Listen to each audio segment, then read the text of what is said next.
Mr. Game and Counselor. Mr. Game and Counselor here. Mr. Game and Counselor. Silly rabbit tricks are for kids, but this one wants to murder me.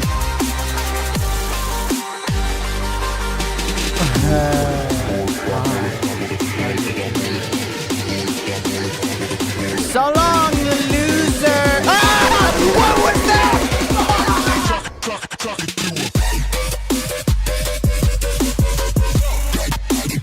Oh, you want me to use a sniper? You want me to use a sniper? Bro, I guarantee you. Yep.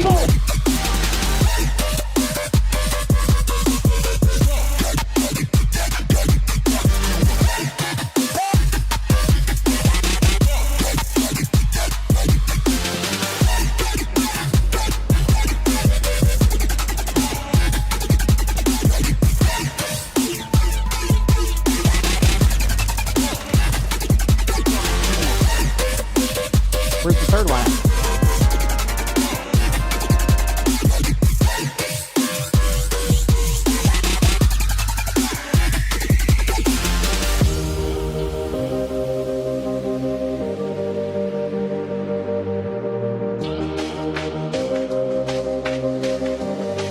Sasuke? Sasuke? So tell me, are you a Naruto or a Sasuke fan? I know you were in Naruto, but what do you think about Barton?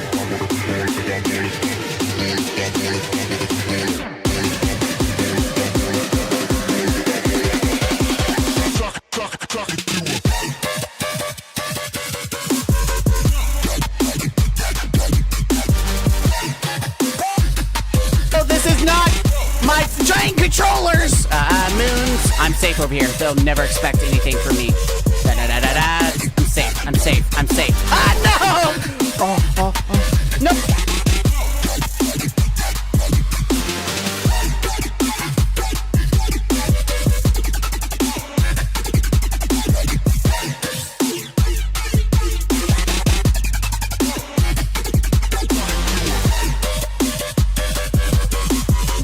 For your abilities. EA got railed. They literally got grilled. They got kicked out the door. People absolutely grilling them for the statement because they thought, I guess EA thought, you know, it'd be funny.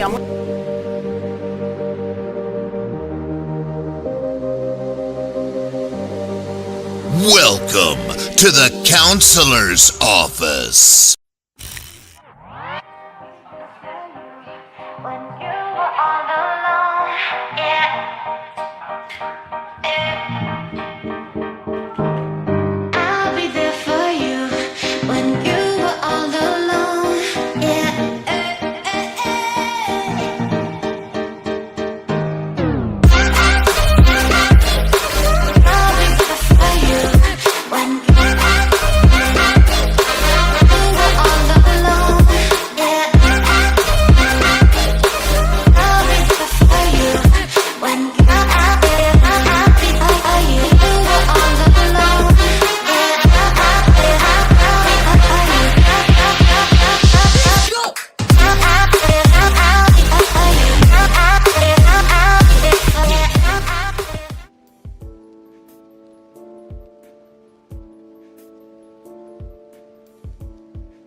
What's up, chap?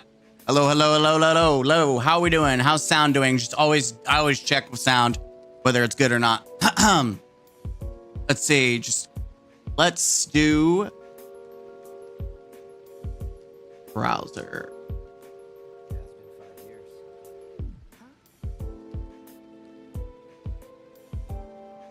Let's see if it's gonna work. Chat should be showing up. I don't know why it wouldn't. Properties.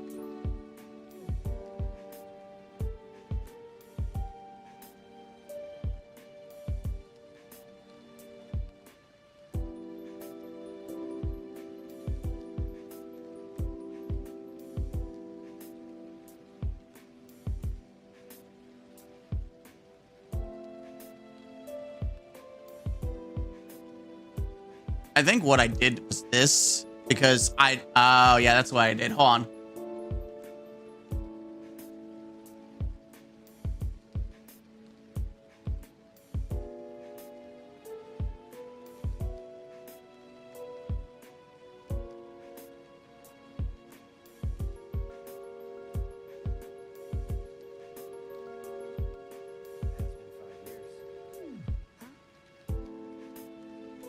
There we go. I got it. Cool.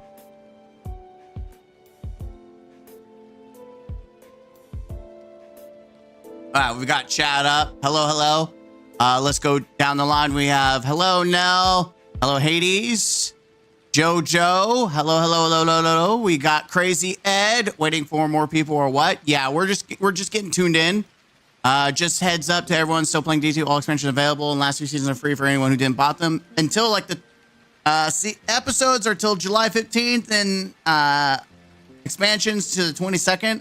And I think I'm going to be brutally honest. I think they're doing that intentionally because they want people to come play Destiny.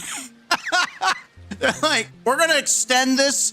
We're going to extend it so people will play our game because we know people aren't pre-ordering. Dude, that's exactly why they're doing this, because people aren't pre-ordering the Edge of Fate, so they want people to still invest in the game somehow. So they're like, hey, here's all these other expansions that people are going to be. Oh my god, I just thought about that. People come in to play the new stuff and the first thing they see is the portal. How are they going to figure out where the old content is?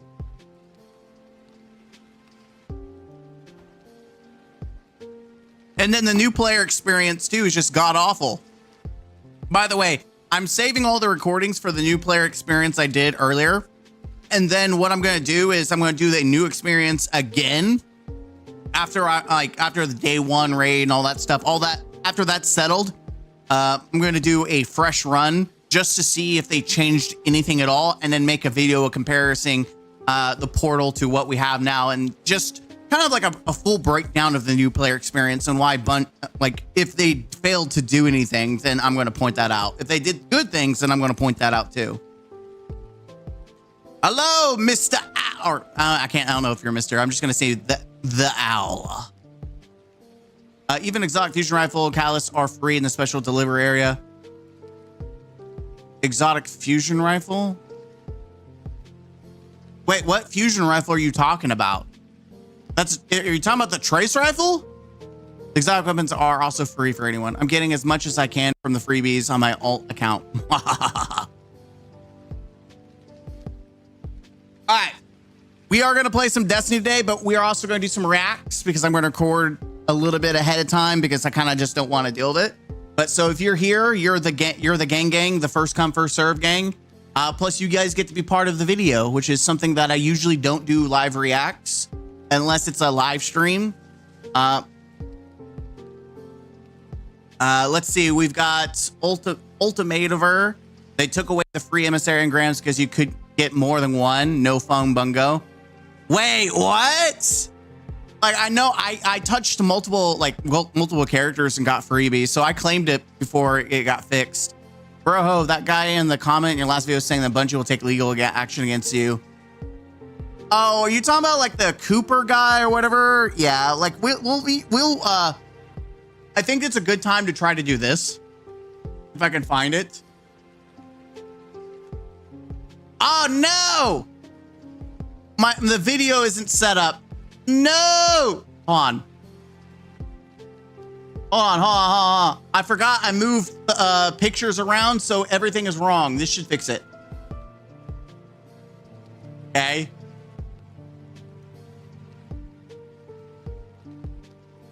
I have to individually add the pictures back? That's so stupid. That's actually really stupid. Okay, never mind. We'll have to save this for a different stream then. Never mind. I was gonna say we could do reaction replay, which is a new video format I was doing. But I'm gonna have to reset this whole thing up, and I don't know where it's at. Because I lost everything, remember? So I don't even have my reaction. No! Where'd you go? Cotton Eye Joe. On. I'm having a midnight. I'm having a crisis right now. I'm actually having a crisis right now.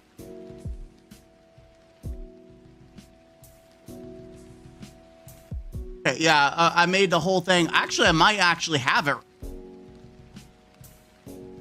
Properties. On. I actually might have it.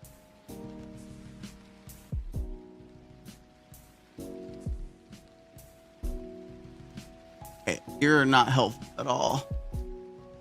On, bear with me. Everything is just all over the freaking place, chat. I moved everything around after I lost all my data. Or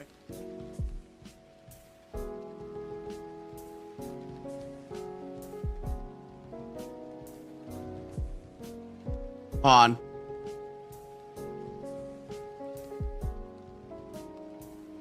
I don't know if this is the correct background for the video format. I had this all set up and I never did anything with it.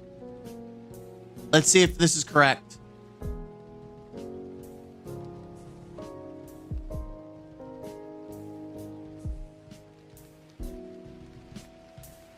I don't know if this is the correct background or not.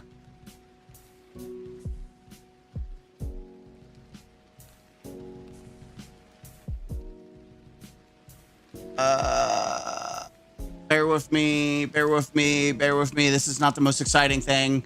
I cannot believe I didn't check this. After the scramble, after the cleansing, the great cleansing, chat, we lost everything. Yes, the great cleansing, and we lost all our data. The sadness that I've endured. The great cleansing. Where the hell's the webcam? Oh, there it is.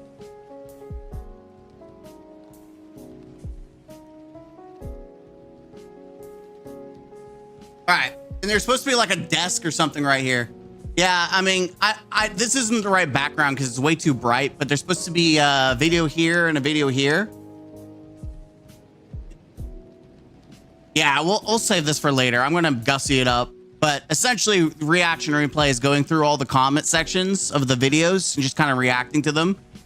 We'll having some gameplay off to the side or something. So we're just gonna save that for later. It's just a concept.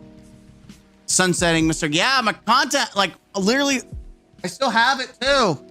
I lost everything. I lost everything. So now I've been paying for a online service to hold up to like 5-6 terabytes of information online on the cloud so that it never happens again. So I just, nope, that's not it. This is general game. Nope, that's console. By the way, we are going to start playing Destiny 1, I think tomorrow, just so we're near. Okay. Let's see. They took away free emissary engrams. Slice, can we still do the old raids after Edge of Fate starts? Can we do?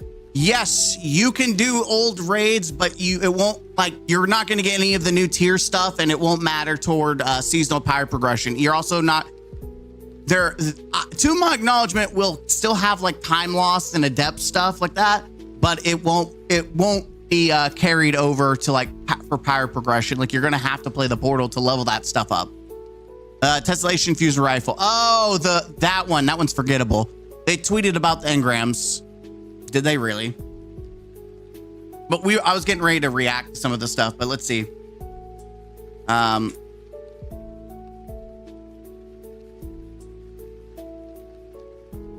Due to an issue, we have disabled the daily bonus non-binary engram available at wait, it was daily? We are currently investigating a fix. Players will earn up to 20 non-engrams to purchase for non-mana through July. Wait, so it's daily?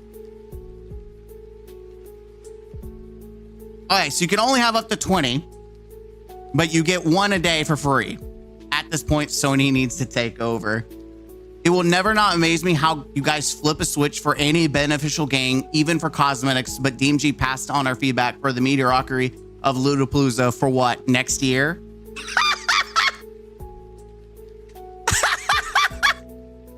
This is such a facepalm moment, yes. Oh no. Not anymore. Bungo took it away. You guys should remove the cap and allow us to spend the monetary engrams. There's no longer a reason to log in each day until Edge of Fate. This is very true. Let me, by the way, this is Bungie right now. See. All right, we'll get to that in a minute.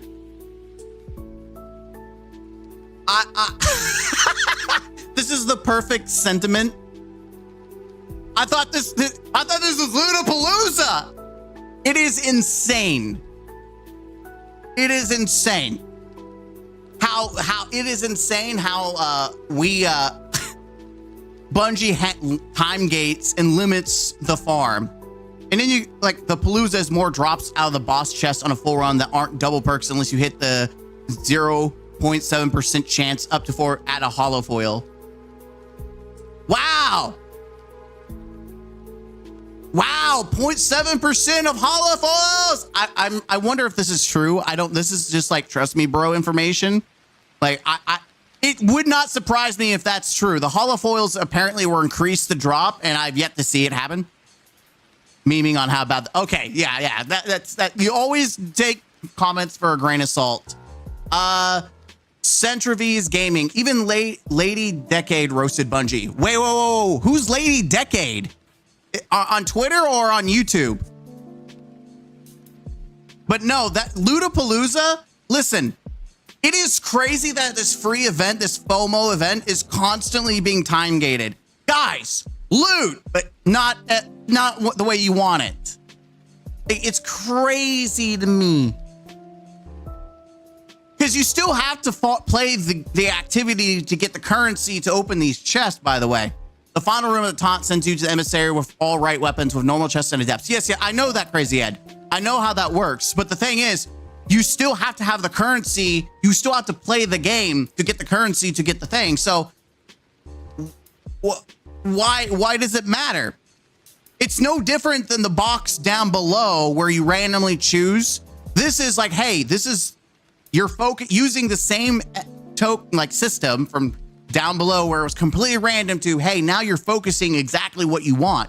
You still have to play.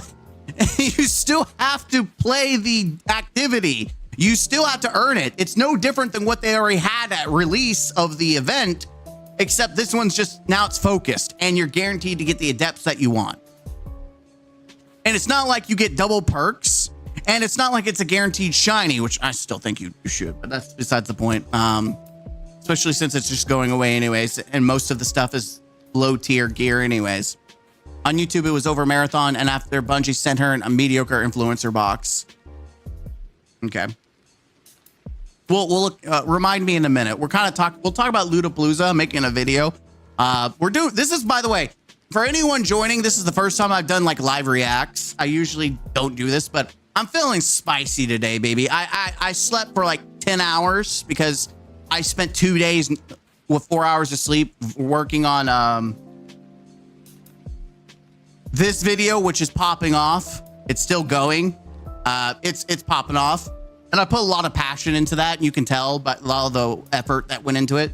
Because I'm hoping my goal is here. We'll talk about it in a minute. I'm getting off track, but we'll talk about it, right? We'll talk about it. But yeah. Lootapalooza, it is insane that they're doing everything wrong with Lootapalooza. I'd rather farm non-airy for the non-engrams to get the ship and sparrow I don't have instead of the weapons. You're not the only one, honestly. Let's continue. Let's see what more people are. There's a week left. You should let players give whatever they want. I think they meant get. Oh, come on. Haven't gotten a chance to log in today. Jeez.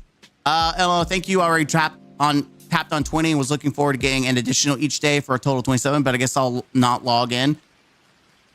Oh, wait. Oh, so you could go over. It's like a way to go over the 20, which is really stupid. Well, I don't know why it's capped anyways. Just let it be, for crying out loud. Let the players take advantage for a change. For F's sakes, lame F. Thanks, guys. This isn't even counting like shit emotes and holo chips. Yeah, this is probably like some of the fewer stuff that is good. Like, You got the Sparrow that people might like. You've got the Galler, you know, skateboard. We've got some ornaments, which is so weird. I'm not joking when I tell y'all that's not what I wanted. It is literally like we went to a thrift store and this is like the bargain bin. This is really what we're getting, is like we went through a thrift store and it's just some random garbage. The only thing that I see of value is this right here because it's actual real money. And I guess you could say the hollow chips too. Which they don't have on here for some reason, like the hollow chips. That's about it. I got Dead Man's Tale military skin and a few good ones. I'm gonna be honest, I like the when it comes to Dead Man's Tale, yeah, the 30th anniversary that makes it look like the Halo DMR is really good. But like, God, Bungie just does everything possible to shoot themselves in the foot, like goodwill. And it's not like I said, it's thrift store stuff. It's not even like overly popular. Like, what are we doing breaking the bank over this? Yeah, this is going to kill any faith we had. The hard limits were already bad enough, and now 7 chances we still had to get something we wanted is gone. Why can't can't a big game company like Bungie get anything right? Every time you announce something for the players like Lootapalooza or the free notary engrams, all I feel is disappointment, because after 10 years of playing Destiny, I know they will fuck up somehow. In either way, or not even try to fix it. Bungie is the old time shister that had a case full of potions promising you everything only for you to find out you bought a vial of water worth nothing. Would it really be so freaking crazy to test something before releasing it? I mean, after 10 years, can't you just get it right? The definition of insanity is doing the same thing over and over again and expecting a different outcome. So I must be insane because I keep giving you money, expecting you to do something right. I'm telling you, the Destiny community is getting smarter. The Destiny community is actually getting smarter.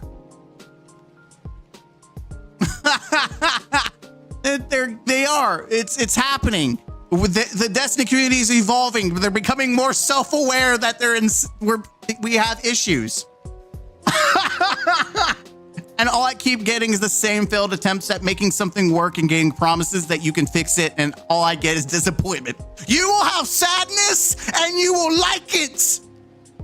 I guess in the end it's my fault because I remember Halo in the glory days and I will never get that again. By the way, spicy video. We're gonna find out where actually the real Halo creators went, because they're not at Bungie anymore. We're absolutely, that's just spicy. What a sad little thing Bungie has become. I'm telling you, some of us work, you know. I'm just a lowly normal guy wanting to log in after work and get my single engram. Son of a bitch. That's perfect. Why was it disabled? Infinite engrams. I mean, I again, like, it's crazy to me that it is literally not like, why? I get it. Like, they want you to continue farming, but it's literally just like a grab bag of like random garbage. Like, one man's trash to another man's treasure. That is literally what's being applied here. It's just like, nothing here is like, oh my God. Wow. I'm just, oh, that ghost. I've wanted that ghost for years.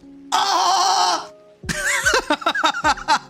I wanted it for years. How could you do Lootapalooza better? That's a good question. We'll talk about that in a minute. We'll cover my thoughts, like how could they improve this if they ever do this again, right? This concept, the whole concept. We break the whole thing down. Why not? Let's give some fair criticism and like some feedback of what they could do to fix it. Let's just criticism alone. Let's just actually give some feedback. But let's see what other people are saying. Do you even have a QA team? You should have just let us pick 27 cosmetics we haven't earned yet from the huge pool of engrams instead of having us gamble, which is funny. I'm not buying. It is literally loot boxes. They brought loot boxes. I mean, we kind of had that with Bright Dust, but no one ever gave a shit because it was free. but this is like one of the main events. It's like, hey guys, gambling. I'm not buying Edge of Fate if I don't get the rest of my engrams. Okay, that is a kind of a weird thing to say when it comes to like, I'm buying Edge of Fate not because it's good, or because it doesn't show me anything that I want. It's because I can't get my skimmer from an event that has nothing to do with it. Little weird. You have to delete a character to do the glitch. Oh, well, screw that. Wait.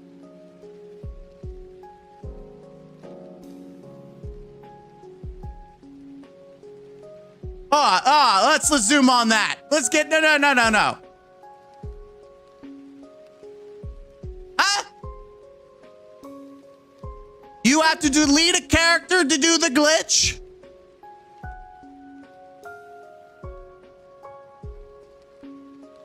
That's not how I'm. You're deleting your character for this shit? Bro, Bungie. Natural selection. I'm gonna be unironically, that actually benefits Bungie. If that's natural selection, people are deleting their character and just to have to regrind and reset up and do all the quests and everything again for that character, unlock all the different supers and subclasses. That's free real estate for Bungie. I think Bungie's even more they're incredibly stupid. Like, that's free real estate. Yeah, that's right. Watch Cheese video on it. Okay.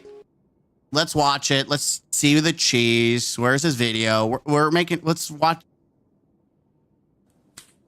Hey guys, you're here for infinite non-airy engrams. These can contain an infinite number of cosmetics, it seems, even ones not listed in the loot pool. You get one free engram per day for talking to the emissary, but there's a glitch to get an infinite number.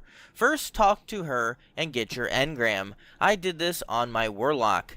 Delete any character and make a new one. You don't have to click on the new character. Just immediately go back to your original warlock and claim another engram. Then delete the new character and make it again. Go collect an engram on your warlock. Delete the new character and make it. Collect another engram. So if you don't typically run 3 characters and you have... Okay. So this really only benefit people who don't have multiple characters. That's what I'm getting. Is it benefits people who don't have multiple characters. But if you do have multiple characters, you're literally shooting yourself in the foot for garbage.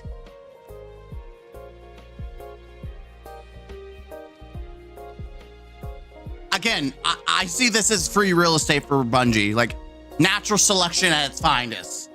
Like, people are gonna have to regrind their supers and everything for that. Like, that is the definition of natural selection. Fuck you. I just love that. It's a parody account though. What about people who already hit the cap for non-airing? Are we just out of luck? Yep, you can easily make your voice known by not buying DLC and giving them money. Listen. Yes, it's shitty, but that shouldn't be the reason you don't buy DLC.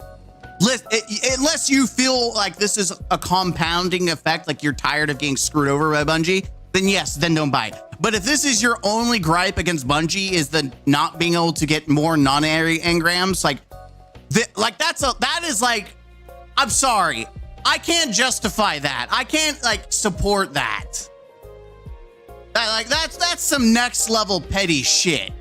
But if you're like, yo, they time gated crap, they're time gating crap, they're always screwing us over, they're doing scummy shit, like, and you have a lengthy list of reasons why this just is like the cherry on top, then yeah, that makes sense. But if your main complaint is like, yo, I've been playing this game and now I can't get my engrams, fuck you, I'm not buying that DLC. Huh?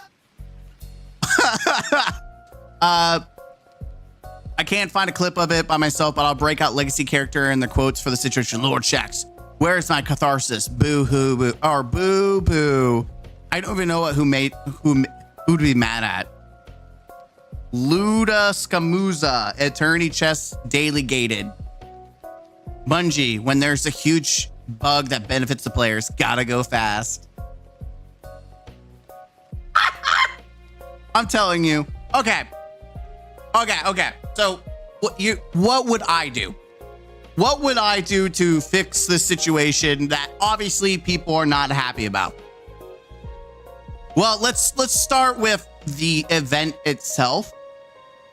I would first off, like, how would I fix the main Rights of the Nine event? First off, I would get rid of I would make Adepts automatically shiny, especially if I'm going to make the guns themselves valuable and like into the light like that. There are some very potent and strong rolls.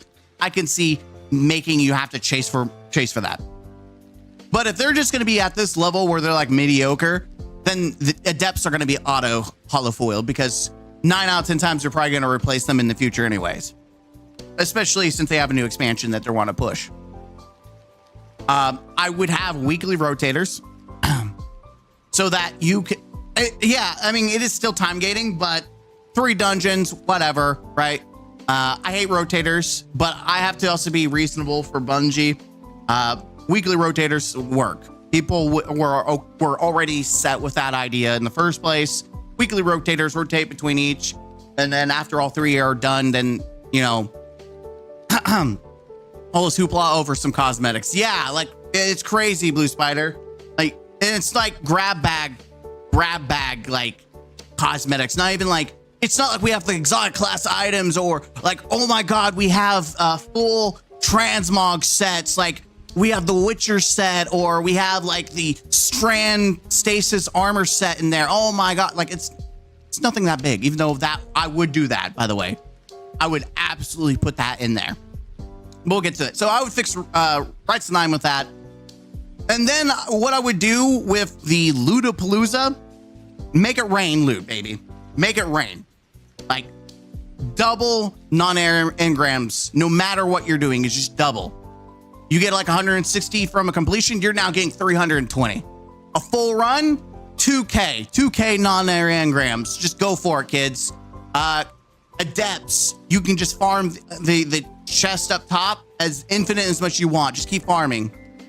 Except I wouldn't give them double perks. I think that's the caveat. Giving double perks on Adepts would just, people will be done in a day. You could just literally farm your holofoils, try to get your god rolls. You're still having to farm dungeons. By the way, I would make you have to do a complete ultimatum mode to get the 2K non-area engrams. So yeah, you get guaranteed holofoil from Adept chest. I would make them expensive though. Like, you get a shit ton of non-area engrams. But they're a little pricey, right? I think that's a trade-off. But you can open them as much as you want, farm as much as you want. When it comes, let's say non-area engrams, the non-area currency. But for the non-area engrams, just go crazy. I would have like over 100 cosmetics and different sets, and I would have them like, I would, you know, do it. Like, I would have different rarity levels that you could continue to play and chase and have a knockout system. Like, oh, you did this. Okay, well, now you have like a 3% chance of getting, yeah, it would be like a mobile gacha game, but it's free. So who gives a shit, right? Go crazy. You're getting a shit ton of the currency anyways. So just farm these engrams as much as you want. Have fun, go crazy. I did those 3 back to back and with no break, and I got 1 manifold for the trouble, nothing else. Oh yeah. I would have the curated weapons actually be somewhat interesting, not like total garbage. And then having to not go through and do the gauntlet of doing all 3 for the last quest, I'd give you like 3K and non-area engrams. Like, go crazy, farm up the nuts. And then I would have currency trade-ins. Like, they have raid banners, but I would have it for Ascendant shards, Glimmer, Ascendant enhancement, prisms, all that stuff. I would just break the bank, baby. Go ape shit.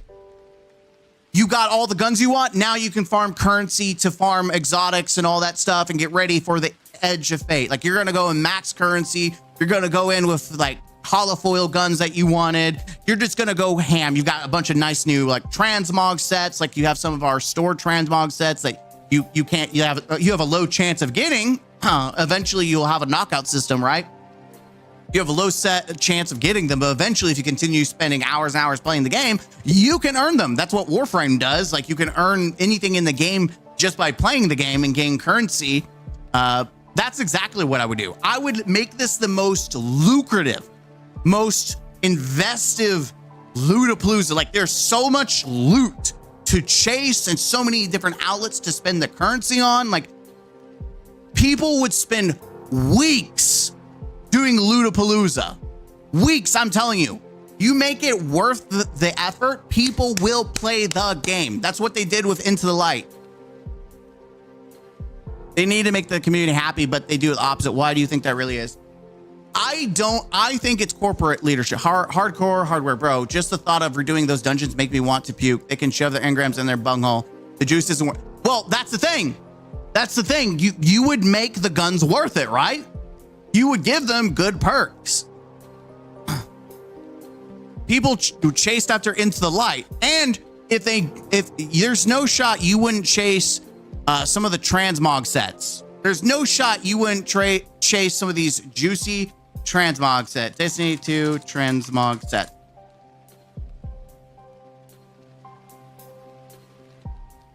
I don't know if it's gonna showcase some of them.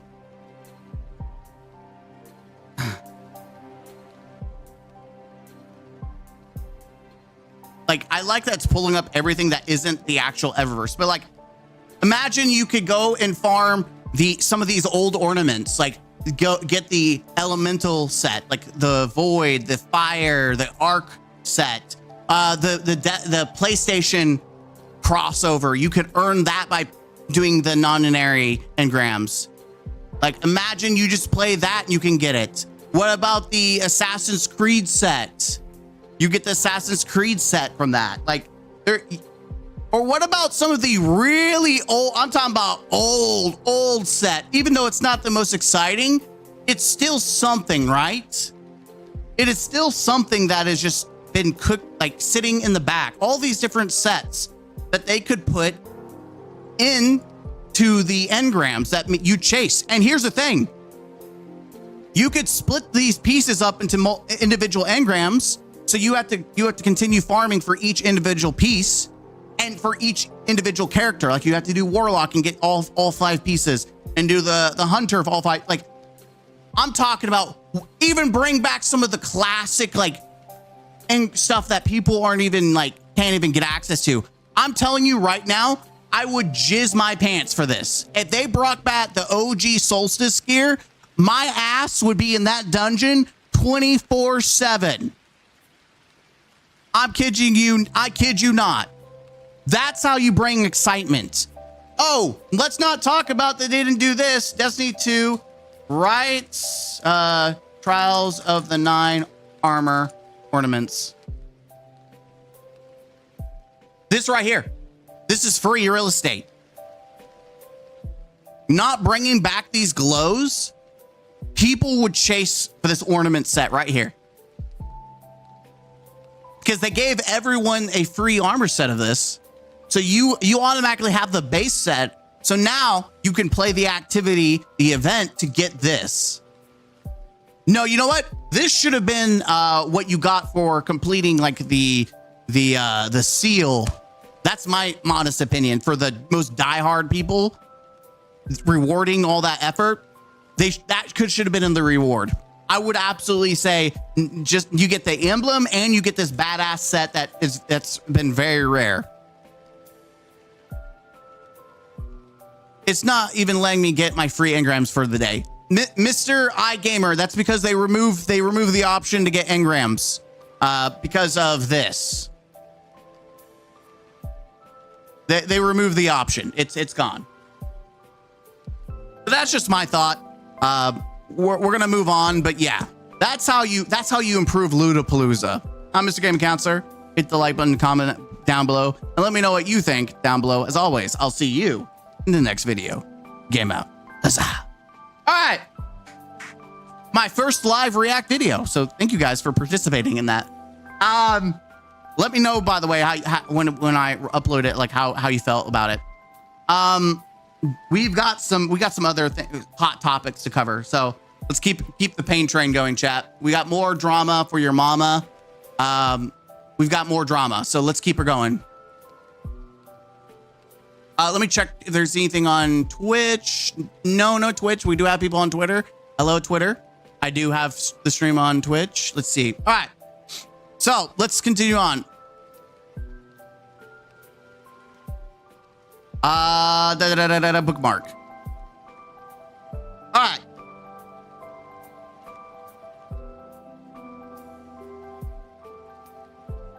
There's two different things I want to talk about. We're gonna do Kotaku for Kotaku. So let's. I want to see what's going on. If they're like, okay. Welcome to the counselor's office. I'm Mr. Game Counselor. Let's talk about the new player experience, or not new player experience, but whether you should try to convince people to play Destiny with you. That's been a big thing, right? A lot of changes are coming to Destiny, and we're gonna read this article. I don't know why it's all dark. It's kind of annoying, but here we are. Destiny 2's, this is by Kotaku, which you either love them or you hate them. Let's just see what they have to say and I can give my input. Destiny 2's next expansion, The Edge of Fate, goes live later this month. Actually, it goes live next week. It will provide the foundation for the struggling live service shooter for the foreseeable future. They're not wrong. I know this is pissing people off. They're not wrong, though. Like, this is the most people have come on. Like, this, and this is still bad. So, like, it's bad, chat. It's bad, especially when you look at, like, Into the Light for the right final shape. Like, it's bad. It's bad. So, they're not wrong. It's going to piss people off, but they're not wrong. Firestone, we're doing live reacts. It will... the foreseeable future and okay. For the foreseeable future, and Bungie's making everything currently in the game free for all players on every platform. It's a pitch to get lapsed fans back into the fold and the uninitiated take their first steps. But Destiny 2 has a lot to prove these days. Do you have a few friends interested in Destiny, but that hesitate to make the jump? Reads what sounds like a mid-level marketing scheme posted on the Bungie last week. Do you have it does. Do you have interest in Destiny but are hesitant to make the jump? Even though we've done everything to make the new player experience as shit as possible? By the way, that was such an unbearable experience. Good news. Let them know about the Destiny 2 Open Access Weeks. The promotion makes all existing expansions, episodes, raids, and dungeons and other activities free to play and grind and loot until July 22, whether you're on PlayStation, Xbox, or PC, which is funny because as soon as people like play it, then they find out how much they actually have to pay to play the rest of it. They're like, no, I'm good. What's up, Ryan? It's meant to make it easier for people like me to convince our online gaming crews to give the long-running Spacescape shooter a try ahead of the Edge of Fate, which will include a fresh story arc, a new location called Kepler. I think it's Kepler, but I don't care. I really don't care what's called. Kepler. I'm going to keep calling it Kepler. And drastic changes to how Destiny 2 increasingly complicated slate of activities and goals is presented. The new thing is called the Portal, as well as much more granular updates to various aspects of the associated loot grinds, including armor stats and how power effectively the player level is increased. Some of these changes are meant to streamline the experience for new players, get everyone feeling like they're starting from the ground floor, and make it feel like morning in Destiny 2. Others sound as convoluted as ever, and if I dared mention them in any sort of detail to my friends, they would laugh me out of the group chat. Staggered power creep, new infusion core economy, seasonal resets, multiple rare armor tiers. Long gone are the days of shooting stuff until a purple orb drops and then gloating to your friends about it. Was that the most fun version of Destiny? Not by a long shot, but it was the one they'll actually all play with me. Okay, so it's convoluted, right? Essentially what they're saying is, hey, the game's becoming convoluted. That's what's going on. And to some extent, it is. It is more convoluted. Again, they're trying to make it sound like, hey, this is Destiny 3. Everyone's starting in the same starting point, but you're not. You're really not. Like, people who are veterans are going to be in a mile ahead of anyone starting for fresh. And then the whole tier system is going to bottleneck new players even more. Like, it's going to bottleneck players more. Like, I think there's an idea, and this is done poorly because they've missed the foundation. The portal is standing on sand, and they need to fix the foundation, make it cement before they put the portal on top of it. It's like trying to make a portal in Minecraft. You got to put the portal on top of something first before you can just make the Ender portal. Or they say Ender, the Nether portal. Yes, I mentioned Minecraft, a game that's actually successful.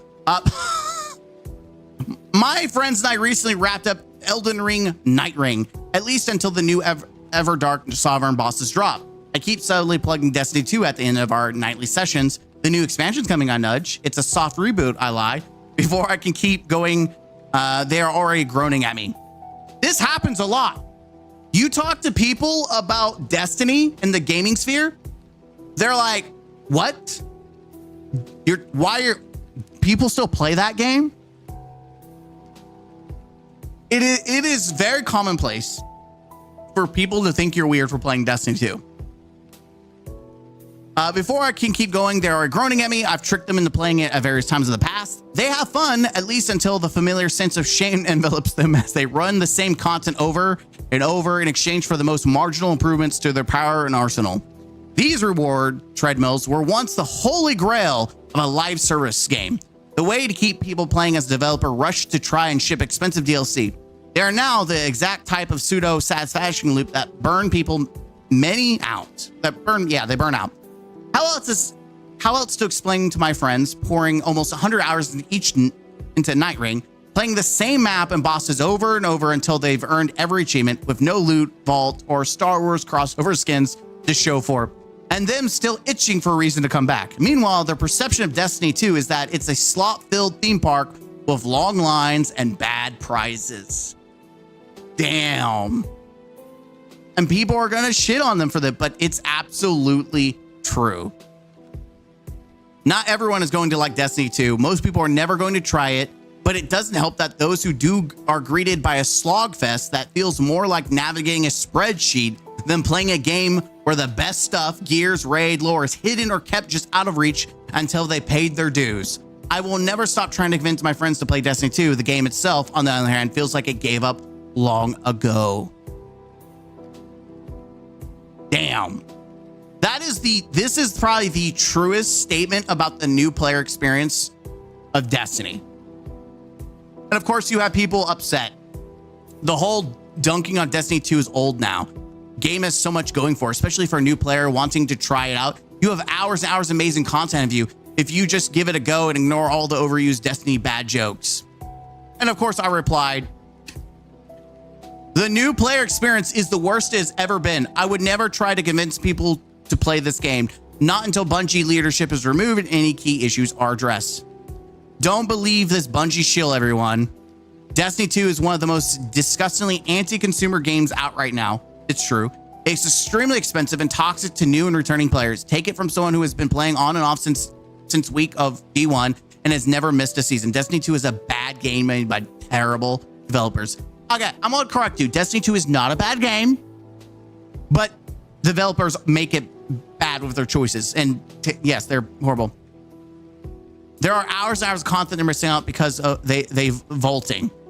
Destiny is the worst game I've ever seen for new players. It would take someone years to be on the same level of knowledge as me and people I know who play. I would never recommend it to a friend until they get their act together with bugs, explaining things, not changing up the roadmap every 6 months. I may shit on D2 every now and again, but it's the only game I can say I play daily. I'm hoping the Edge of Fate turns out to be the spark Destiny needs to bring it back to its prime days.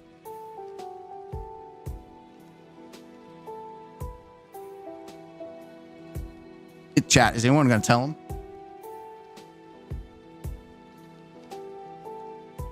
Anyone gonna tell him? Kotaku's out for blood, dude.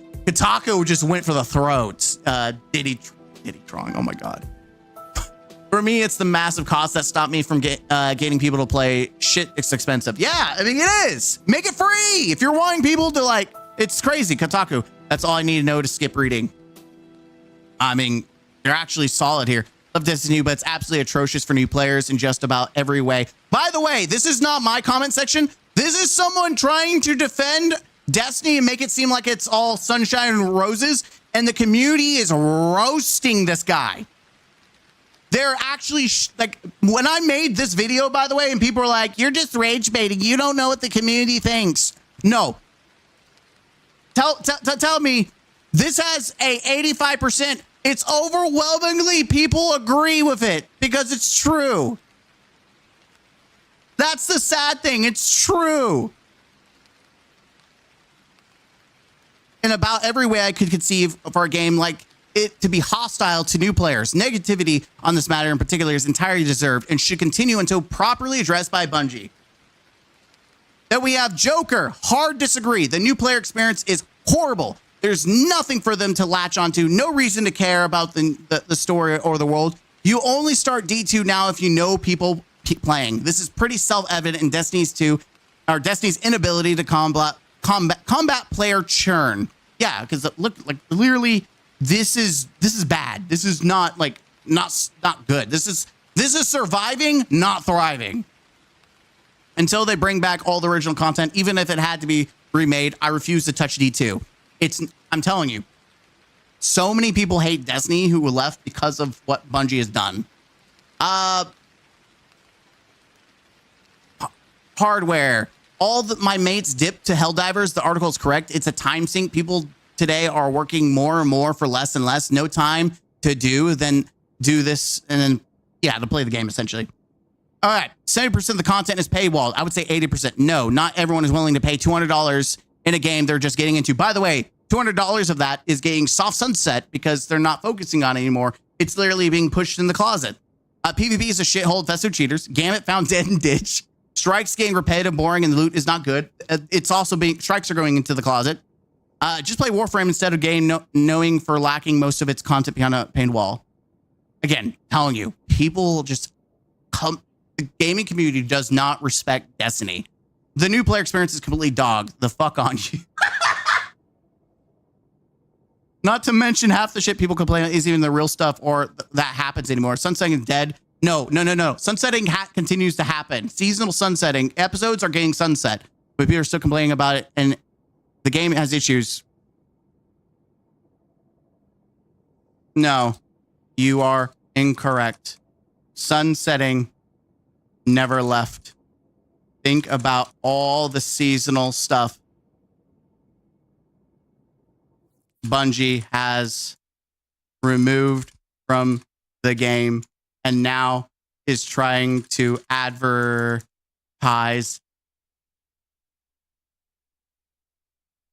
with some of them coming back and trying to look like the good guy.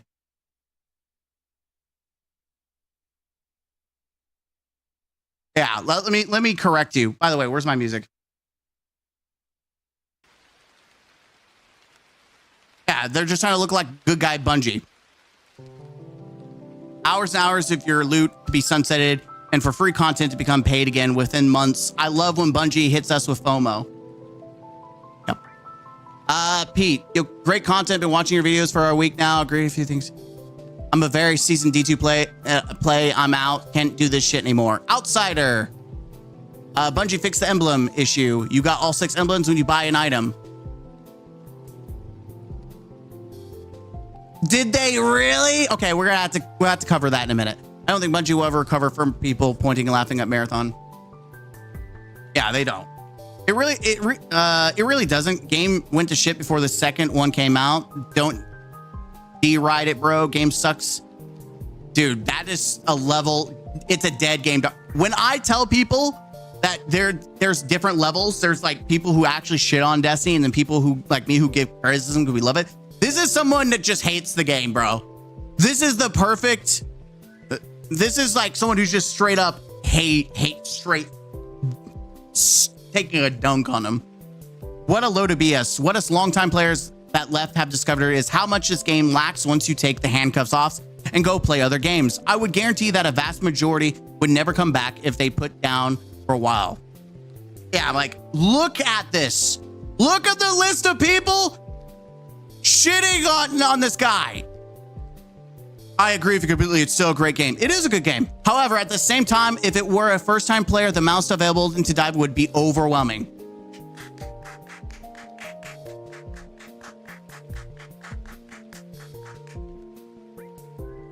Yes, Destiny is still a good game.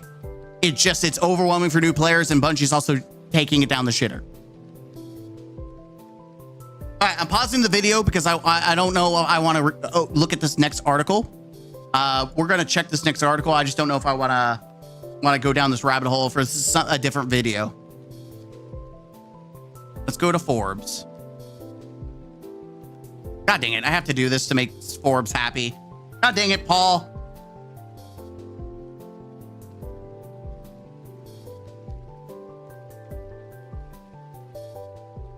God dang it. Why does you get the big ass ad out of my face? Thank you. I'm just skimming through. No, I think I'm going to save this for do I add this? No, I think we should. I think we should cover this. I think it's worth covering. All right, we're going to double up the articles. We're going to check out this article by Paul Tassi. Will Destiny 2 Edge of Fate expansion actually attract new players? I think that's a good topic. We're going to head over to this one. Here we go. All right. So with no Destiny 3 anywhere on the horizon, Bungie has said that a goal for the upcoming Frontiers era, starting with Edge of Fate expansion, would be to try to grab new and lapsed players from various forms of resets and a different overall structure. The question is, will it? I know the immediate cynical snap judgment answer from jaded community members may be no, but I want to dive in at least a little bit deeper than that.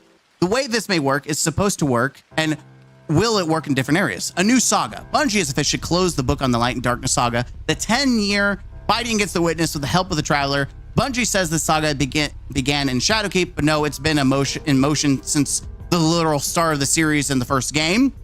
Now I can in fact view this as a truly new start. It's an interesting idea to choose the 9 as a big focus of the upcoming story, given that if there's one group that has barely been explored in the last 10 years, it's the 9, who dip in and out and sometimes give us PvP modes or sometimes games shows with sparkly horses. It's a lot. And with the 9, it's a fresh start, with the idea that each have different goals and personalities in a way I'd sort of view like a pantheon of Greek gods.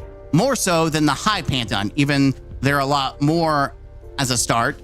So I do think that's an interesting starting place, albeit this story is going to feature long-running characters that have been anywhere from 5 to 10 years of the history behind them, which new players will not know lest they watch 10 hours of my videos.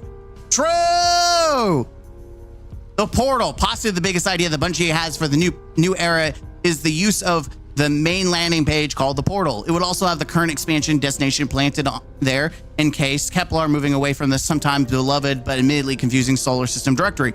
This is also the way, this is the closet.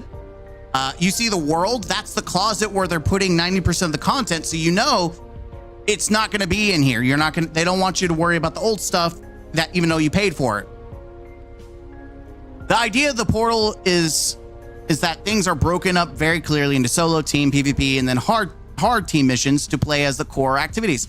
Not that you can't play old stuff, but that's the focus.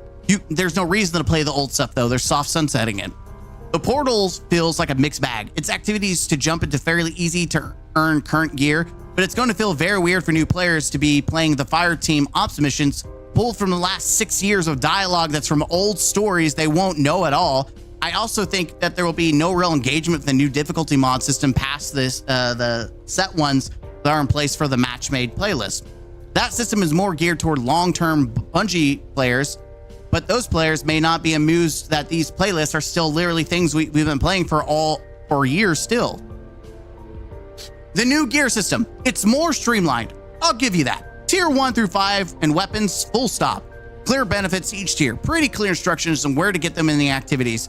Build crafting is still going to be initially opaque, and keep in mind these are players that will be mission dozens, and I think missing is what he meant to say, missing dozens of exotics if they're just coming in now. Getting new legendary gear may not be the problem, but that will. Yes, think about the years of exotics and the quests and things that are being hidden in the closet that aren't in the portal, and so new players have no idea where they're at or where to go. This is going to be a huge, massive problem. I do think that this system is better than the one we have now in terms of new players taking it on, but it's not as if Destiny has become wholly uncomplicated. Good luck knowing exactly where 100 different perks and mods do and which ones are actually good. Basing the system heavily around new gear and the new tier system means that old players aren't at some wildly huge advantage in that department. Lesser treadmill. It's going to be less content overall if you're going seasons to grind and catch up on. The time period for releases is now more or less than 6 months, with some new additions in the middle. The expansion campaign will be smaller. New destinations probably will be, the power climb is perhaps a bit less confusing. The idea is that it will be easier to hop in without feeling exceedingly behind. However, look, I see the vision for most of this, but there is intention, and there's what happens in practice. I just think it's going to be a difficult sell to tell people now in the time to get into Destiny after 10 years and almost 8 years after the release of Destiny 2. No matter how things have changed, Destiny 3 would have been a much clearer break point. But I do worry about how attractive the game remains despite whatever changes exist. We may understand them as existing players, but as an outsider, this still may be too complicated. At the same time, Bungie has to retain some level of challenge and complexity to make sure the game is not too dull for the players that they're trying to hang on to, many of whom bailed after the final shape. We'll start to see the pattern here in a week. Yes, we will. We will absolutely see the pattern that is being formed by Bungie and their choices. And of course, you have people trying to defend this. So let's see.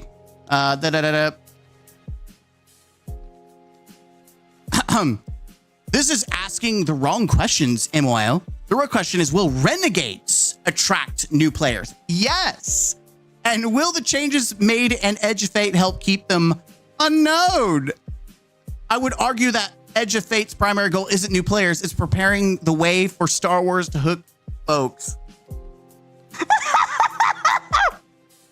Yep, by the way, this is Edge of Fate supposed to be the intro to the new saga.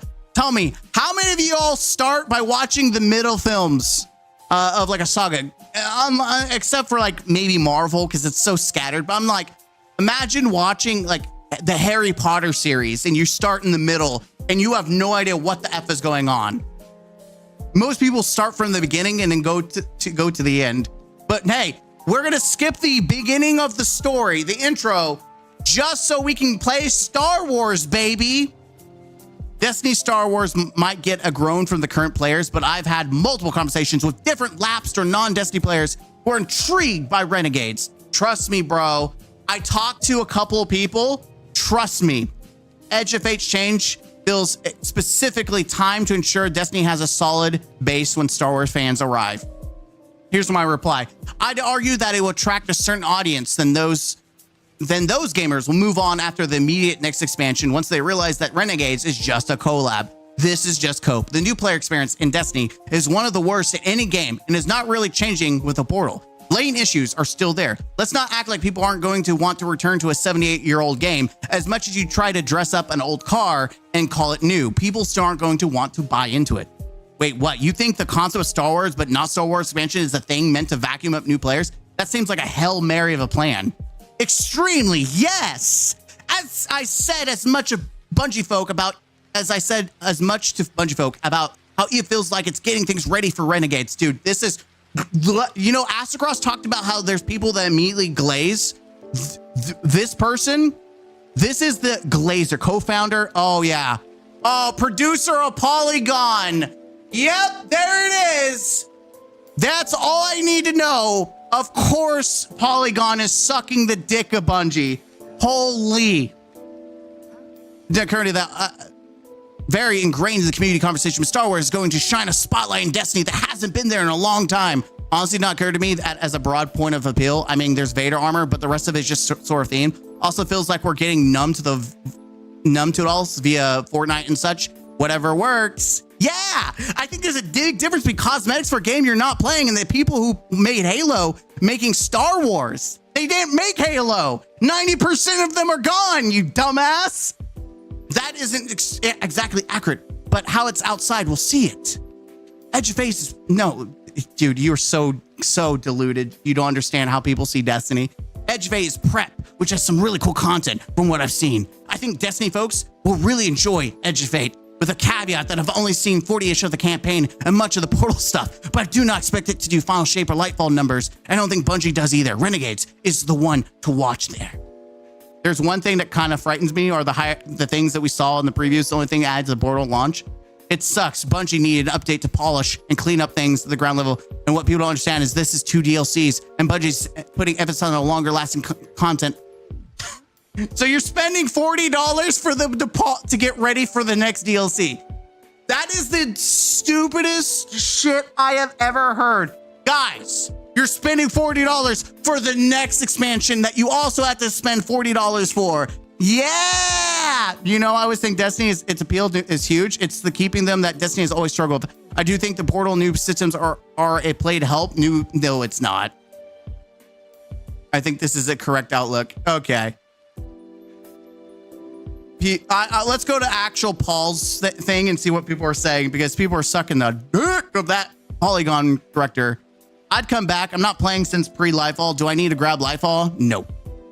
I don't think it will attract new players or even bring back old ones. I believe these changes will slowly weed out existing players. I'm certain we will get the old we missed the mark spiel in the near future post-launch. Less treadmill. As communicated, this year's plan is more of a treadmill than they've had in a long time. 6 months of slow plodding power grind to get tier 5 gear, which is probably only good for 1 to 2 months before it's no longer new gear and you have to start over in the lower tier to regrind power. They need to attract existing past players back before thinking about getting in new players. My biggest turnoff is what is essentially vaulting, where they're tiering guns and armors and making old stuff suck. Also, the occasional-only dark matter abilities, which are gimmicks instead of improvements to our builds. This expansion seems designed to punish our investment. I do see so too. What's up, Majors? Majors, what was the season that sucked really bad with Crow? Season of the Hunt? Yeah, that was it. What do we got? Burnout is real. I ran weeks GM that many times I lost count. Still got my Lotus roll, so now I haven't touched GMs. Did a Doctrine last night. Got the Shoddy. We found the shield. Shield alert. Oh boy, Star Wars. That thing we used to like. Technically, we all started with the middle movies with Star Wars 4 or 5. Okay. We're not talking about we're talking about actual like trilogies, not like the sequel, prequel trilogies, because they're all their own blocks intentionally. If they wanted to attract new and old players, they would have launched a Destiny 3. And I do believe that's now, whether we could argue whether they could do it, that's a whole different situation, right? This is a whole different situation. But the point that I would say is Destiny 3 should have been the goal mark. Again, whether they could do it correctly or not, that's a different situation. They're not going to bring new players. That's the bottom dollar is you're not going to bring new players with Edge of Fate.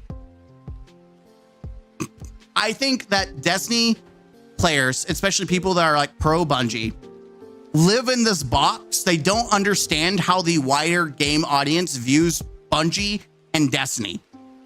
They just don't realize that there isn't the pool that they used to have anymore. There's a reason why people like Destiny's content creators were so dumbfounded by how much hate Marathon got. They're like, what? This is great. And they're like, why is the gaming community shitting on this? This is great. This is Bungie. They made Halo, bro. They made Halo and Destiny. Why?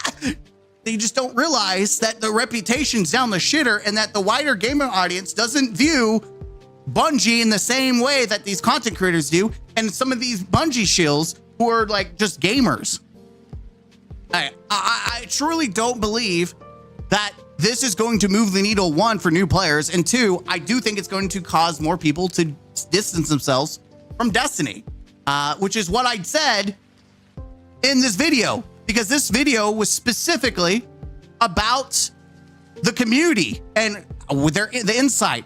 Like, I spent hours watching streams, different content creator streams, dev reviews, looking at the comment section, viewing how people are reacting to all the changes. Like, this wasn't just my opinion, the video. This was the community's opinion, the video. Yes, I had my opinion in it, but overall, most people are done with Destiny or don't want to come back to Destiny because of what Bungie's doing. Maybe Edge Fate will really appeal to the OG Metroid fans. Yeah, guys, you know what? That's a great argument. People will come back just for Metroid Prime. They'll come to Destiny. Like, Metroid, guys, you love Metroid? Nintendo fans, come play Destiny.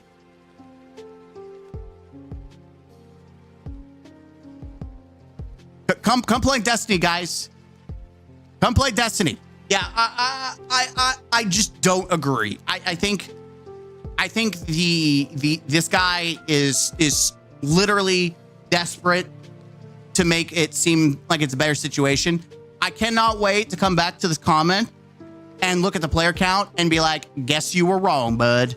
In Renegades, like, I'm going to keep this just for a look back time machine. Anyways, let me know what you think down below, guys. Hit the like button, comment down below. What do you think? You know what? Here's a question. If you have friends who haven't played Destiny, what is one thing that they said that would have to happen for them to even give Destiny a shot? What for the new players out there? What is one thing that you've heard from new players or your friends? What would have to happen for them to even give Destiny a shot? I'm interested. I'll see you guys later in the next video. Till next time, don't forget to game out. Huzzah! Oh man, it's really cool to chill with you guys and have you like converse with you. It really does, the whole doing reacts and doing videos for the channel really does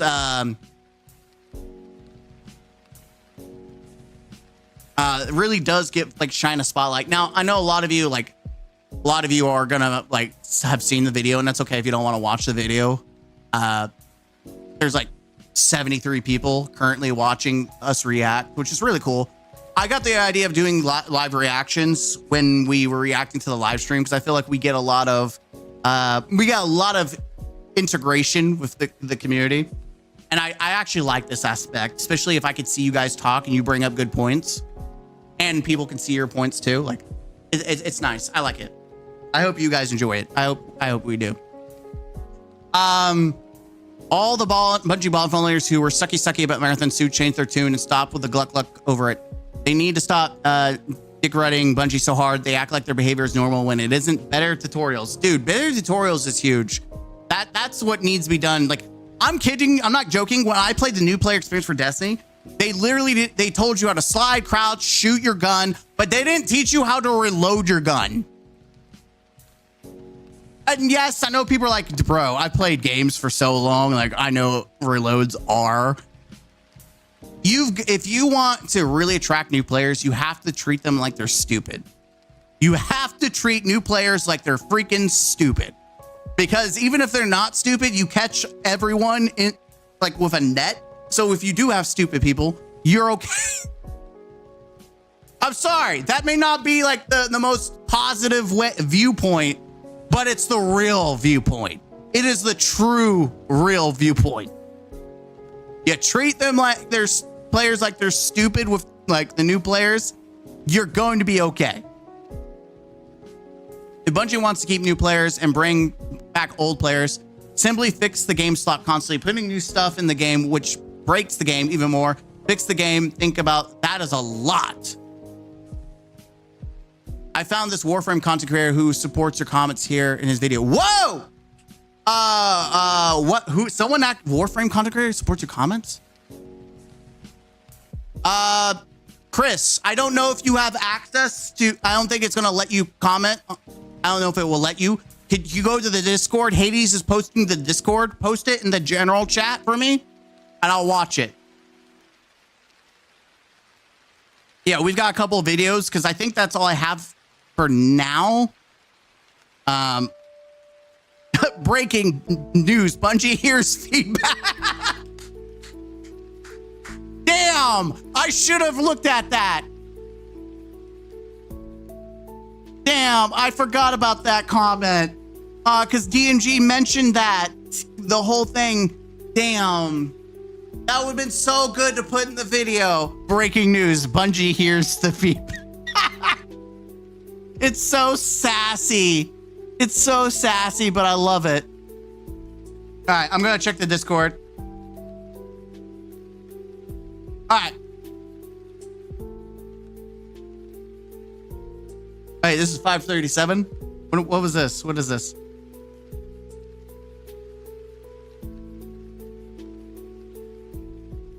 Okay. Hey all, we have a quick update to our current Emblem offering when making a purchase on the Bungie store. Any purchase on the Bungie store during the Bungie sale will be eligible to receive all 6 promotional emblems with purchase, including the Knit one, the Pearl one store emblems. With this change, any customer who has already made a purchase will retroactively sent these emblems. These emblems will be sent by July 11th to the email associated with your Bungie account. Oh, guys, lockbox is no longer rare.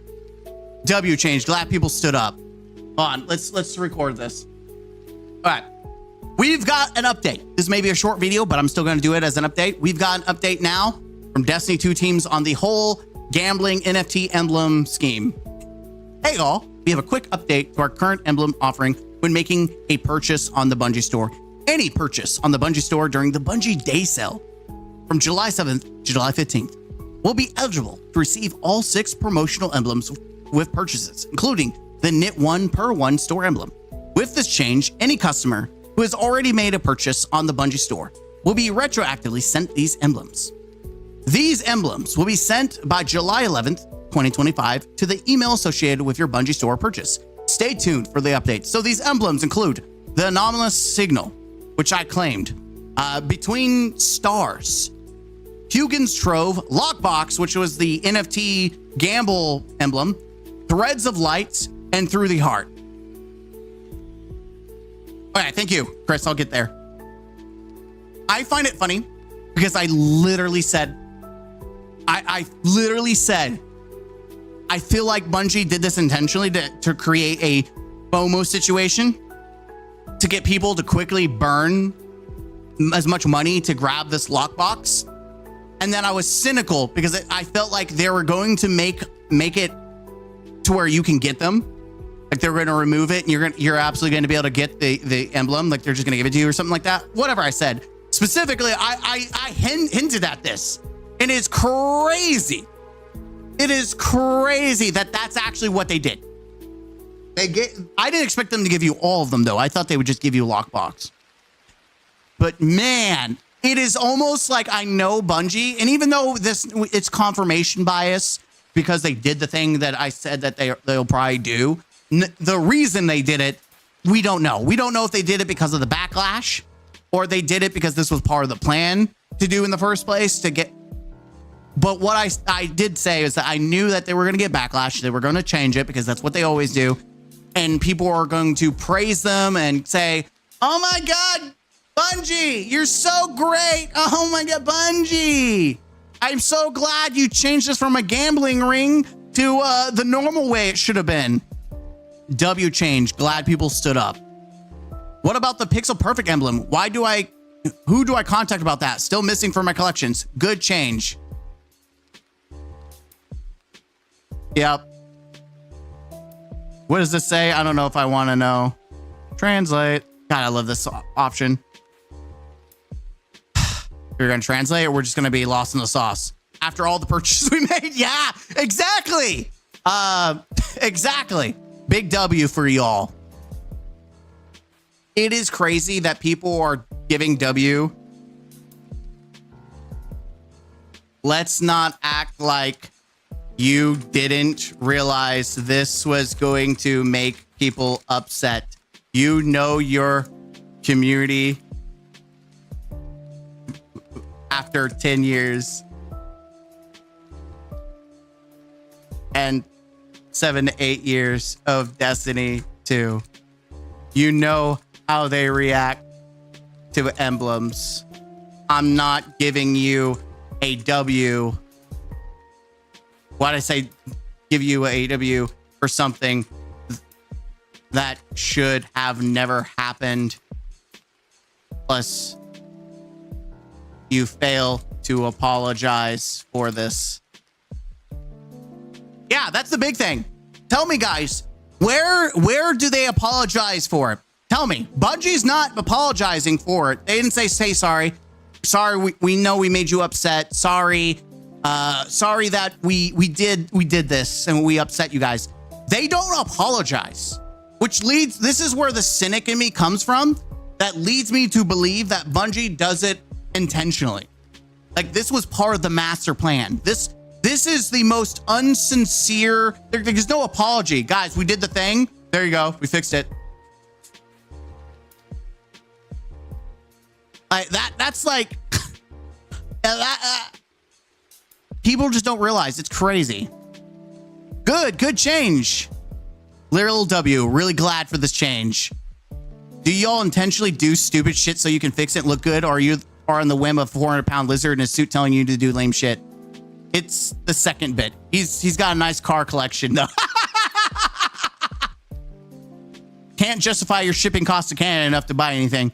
You need to fix the shipping all the time. 80 for shipping to Canada is insane. And once again, why don't y'all just do this from the start? Why must it always be do something stupid? You change it and then people praise y'all like y'all could have just done the right thing from the start. That is the Destiny community in a nutshell. W! Bungie fixed something. They started a fire and they put it out. W! Oh my God, they set my house on fire. Hell yeah, you put it out. That's right, dog. You're my homie.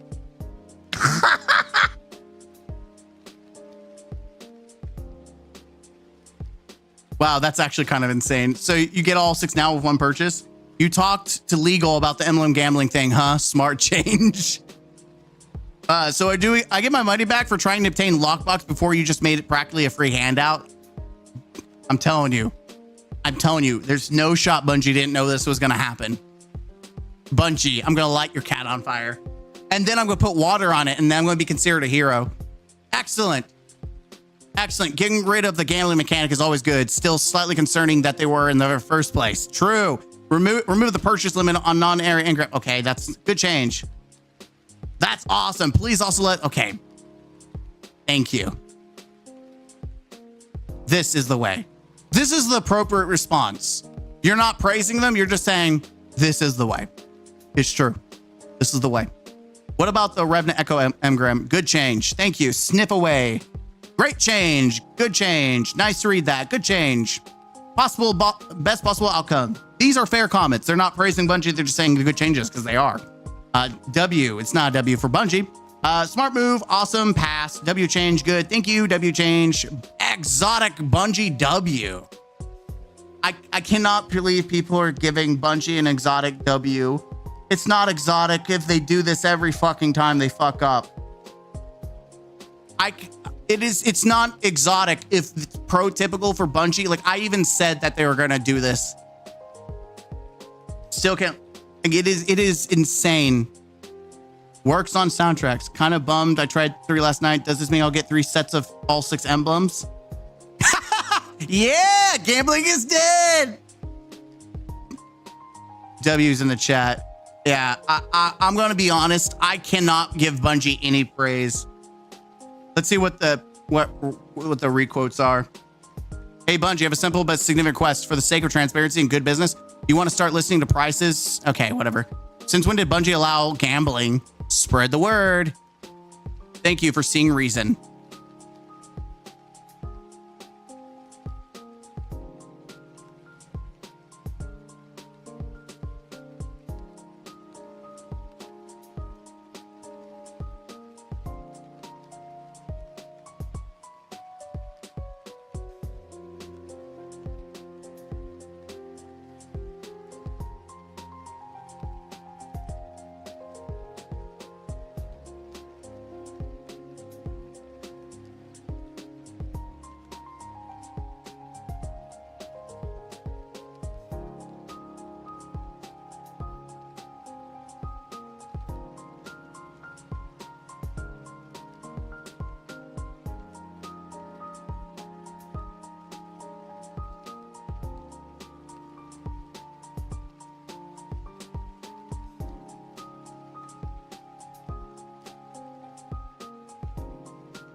sorry.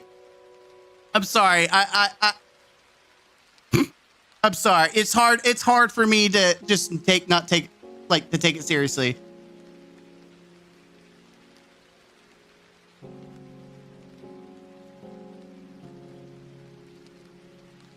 Hey guys, we aren't actually apologizing by manipulating our community who is addicted to emblems like drugs. Even though we chose to be scummy and set the fire to the house, we heroically saved you by doing the right thing we should have done in the first place. Please praise us. I'm sorry. Bungie players want to Bungie not apologize? Nah, they always apologize. They apologize when they check notes. Look, shiny thing. All the shit for a green emblem, by the way. Bungie be lighting fires everywhere they go and be acting like, what did we do wrong? Like chicken that gets out of murder. Everyone praise the almighty Bungie. Firestone, they're practicing for the Star Wars stuff. Drops of Renegade. Yeah, they're practicing, guys. They're practicing. Hey, we already talked about this. Heads up, the Bungie store promotion emblem have changed. Excellent changes. You heard it here first.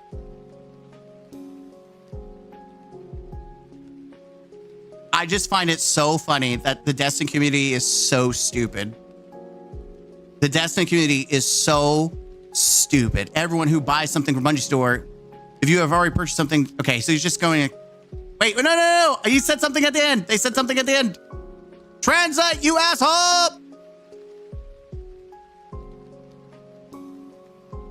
It is crazy. The RNG is bad and purchased. Good thing they changed it. Yeah, good thing. Should have done that from the get-go.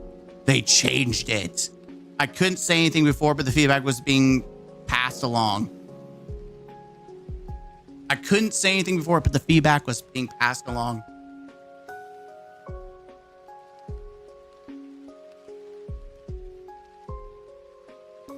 Can you please pass along?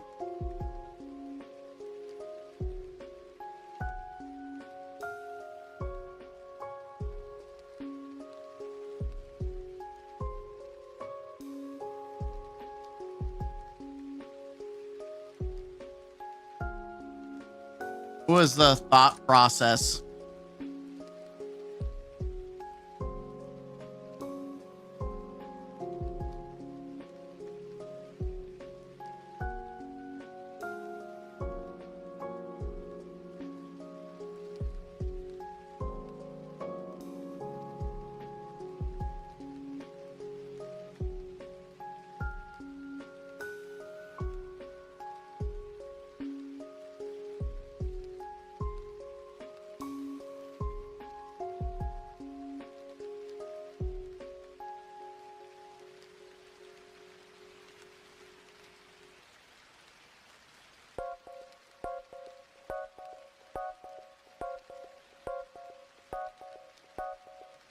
Sometimes you just gotta tag the real people. So just a question, how do you guys not know your community in regard to emblems? Like, what was the thought process of creating a FOMO emblem and turning this into some kind of gambling situation? Surely you guys knew this was going to get massive backlash, no? And this is this is Mitch Alpiner, one of the social media managers at Bungie. Listen, I'm going to the source. I'm criticizing directly to the source. How do you not know your community? There it is. Let's go. Good change. This is awesome. Nope. Any purchase gives you a bundle now. Yeah, I mean, let's be honest here. Why are we meant to put children in last? Coming out chicken, my bad. Yeah, like what am I praising here? A situation that they know anyone from a mile away. They could literally have asked anyone who's been in the Destiny community, guys,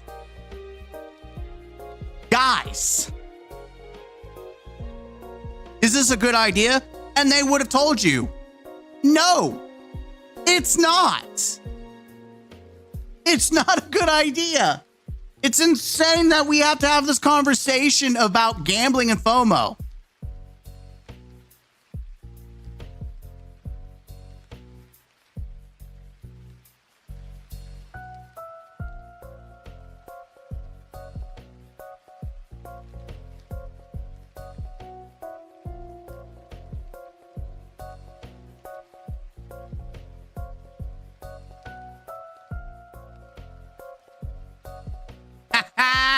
Let me tell you something, Jack. It's the truth.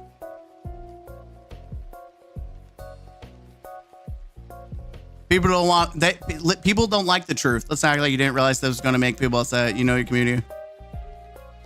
Yes, guys, this is bait, guys. Man, the Destiny community is so desperate for bait. Yeah, I'm sure. I'm sure you probably sniffed the butt. Oh, he's retweeting the yeah. This person is a Bungie ball fondler. Anyways, that is the conclusion of our Emblem. We have a conclusion. I'm still giving feedback that this should never happen in the first place. And I'm not giving them praise for something that they know with how addicted the Destiny community is. Like, it's literally hardcore drugs for the Destiny community for some reason. I'm sorry. I'm not going to praise them for it. I'm not. It's stupid. It's literally putting the house on fire and then putting it out and being called a hero. Like, my hero! Please, Bungie, have my babies! You're my hero! I thought I was gonna die. I'm so glad you were there to save me, even though you set the house on fire. I'm sorry, I'm being facetious as hell. I'm being very facetious as hell.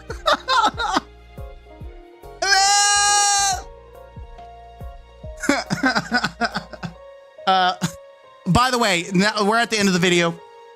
It's a short video. I'm gonna plug myself. Scholars, sorry, I don't think I did these videos by calling out saying scholars or telling people to welcome to the counselor's office. Scholars, become a member. It should be right here. Yeah, become a member.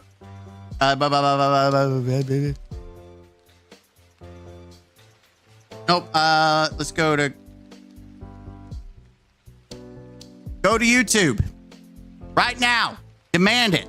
I'm threatening you. I don't know what I'm threatening you with. I don't have my edge. I don't have my fate bringer. Mr. Gaming Counselor. Go to YouTube, Mr. Gaming Counselor. And if you want, subscribe to the channel. And if you want to go the extra mile, you enjoy the content, and you want to support the channel, because I'm putting it to like the green screen stuff, the lights, and everything. Become a member. We have a couple members in our chat right now. We have Hades. I think Nell was in here earlier. We have Nell. And if you join it, you get several perks. But one of the perks that I've been doing is working on is we do have our own Discord, and members will have their own specific Discord. And I try to think of like ways to give back without taking away from the overall community. But I gave away one of the emblems that I got from the store, and I gave it to whoever wanted it between Hades and Nell. I made it a free for all to make it fair. I'm going to take the next emblems that we have received, or I'm going to receive whenever I get them. And I'm going to give all 1, 2, 3, 4, 5, 6 of them. I'm going to give all 6 of them away to my members. So, members, I will save one. I'm going to take lockbox though. I'm going to take lockbox. I'm going to take the lockbox emblem, and when I do a live stream, I'm going to do a giveaway to the channel for free, just free. The rest of the emblems I'm going to give to my members as just like as a perk. Nell, you've been added to the Discord. It literally pinged you. You're both members. Both of you. I literally put it here. It's first come, first serve. There's only one code. Go get it. Anyways, if you want to support the channel, become a member. I'm trying to work on like special stuff for it. Like we got Hades showcasing our gifts, our fun stuff.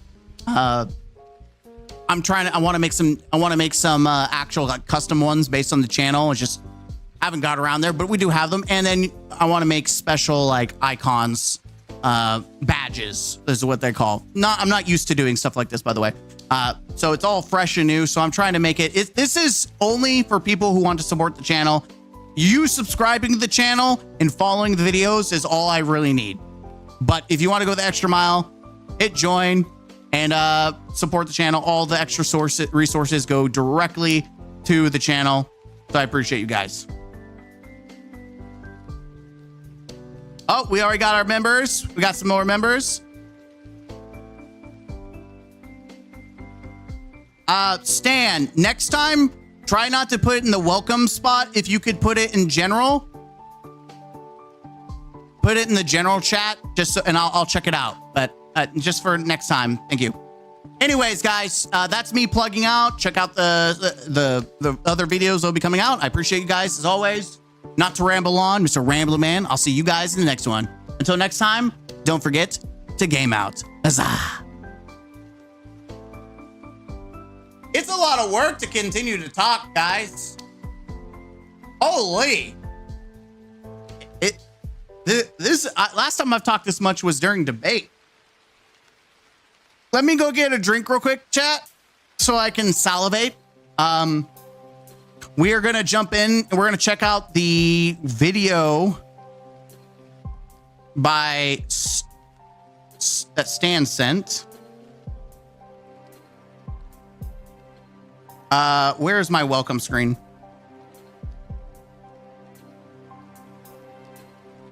They once called Destiny.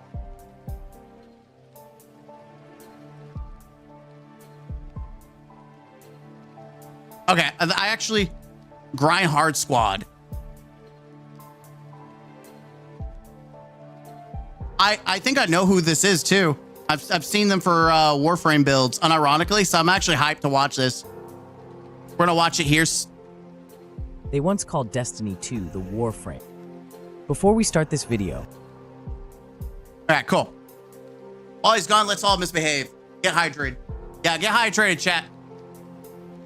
Put in the general chat. Yeah, just for the future. Thank you.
All right. I just got a water bottle to make life easier for me. Yeah, this is a Warframe, guys. So this is interesting. We've got 3 different videos to watch, so this is gonna be a long. We're gonna eventually get to Destiny, but can I just say I really appreciate you guys? Like, that's how I feel. Like, wow, that you guys are just joining me. It's been a great experience. So I appreciate you guys. Wow. Wow.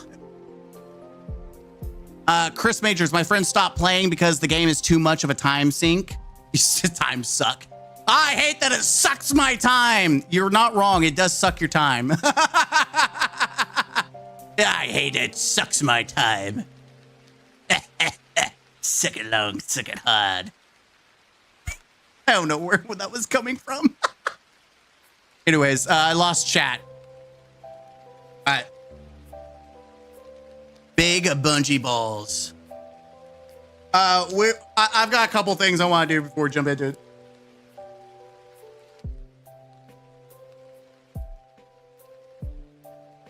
All right.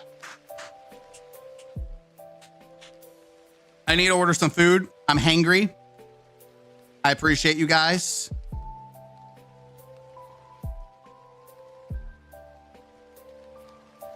I'm going to order some food. Usually I make dinner, but because we are on a roll and I'm having a really good time with you, I'm having a really good time. So we're going to continue. By the way, I think here's the thing. I would probably stream more. I'm going to put this in the video somewhere. I would probably stream more, to be honest, if I did reacts like this, because sometimes I'm tired. I don't want to play Destiny. Like, people think that like I hate on Destiny, but I actually play a lot of Destiny. But I've also done better for my mental health to stay off Destiny. Like, sometimes I just don't want to play Destiny, and so I don't. And I don't stream because I don't play Destiny, or I don't feel like playing any game. I just watch Netflix. But when I watch stuff like this and react, like with you guys, I'm okay. I like it. I enjoy it. It's different, and it's very it's very chillaxed, right? I use my brain, but not to the extent of like having to calculate and shoot things and try to accomplish something. I'm just reacting via just my actual like first impressions. So I'm down with that. Okay, I paused it because I'll play with that. I don't know what I'm feeling, chat. I'm hangry.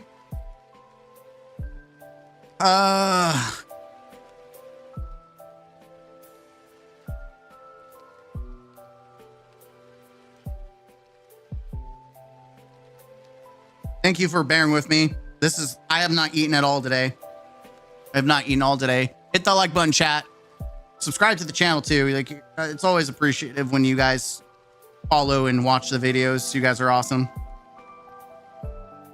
I need to eat something. My brain, like, I know I'm hungry, but my brain is so like on go mode that I'm not stopping to actually think what I want to eat.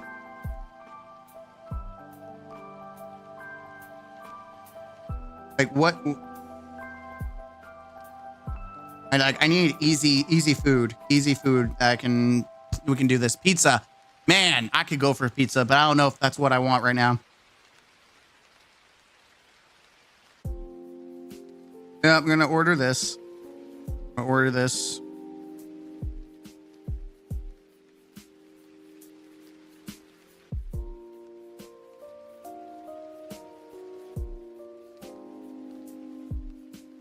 to order this. Actually, hold on.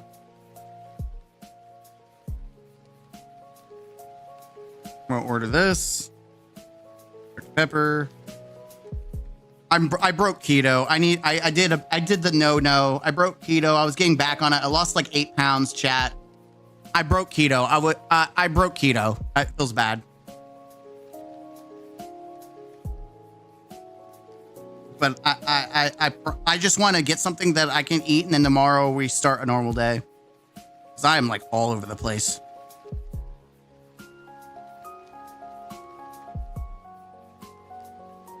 Yeah, I'm going back on keto. I just need to fast for 24 hours and get back on track. All right, that's done. All right, Whataburger. Oh God, guys, stop it. Stop it. You're making everyone in chat hungry. All right.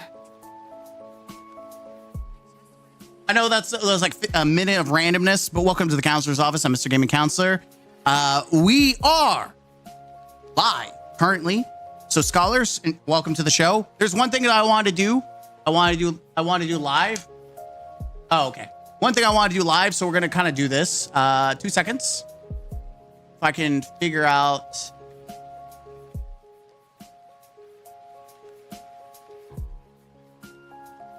That's definitely not what I wanted to do. All right. It's very scuffed because we're doing green screen. And so it's all scuffed, but I wanted to get like this, get the screen prepped.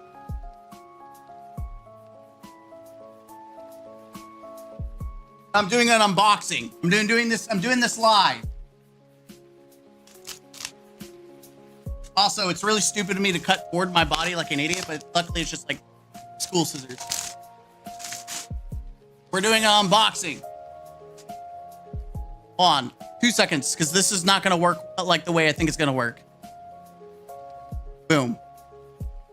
All right, turned it off. There we go. All right, I've never ordered one of these before, and I'm really excited. You can tell I've never ordered it before.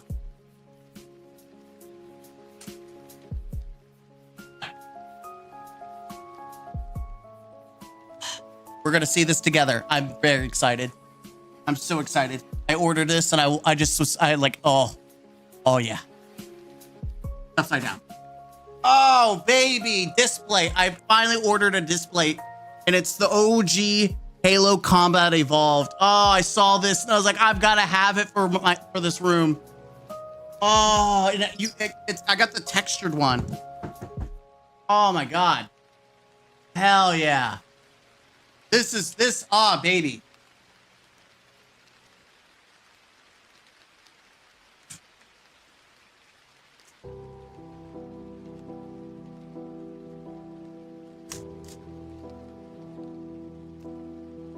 Oh, yeah, I can.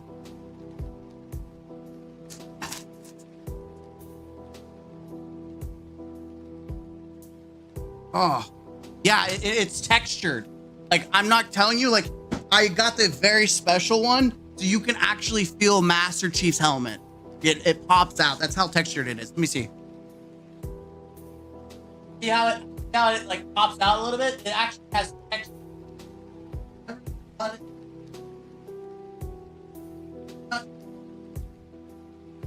Oh God. Yeah, you kind of see it, right? That's popped out. Oh. I've never bought one of these before. Always. Ah.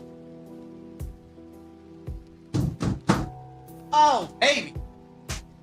I'm so excited for this thing. Ah. Dude, I actually want to get one for Halo 2 and Halo 3. You should do a custom display of your logo. Holy crap, that's a good idea. Will probably be worth more in 30 years compared to what you paid for it. Stop stroking his helmet.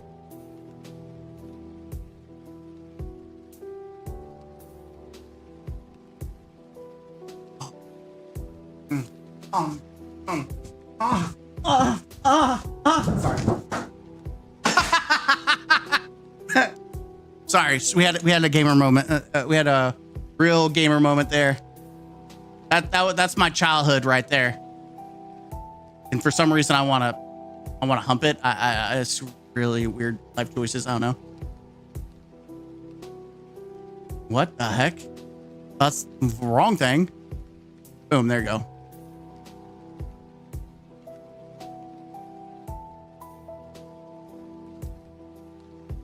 So wrong.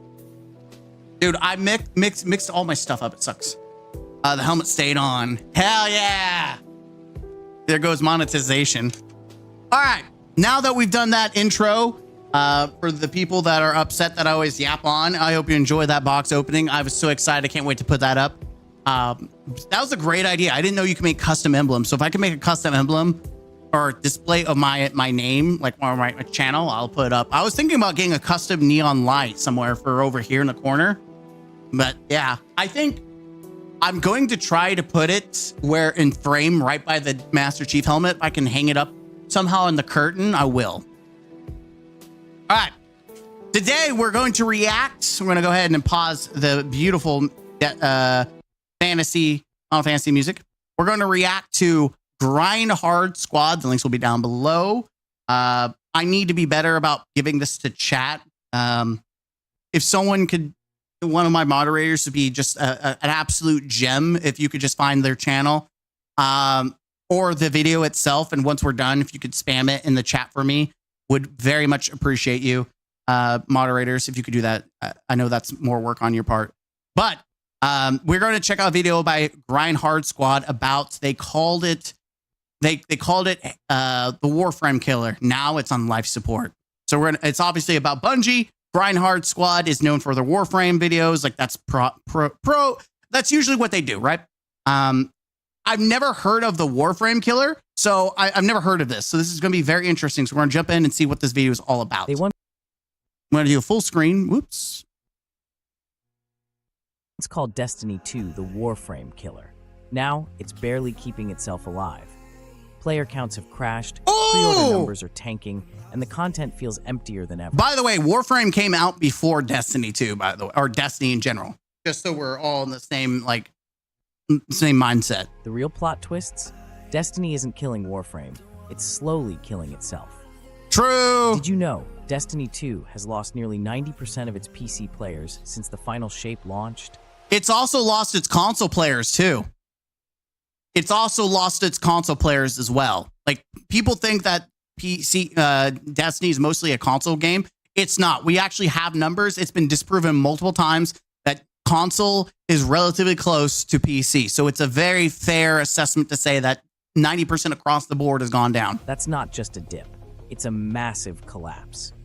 For a game that once stood tall as a pillar of live service shooters, this sudden fall has fans confused, frustrated, and in many cases done with the game.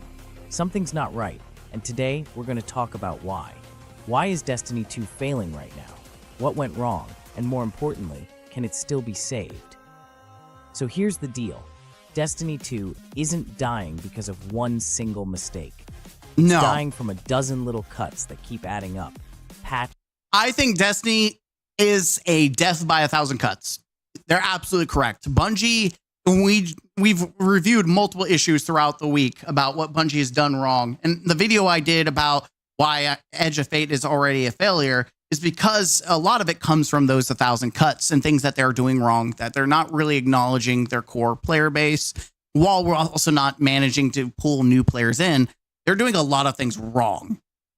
And it's like you at some point, you're beating a dead horse when you point out everything they're doing wrong. But at the same time, you do it because you want things to change. After patch, season after season. Let's start with the numbers, because the data alone paints a rough picture. On Steam, player counts have dropped by nearly 90% after the final shape. That's a blow no live service game wants to take, especially when that same expansion was... So something about that people are going to point out is like, but look at the numbers. Look at how much more people play Destiny than Warframe. I want you guys to look at the data. This is a good comparison. Look, Destiny has very high highs, but they have some low lows. Like, once it gets low, it's in the same territory as Warframe. But look at Warframe. Warframe is generally within it's a very consistent. Like, they have a very consistent player base that goes up and down to just like Destiny, but it is an extreme. Like, look how different the data is. High, then it just bottoms out. In fact, now they're getting to the point where it's worse than Warframe. Like, consistency, absolutely an important factor to play. Yes, you could argue that Destiny and Warframe are apples and oranges. To a certain extent, I would agree, but both are in free-to-play space. And I say free-to-play because Destiny is not free-to-play. It's free to try. But both of them came out at the same time. They're both live service. They both are looter shooters in their own regard. There's a lot of differences. There's a lot of space fighting, a lot of sci-fi magic. Like, there's a lot of similarities, but there's some very stark differences. And one of them is Bungie versus DE, which Digital Extremes cares significantly more about their community than Bungie ever has. Supposed to be a turning point for the franchise. It's like they planned a grand finale, only for half the audience to walk out halfway through the movie.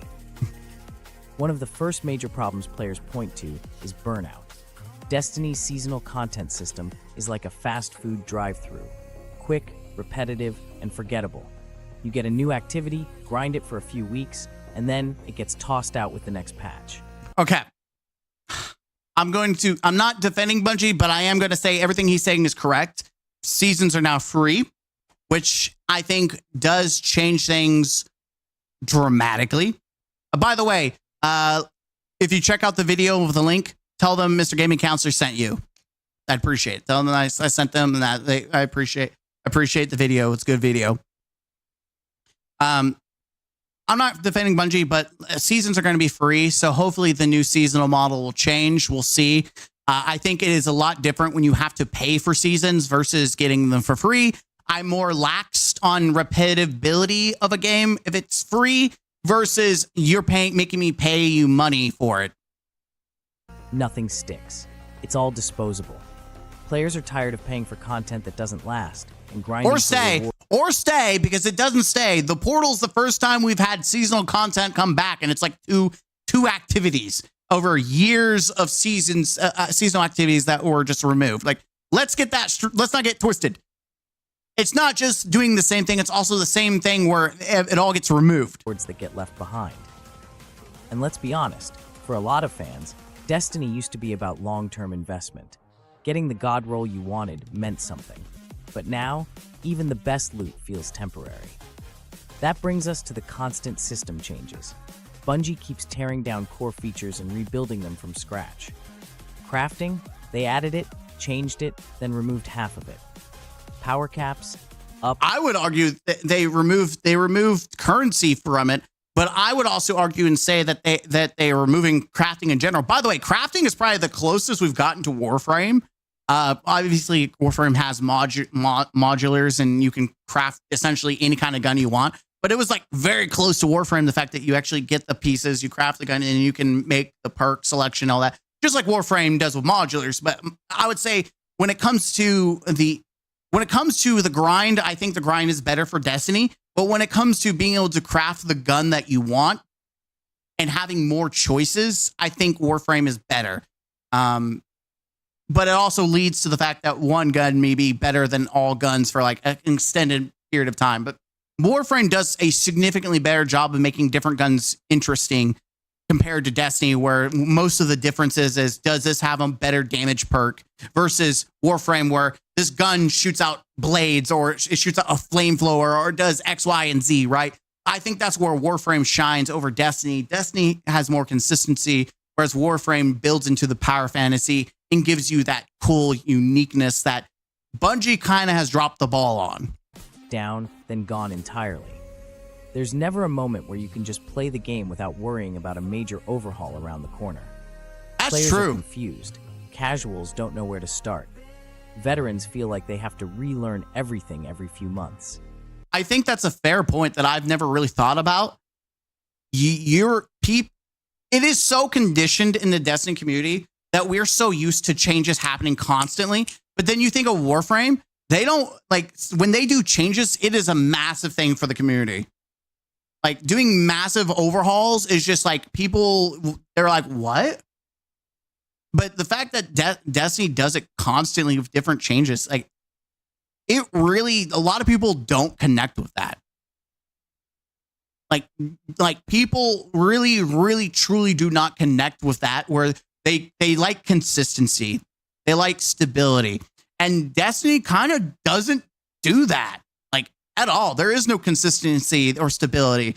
How Destiny is in a year might be drastically different in another year. And people don't like that. It's like trying to read a book that keeps rewriting its own There you go. chapters Yep. while you're reading them. And when it comes to loot, the heart of Destiny's gameplay loop, things are not good. For a loot-based shooter, rewards feel shockingly unrewarding. Most drops are trash, armor rolls are random junk, and instead of fixing that, Bungie keeps tossing in more currencies and convoluted systems to chase your tail around. It's like cleaning your room, only to find out someone dumped a trash bag on your bed 5 minutes later. Ah! And then there's the crafting economy. What's left of it? Yeah. Grinding for a perfect weapon roll used to be exciting. Now, it's a drag. The old one more run feeling is gone, replaced with, how many more of these do I have to do? Yeah, Now, that's true. let's talk about one of the most damaging things Bungie has done to this game, sunsetting content. If Ooh. you've been around for a while, you've seen this happen. Bungie removes content that people paid for, entire campaigns, strikes, raids, and locations, under the excuse of technical limitations or cleaning up the game. They're still doing that, by the way. Content Vault was introduced to supposedly make things more manageable, but to the average player, it just feels like they're being robbed. Imagine paying $40 for an expansion, and then a year later it's just gone. You can't play it. You can't revisit the story. Now, I will say that they're doing something different. It's called soft sunsetting for those that are from Warframe, who are like new to the channel. Bungie's doing a new system called the Portal and Edge of Fate, where they're essentially soft setting gear, making essentially, imagine like Warframe, you know, they do a new update, and then everything, all the old plants and everything, none of it matters. Like all the old gear, none of it matters. It's completely obsolete. You can't upgrade it anymore, or you can't upgrade. You can't use it to upgrade other things. Like it is just, it's pointless to do it. That's essentially what they're doing with the old content. Also, they're giving systems to where you can kind of choose the difficulty, and you're able to choose like modifiers and kind of play the game how you want to play, except 90% of it is not going to be in that system. It's only going to be like 15 activities. And that's all you can do with the new system that they're introducing. It's like Warframe, like, hey guys, you could do Still Path or Still Path Plus, except it's just 3 planets. So you can do Still Path Plus for.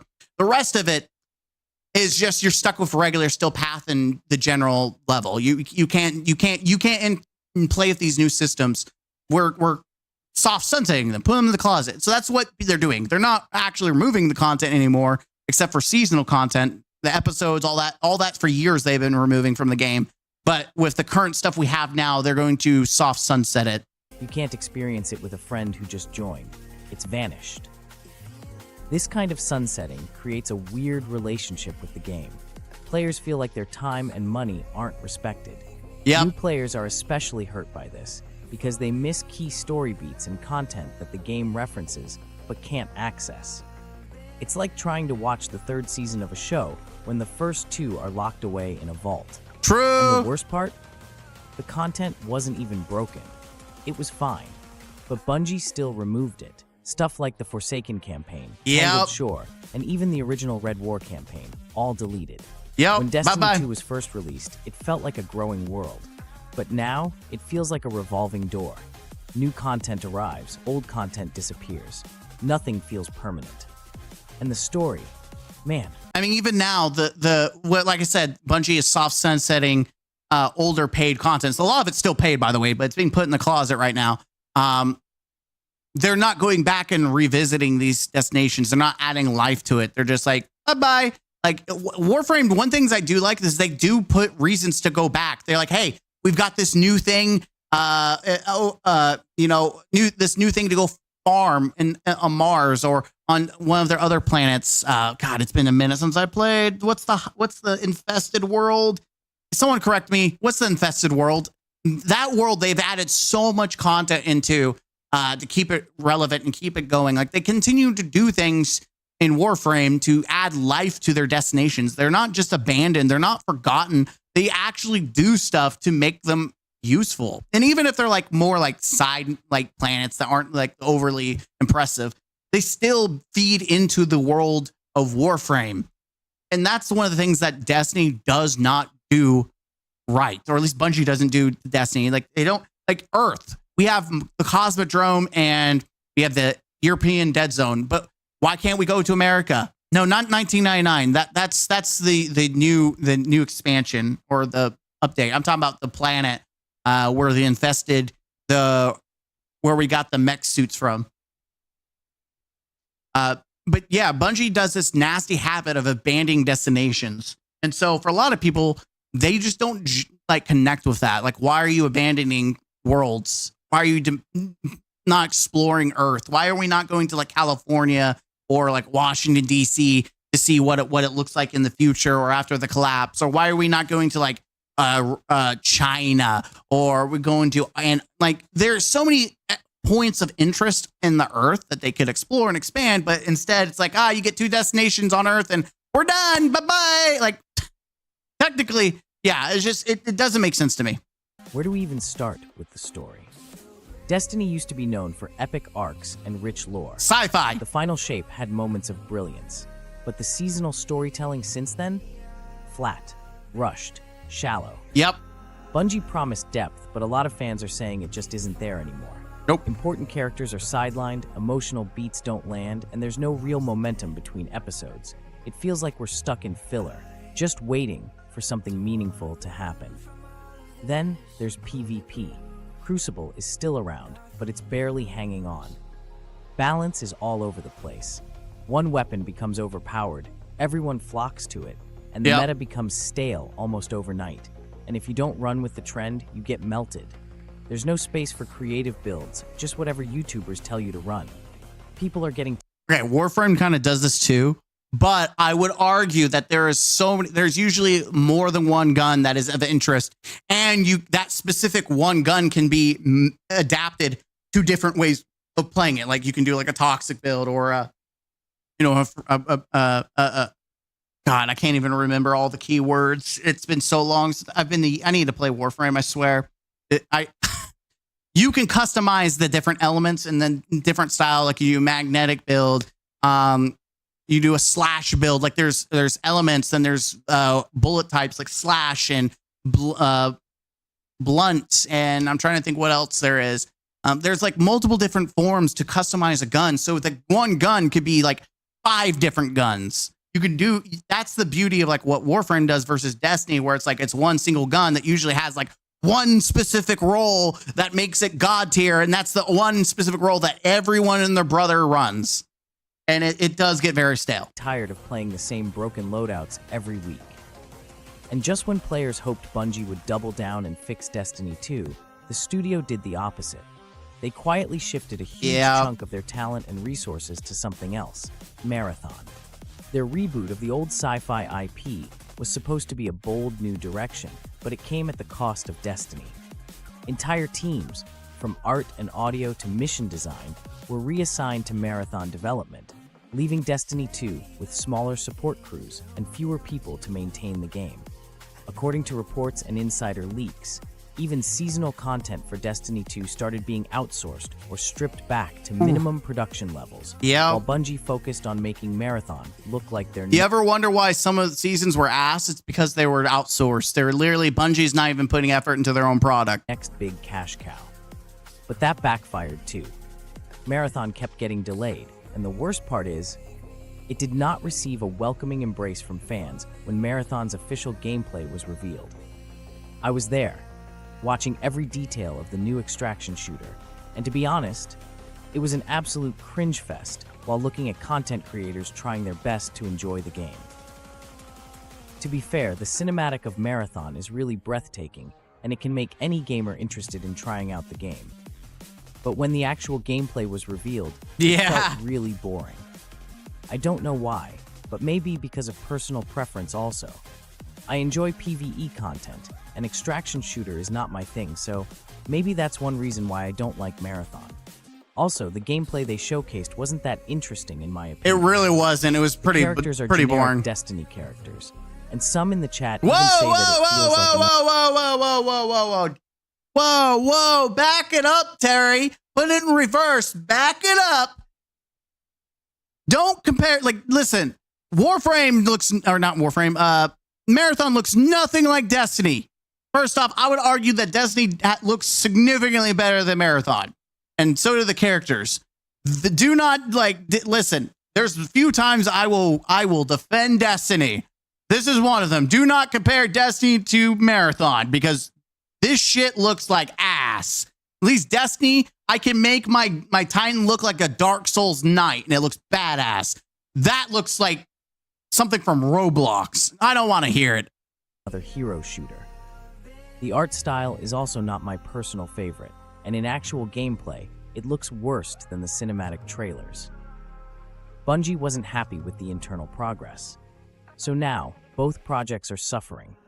Destiny 2 has fewer updates, and Marathon still doesn't have a release window, as there are more things that the developers should add to make fans interested on playing it. Players feel betrayed. They paid into a live service game only to realize the devs have already moved on. All of this adds up to something even worse: community burnout. Reddit is full of angry threads, meme posts mocking the game, and longtime fans saying they've had enough. Clans are going inactive. Players log in, that's very true. Clans in Destiny are just dying. Like, I'm gonna be lucky. Like, last night we had the main people from our clan, but we have so many people that just aren't playing anymore. One activity and log out. It's no longer fun. It's maintenance. By the way, chat, if you're still looking to play, I found out I'm an admin in my own clan, so I can add people to the clan. So if you're needing help to do clan bounties, we'll be doing that eventually. So join up while you can to get that XP. People are frustrated, not because they hate Destiny, but because they love it and they're watching it break down in real time. It's very There's true. this constant cycle of hope, disappointment, rinse, repeat. And you can't ignore the internal side either. Bungie's had layoffs, teams have been downsized, developers are doing more with less.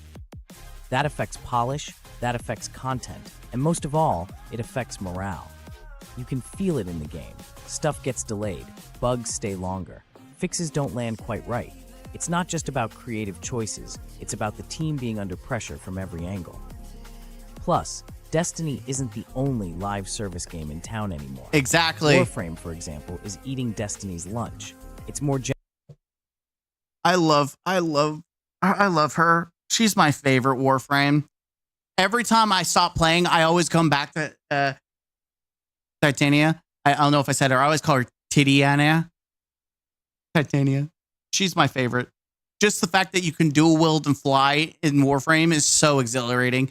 She is, even my build is outdated, I still have fun just running with her. She's just so freaking fun, dude. Like it is just, I don't even care if she's meta. She's just so fun. The one thing I wish you could do in Destiny was fly, and just what she does is, I don't know, I'm glazing the hell out of her, but I don't care. generous with content, keeps its system stable, and doesn't vault what players pay God, for. she's so fun. And there are newer titles too, pulling away the frustrated crowd, especially the ones tired of chasing the next patch that promises to fix everything. So I'm a little bit more aggressive Then with there's mine, the elephant in the room. but the dual wield Pre-order flying's numbers badass. for Edge of Fate are trending nearly 50% lower than the final shape at the Yeah, same it point is. pre-launch. She got Data a from the buff? game- No shot. No shot, Chris. Don't tell me she got a buff. What they tell me what they buffed her. Holy. Post shows Edge of Fate pre-orders are sitting at 53% of the final shape's pace, suggesting Destiny 2 might miss out on around 1 million purchases. That isn't just a dip, it's a crisis of confidence. For a game where hype is everything, this is as loud a critique as players can deliver. Yeah, it is. So here's the big question. What exactly is Destiny 2 now? Is it a hobby? A story-driven MMO? You know what it is?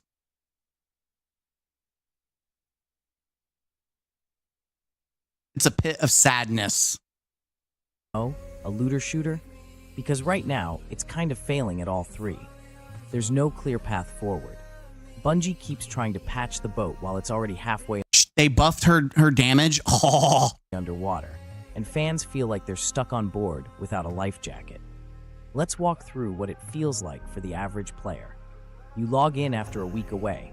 You're already behind. A new episode dropped. Everyone's talking about some new gear. But to get it, you need to do a weird seasonal activity 15 times, collect 3 types of currencies, Yep. craft a weapon that might be obsolete in 2 weeks, and then hope the patch doesn't break your character in the middle of a strike. It's not fun. It's exhausting. And the worst part? That gear you just got. There's a good chance it won't even matter next season. That's true. And the thing is, Destiny's always had flaws. But for a long time, it made up for them with By the way, this is someone who has mained Warframe. So this is someone who's looking from the outside inside. So it's easy as a Destiny player to say, "Oh, you're just hating Destiny." You need to be. These are the people you need to be trying to pull into Destiny. Is the people who are on the outside looking in.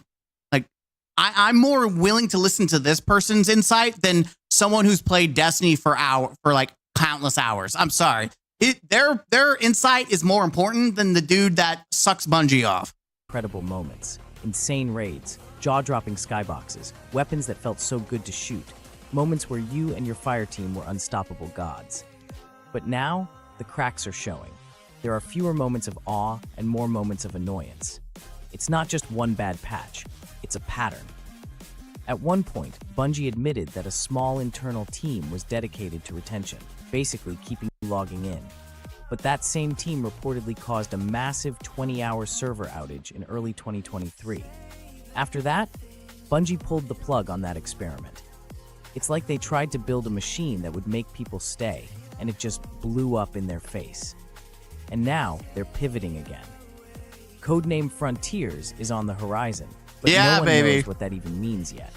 Is it a full expansion? A live service patch? A reboot?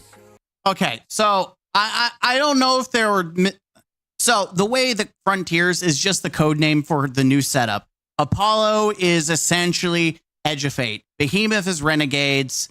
There's going to be 2 updates. You know, there's going to be the season. The main season doesn't start till right here in fall. Like when we in 6 months when we get or no, sorry, is it 6 months or 3 months? Yeah, 3 months. In 3 months we'll get Ashes and Iron, I believe. And then 3 months after that, like it is confusing. This is confusing, but the new updated one gives you the better layout. So I wouldn't even follow this. I would follow the new layout because we know we're getting Ash and Iron in 3 months, and then in like 6 more months we'll get 3 months, and then in that even I can't explain this very well. For 6 months we have one expansion, and then after that we get the rest of the year the other expansion. For 6 months. In between that, there are mini season updates. There you go. I explained it just in a shitty way. People are skeptical, and after everything that's happened, can you really blame them? Here's the bottom line. Destiny 2 is in serious trouble. It The is. systems are bloated. The content feels disposable. The rewards don't satisfy. The storytelling is shaky, and the community is fraying at the edges. And yet, somehow it's not completely beyond saving. It's not. If Bungie wants Destiny to survive, they've got to get serious about fixing its core. Bring back meaningful progression. Make rewards matter again. Stop vaulting paid content. Give players a reason to invest their time and feel rewarded for it. Don't throw in 15 currencies when 2 would do. Don't hype things just to patch them out. Listen more, hype less. Let players build their own metas. And please, fix PvP. People want to love Destiny. But right now, it's not giving them much reason to. It's If not. Bungie can pull that off, maybe Frontiers really will be a new beginning. Maybe there's still some light left at the end of the tunnel. Light, But right get it? now, Destiny 2 No, we're done with the Light and Darkness saga. We've moved on past that. And now it's about faith. is falling hard, and it's on life support. Yeah, I mean, they're not wrong. Like, go in, like the video, let them know that I let them know that I sent you. Mods, if you could go ahead and post the video again. Check it out, like the video, tell them I sent you, and yeah, you missed a key feature, the sunset content you paid for, you'll never bring back. So remember Anthem, Meat Rider said Anthem gonna kill in Warframe. Well. I mean, I agree. There was some things that I did correct, obviously, that are a little off the top, but overall, I agree with this video. From someone outside looking in, like, this isn't someone who mains Destiny. I absolutely do agree that this is a problem, and it's not being reserved. And he's a Warframe player, and a lot of Destiny players make fun or attack Warframe, especially when it comes to like the free to play aspect. When you're comparing free to play games and live service, there's always a competition, and Destiny players hate being compared. Having Destiny compared to Warframe, but there's a lot of similarities. There's a lot of things that they do have on, they have on par, and there's a lot of stark differences, right? It is interesting, though, to get someone who's outside of the Destiny community and get their opinion on how things are going. And it really isn't. People need to get outside of their bubble and realize just because you play something and you like my video, when I talked about the new DLC, right? I talked about how it's already failed, and it was based on the community. I wasn't even including or talking about the wider gamer audience and how they perceive Destiny right now. Even I am in the bubble of Destiny and its community, but I did not think outside of the bubble when making this video. And that's the problem with a lot of people in the Destiny community. They don't think outside. They don't see how people view Destiny from outside. And they see the real issues, the glaring issues, the reputation that Bungie has. To Destiny players, it's, oh, the creators of Halo. Even though it's not true that everyone's gone. Like, I don't know, man. It's nice to see other people's other people's viewpoints, but nothing. It doesn't help if Bungie doesn't take those viewpoints and do something with it. At the end of the day, that's on Bungie, not on me or you guys or anyone outside in the gaming community. It's up to Bungie to listen, and unfortunately, they're not. Mr. Gaming Counselor, hit the like button, comment down below. Link to the video will be down below. Hit the like button. I'll see you next time. Peace. About. Kepler is locked in DLC. Sorry, guys. Let me get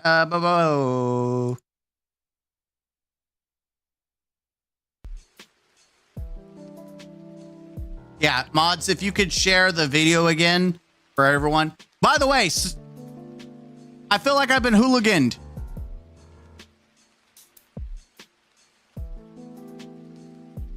Stan, didn't you say that they talked about the comment on my video? I feel like I was debated, Stan. Before I miss out, MR Gamer, thank you for the $2. I appreciate that. Did you see that they disabled the free Enagrm? Yes, we have. We did a video about Lootapalooza and just my thoughts. Yes, it is funny that they did that.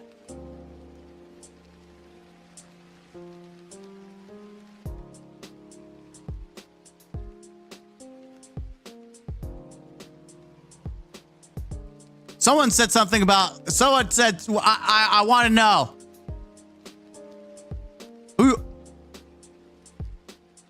Who supports your comments here?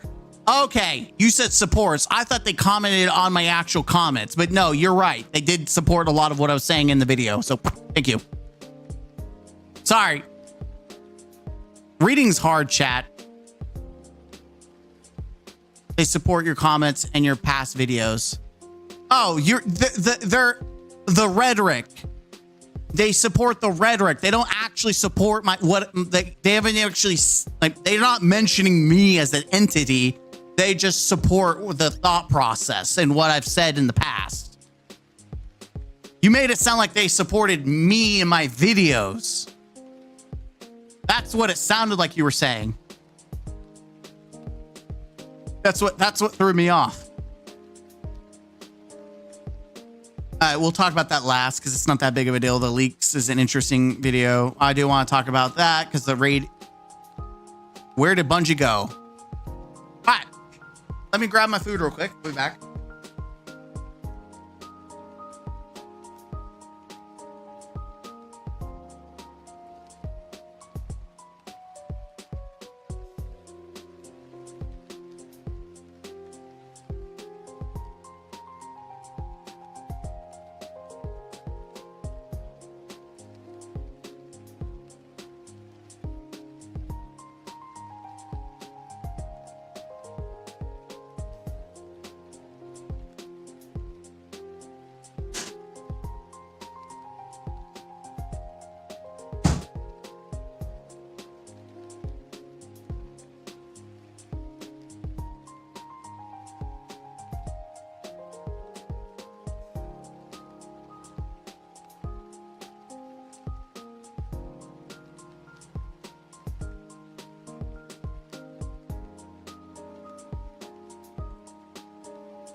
Oh, no, you're good. I wasn't upset with you. I just felt like I was baited.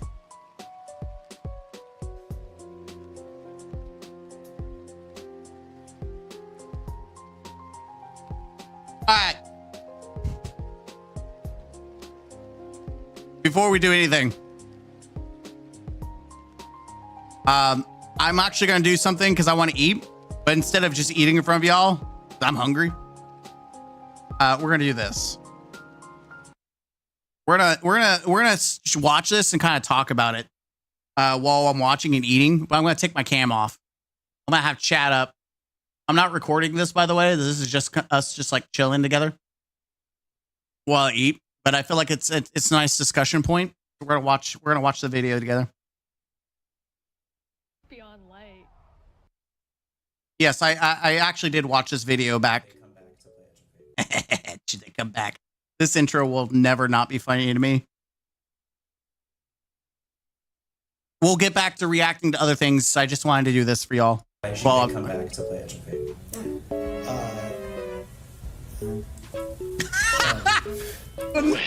We're waiting. We're waiting.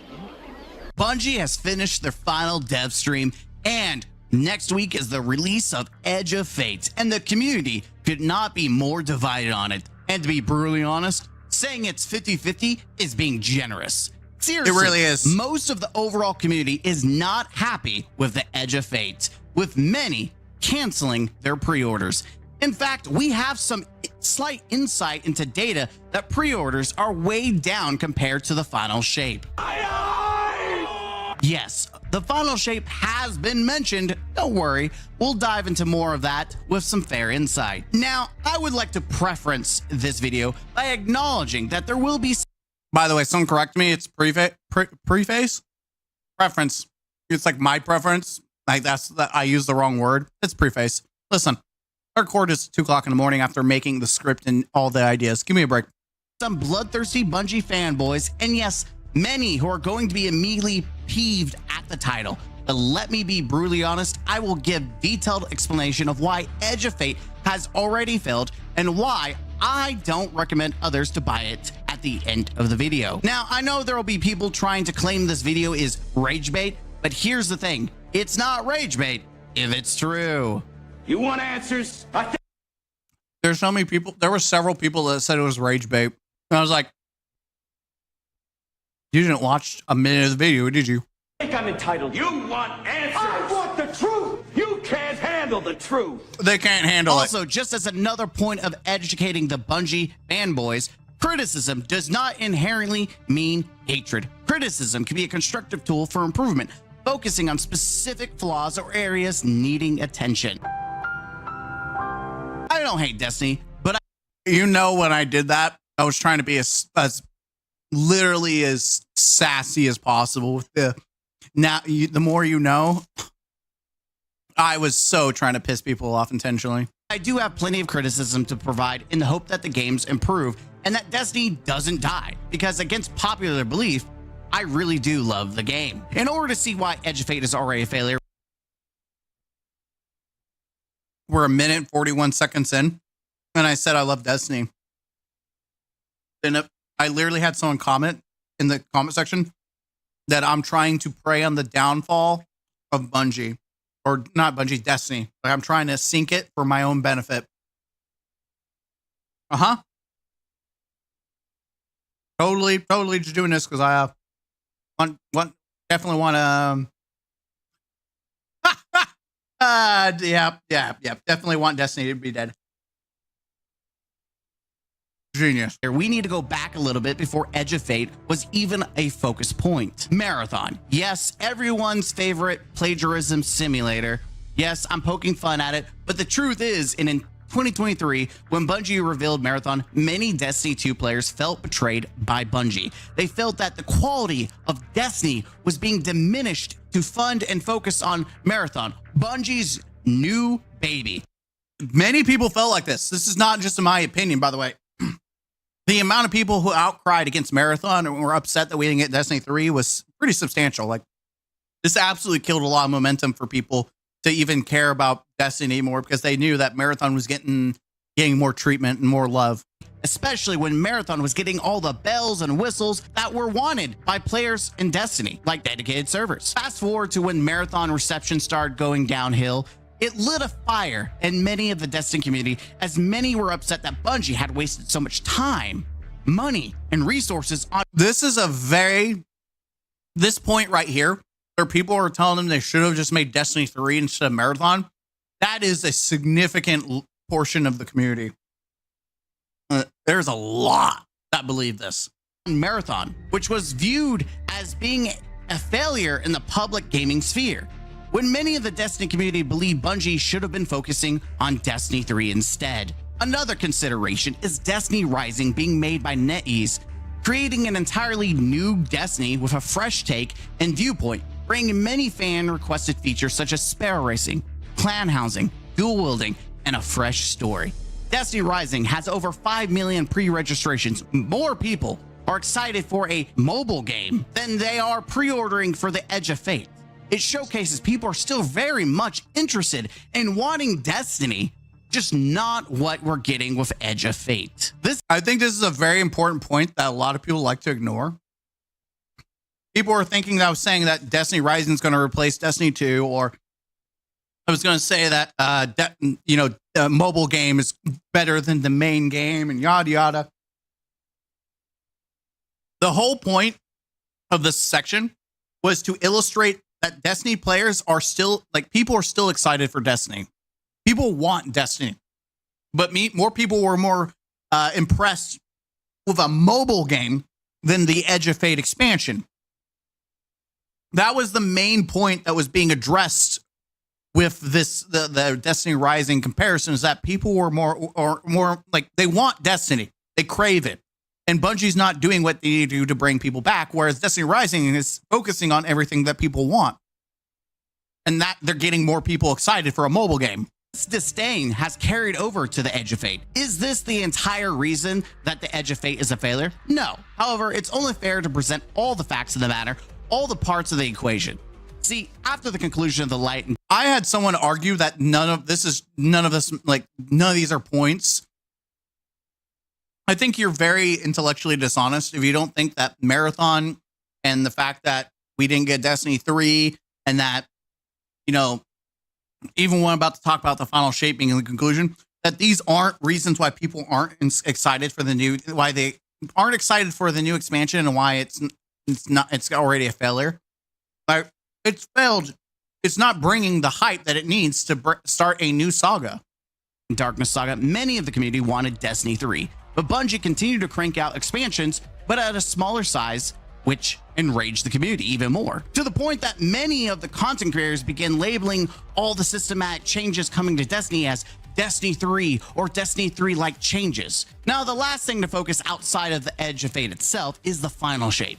We have to acknowledge the reality that many players were done with Destiny after the final shape. Many have cited not to return until a Destiny 3, or simply just done with the franchise, period. Bungie has the unfortunate task of trying to make their introduction to a new saga. It's crazy that people ignore this point right here, because it's a very true point. A lot of people have left Destiny and they're not coming back because the final shape was the conclusion for them. They got off the train. Like, they're not getting on a new train that you see in the trailer for Edge of Fate. Like, they're not getting on that train. They're done. They've left. Like, we're not. It's crazy that people want to ignore this very specific point, that it's a failure, because people have already left the train. They're not even going to engage with this expansion, not because they don't want to buy the expansions, because they're done with Destiny. Compete with the conclusion with its last, as we have real-life examples of other forms of media trying to follow the same direction. A perfect example is Marvel, as they have struggled to form a new saga within the Marvel universe after concluding their big Infinity War saga. All right, finally, moving on to the reveals and focuses surrounding Edge of Fate, as this is the main point of failure from Bungie. But Bungie revealed the tier system. That's free. What about Armor 3.0? That's also free. The firing range? Also free. The portal? Still free. The MO meter changes. Free. Power and progression changes. Involves the portal and seasons, which we know seasons are now free, and the portal itself is still free. One of the biggest reasons the expansion has already failed is because Bungie has failed to advertise the actual DLC. Bungie had content creator previews, multiple Bungie blogs, and 3 dev streams covering Edge of Fate, with 90% of all of it focusing heavily on the free changes and not the DLC, with 2 of the dev streams regurgitating the same information we already knew from previous streams, content creator previews, and their own website, and it was 90% the free stuff. Because we're good at our jobs. During a dev interview, Bungie explained how they wanted to bring back questions to the Edge of Fate. We want the game to be about asking questions again. Ironic, because many people have left with many questions about Edge of Fate and what they're actually buying. I don't think I have seen worse advertisement for a product in my life, especially for a video game. It's baffling to me that they actively avoided showing any. I'm sorry, I laughed my ass off when I did that because it's so true. It's like, what are you buying? What? I just want to listen to that again. And it was 90% the free stuff. Because we're good at our jobs. During a dev interview, Bungie explained how they wanted to bring back questions to the Edge of Fate. We want the game to be about asking questions again. Ironic, because many people have left with many questions about Edge of Fate and what they're actually buying. I don't think I have seen worse advertisement for a product in my life, especially for a video game. It's baffling to me that they actively avoided showing any real information about the DLC until the last dev stream 2 weeks before launch. It's like trying to sell someone a car but focusing on something free that isn't even part of the purchase. Yeah, baby. Yeah, I love doing these skits, man. Something about doing Pete Grossman, a fusion of Pete Parsons and Les Grossman. Pete Grossman is like one of my favorite characters to do. God, I love doing skits as this character. Pete Grossman here at Pete's Car Garage. That's right, players. You ever want to own a Ferrari like Pete? Of course you do, because Pete's sexy. Discount on Ferraris. That's right, for only $50K. Pre-order yourself Pete's Ferrari. When you come on down to Pete's Garage and pick up your Ferrari, you're going to enjoy the experience because we have a brand new innovation, brand new remodel of our bathroom, absolutely free. That's right. The toilets, when you take a shit, this thing will literally wipe your ass. Absolutely free. Hell, you don't even need to buy a Ferrari. Just come on down. It's absolutely free. All the what we can do for our customers. That's right.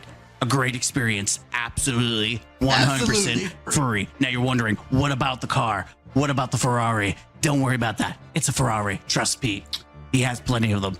You're going to want to buy this Ferrari and go exploring. That's right. That's what we sell in here. We're selling you a journey, a process for you to explore. It's all about the surprise, baby. That's right, player. It's all about the surprise.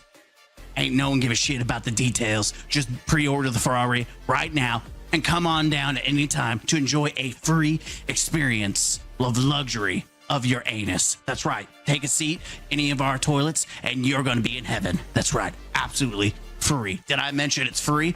Absolutely. Be sure to pre-order the Ferrari for only $99.99. You too can have a Ferrari and be like Pete. But don't worry about that. We've got absolutely a free shitter for your ass to sit down on. That's right. Nothing's going to be better for your asshole than Pete's Garage. Pre-order now, and I'll see you later. Playa. Either Bungie thinks the Destiny... I'm sorry, that was too fun. And yes, it was. I got comments like someone was upset. Like, yeah, I can't, like, your advertisement, the video started after the advertisement skit. It was way too long. Fuck you, I don't care. That shit was funny. And true. Everything about it was true. It's so funny getting some responses from Bungie ball fondlers and people that are just so, like, I triggered the hell out of some people. And you can tell I triggered them because they're spamming, like, other people's comments that are shitting on, like, why they're not buying the expansion. And they're just spamming the comment section. It is, I actually banned someone whose name was like Google something, like Google Play. And I was like, what the hell name is that? Not only is your name a bot name, you act like a bot by spamming comments. So I banned him because he literally was infesting the comments with just random crap. But my God, like I found every little piece to trigger people. The community is full of complete morons who can't see the difference between free and DLC, or they're desperate to get people to come back to Destiny. Newsflash, the Destiny community isn't stupid, and the lack of advertisement of the DLC. Okay, I should have really been specific here. Some parts of the Destiny community aren't stupid. There's a good chunk that are. And heavy focus on free stuff has caused many to cancel and refund pre-orders, because why buy something with minimal representation when you can just simply reap the benefits of the free aspect of the game? Unironically, this is probably the most free-to-play Destiny has ever felt, with all the focus being on the free stuff. It almost feels like Warframe for a minute there. Okay, but ignoring the free updates, you know I pissed so many people off with that comment for now. What about the actual Edge of Fate content Bungie revealed? Surely that was exciting, right? One of the very first things we learned about the Edge of Fate is it was going to be a smaller expansion comparable to Rise of Iron. Ironically, Bungie tried to roll that comparison back in the third dev stream. Like, how does that actually break down when we look at the Edge of Fate and Kepler? Like, you had mentioned depth and secrets and a bunch of different things. So. Yeah, so I think, like, you and I were talking about this in rehearsal a little bit, where, like, that comparison is just to give us, like, a ballpark of where we want to be. But at the end of the day, it's like apples and oranges. One of the biggest selling points was the dark matter mechanic, or the new destination, Kepler. Content creators and even Bungie advertised Matter Spark as abilities. It as our premier ability, the crown jewel to release, and that's called Matter Spark. I love this. What you listening to, son? I don't think you like it. I don't think you like this. So there's multiple new abilities that your players are going to be able to discover on Kepler that's going to make them navigate and look at the world in different ways. But there's nothing funny about these sounds. What that person on your tape has is a medical disorder. Yet, the reality is Matter Spark really isn't a real ability, just like the Deep Sight mechanic. On Kepler, it lets you turn into Matter Spark the same way you'd summon a sparrow. Same way you'd summon a sparrow. Both are used for transversal. Granted, Matter Spark is more advanced mechanic with combat capabilities and the ability to upgrade it as well. However, this mechanic is a stark difference from true abilities or supers such as Prismatic. The Prismatic subclass alone brought hype during its reveal and encouraged many players to buy the final shape. But that's not fair. The final shape was the conclusion of the year saga, the 10-year saga, in fact. And of course, they'd make something hype like Prismatic. It's not a fair comparison. I'd counter-argue this point by saying as much as a conclusion is important, the beginning of a new saga is equally as important. I mean, Bungie themselves wouldn't have the legacy of Halo if Halo Combat Evolved didn't pop off as the introductory of the new saga. We would have never had Halo 2 or 3. First impressions are key. You gotta go big. I mean, supers historically have helped sell expansions. Look at Lightfall. Strand is one of, if not the only glowing things that people said about Lightfall. Beyond Light introduced our first darkness subclass with Stasis, which drove people crazy with hype over it. Then you have Edge of Fate, and you can go zoom zoom like Sonic the Hedgehog.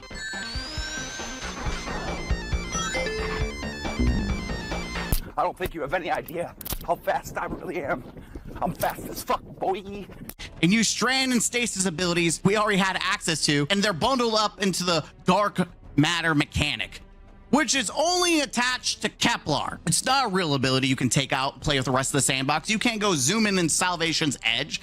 Even Bungie developers have admitted there's no plans currently to bring dark matter mechanic to outside of Kepler. But we have these brand new Kepler mechanics, Matter Ball, we have the one that you can shift the environment and all these things. Will we ever see these mechanics on anywhere other than Kepler, like in future? Hold the phone.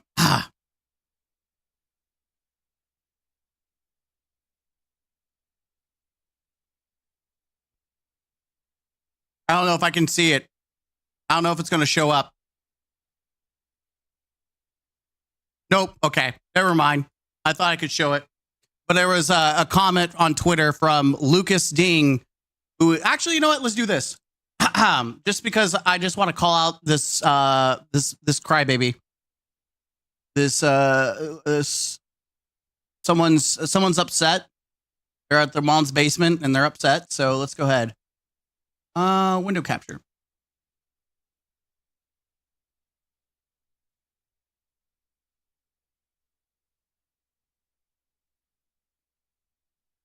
La la la la la la.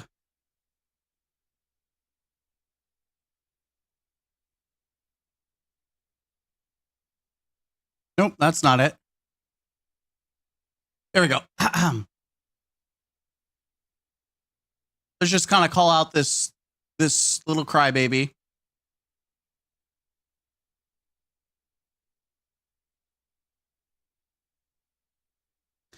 Ranting on Twitter.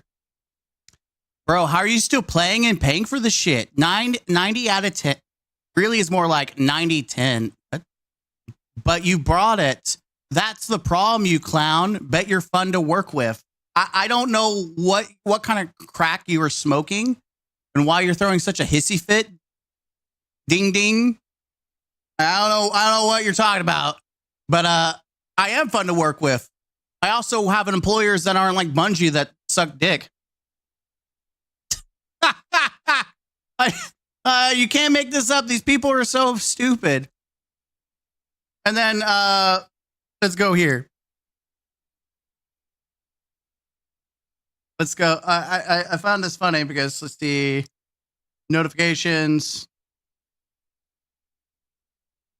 I'm starting to feel sorry for you, bro. Please just drop Destiny. Okay, so you're trying to get me to quit Destiny, or are you trying to defend Bungie? I can't tell. All right, I just want to call that out. Let's go back to the video, and I'm almost done eating my lunch, my dinner/lunch. Your content. Without making any promises, because at this moment in time, there are no plans to like take them out of Kepler. Players aren't excited or getting hyped about a mechanic that you can't use in the wider game, and it fails to bring the same excitement and hype like new supers. The developers literally just said that no, they do not have at the moment plans to take this out, and people don't understand this. Like, but you're getting the new dark matter, but you're not actually. You can't take that. You can't. That's like one of the biggest thing. Like that's the part that just doesn't make sense to me. Is like you can't even take this outside of Kepler, Keeper, or IO.02, or should I say? Because literally the people that live there are called Ionians, even though it's nothing starts with IO except for the planet that's not here. So I guess this is IO 2.0. Abilities, subclasses, players are able to take and use these to challenge the rest of the game with. Dark matter is a failed attempt to make balancing the sandbox easier for the developers by not actually making new abilities, but rather a destination mechanic that Bungie can easily move away without designing future content around, making their whole... By the way, I just want to say right now, I made a very fair point that a lot of people are not going to buy this expansion because supers and subclasses historically do sell expansions very well. It absolutely does bring hype to the expansion. So when people find out that the little ball mode isn't something you can do anywhere else in the game, they disconnect. They don't care. Whole job much easier at the expense of the player experience. It's also ironic that most of the trailers showcase a little bit of the arc ball, and then everything else is you're seeing supers and abilities that we have access to already that has nothing to do with Edge of Fate. Like, oh boy, that hunter's using arc super. Wow, I wonder where you can get that from. Oh yeah, if you literally guys watch and see it is crazy. It is absolutely crazy. How many times they use like supers and different abilities that we already have? Like, that's crazy. Not this DLC. The next major selling point of Edge of Fate is the destination of Kepler. Specifically, the exploration and secrets. Ah, yes. Secrets! Where's the place touched by the Nine? Concealing a lot of secrets? You had mentioned just a minute ago about secrets. Okay. So, what exactly am I buying when I get Edge of Fate? Shh. It's a secret. But why is it a secret? Do you not want me to give you my money? What do you mean it's a secret? Bungie's will is not its own. But it is. It is your will. You are Bungie. You're the one that's selling the DLC. And I want to give you my money. What am I buying? What? What kind of business are you running? Listen, man, I don't get paid to understand. My boss just told me, like, hey, keep it a secret. So I'm gonna keep it above 50. It's a secret. Enjoy. You know what, man? Whatever. Y'all weird. I'm gonna go play some Borderlands 4. We heard you like secrets with your secrets. I'm not a rocket scientist, but at some point after finding a secret. All right, if you guys want to watch the rest of it, please check out the video, support it. If you haven't seen it all the way through. I had so much fun editing this. It took me 2 days though. I can't do this again. What are you buying? I wanted to do it so bad. I was like, do I want to do Sir or do I want to do the Stranger? What are you buying? What are you selling? I don't know. Buy or crap. I couldn't make it work though, because the Stranger thing was great, but like Resident Evil.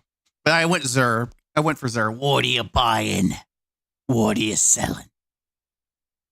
Anyways, that was fun. Those are fun times. Fun. Are you telling me? I didn't know if they're gonna tell me ever like actually tell me what am I buying? What are you selling? All right. Back to the grind, chat. Yeah, I saw the bait. I'm not interested to talk about a video about something that has no meaning. Like,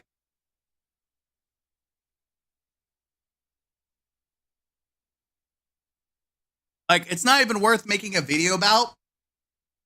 Like, sure, I can make a video shitting on Bungie for trying to get people, like, you know, prepped up. Like, it doesn't, yeah, I don't want to give it any attention.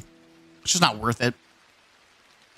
It's such a nothing burger that it's not even, like, appeasing to me to even try to converse about. It's just pure bait, yeah.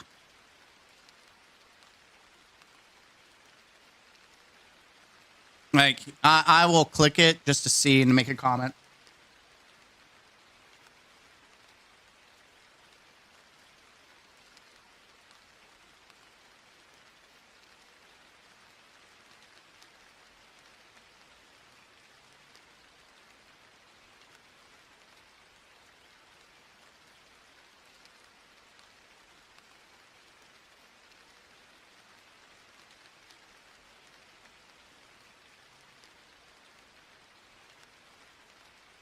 There, I made a reply to it. Or not reply, but I posted.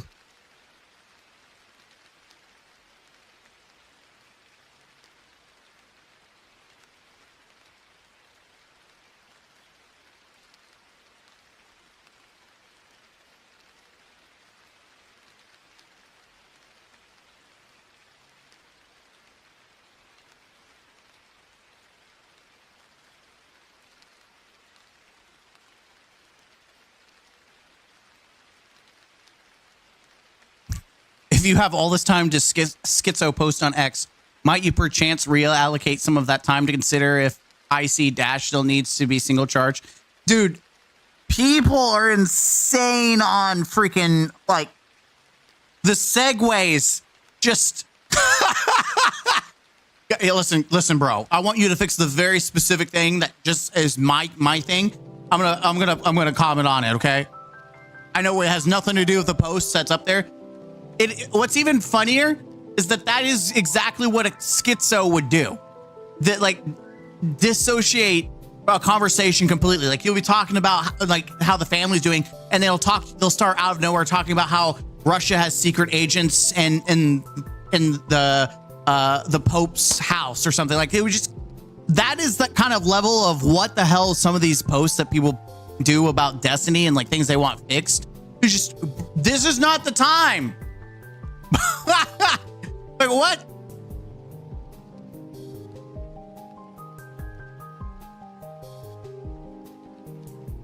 Anyways, let's close that down. Come again? Yeah, we're coming and we're going. That's what we're doing. All right, posting this. All right, let's get back to the grind, and then we're gonna play some Destiny eventually. Let me check Discord. Got anything else? I'm checking my Discord. Nope, no one's online yet. I was supposed to go run some stuff, people. All right. Scholars, welcome back to the Counselor's Office. I'm Mr. Gaming Counselor. We are live at the counselor's office, and we have chat with us who's going to be helping us as we're going to be watching and reacting. We're watching a channel called Going Indie. I've never watched their video, their stuff before, but the video has caught my attention. That is going around Bungie. They all left. Where did Bungie go? Where did Bungie go? And a lot of people, when they think about Bungie, they are the current Bungie, they think, oh man, the creators of Halo. But the reality is they're not. Now, I don't know where they all went, so this video is probably going to help me understand more. But when you hear people talk about, you know, Bungie and how they're the creators of Halo, that team's gone. They do not deserve the reputation or the mantle as the creators of Halo when everyone who did make Halo is pretty much gone. So that's like, they are not the creators of Halo by name only, by association. It's like being friends with the president of the United States. Guys, I'm the president of the United States. No, you're not. You're just a friend with him. Like, you're the friend of the president of the United States. Guys, I run the country. No. You didn't have any influence at all on that. You're just a dude who's there. That's it. That's how it is with Bungie. You didn't make Halo. You have no right to claim you made Halo. You're just dudes and dudettes that happen to be in a building where it was maybe made. Let's jump into the video. Bungie was once the most admired game studio in the world. One of the most eagerly awaited video games finally goes on sale. We got it. Sniper, sniper! This is worth it.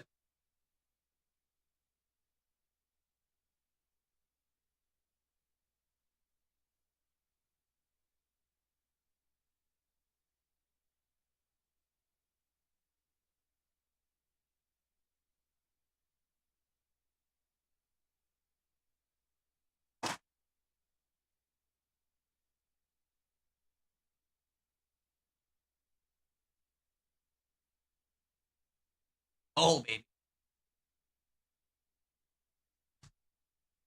I saw that and I was like, hell yeah. I got it. I got this beautiful collector's. Oh yeah, I do have the helmet actually signed by Master Chief himself, by the way. I literally have it signed by Master Chief. Oh my God. Guys, I got you. Here's you want you can't see it, but I've got 2 months. Oh, okay. For the meme. Gotta turn it off. Guys, I got you.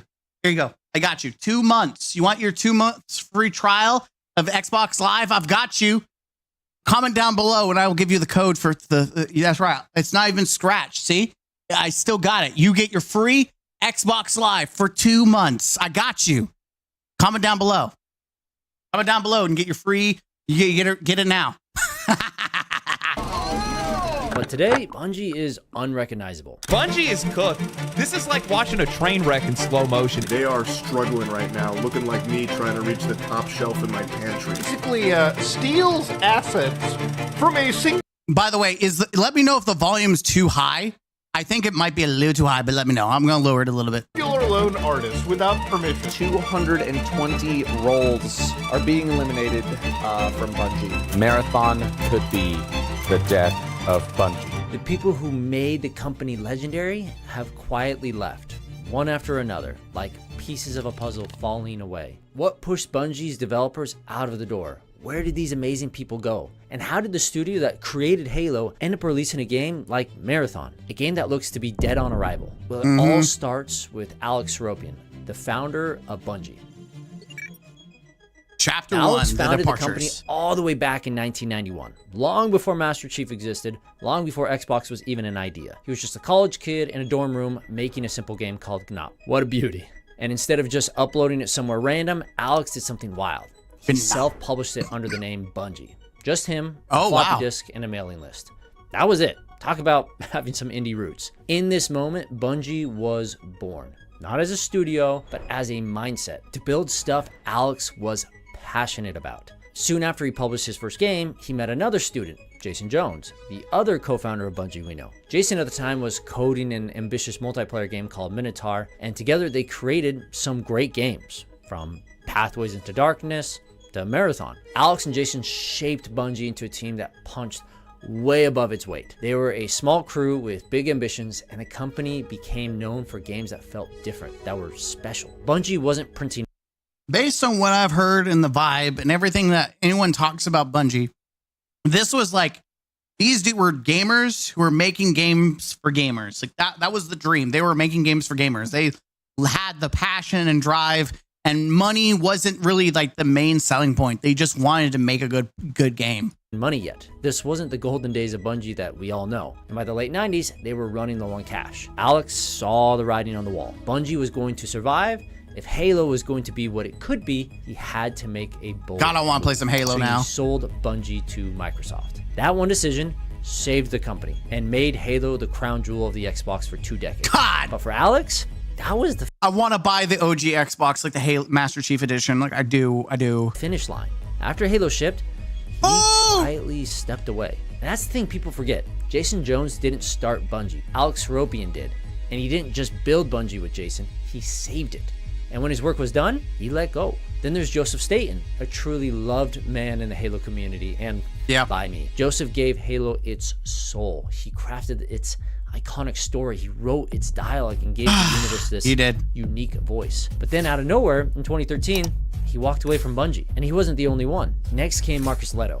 Joseph might have given Halo its story, but I think some of these key people who had made such an impact in Halo leaving was signifying the downfall of Bungie a long time ago.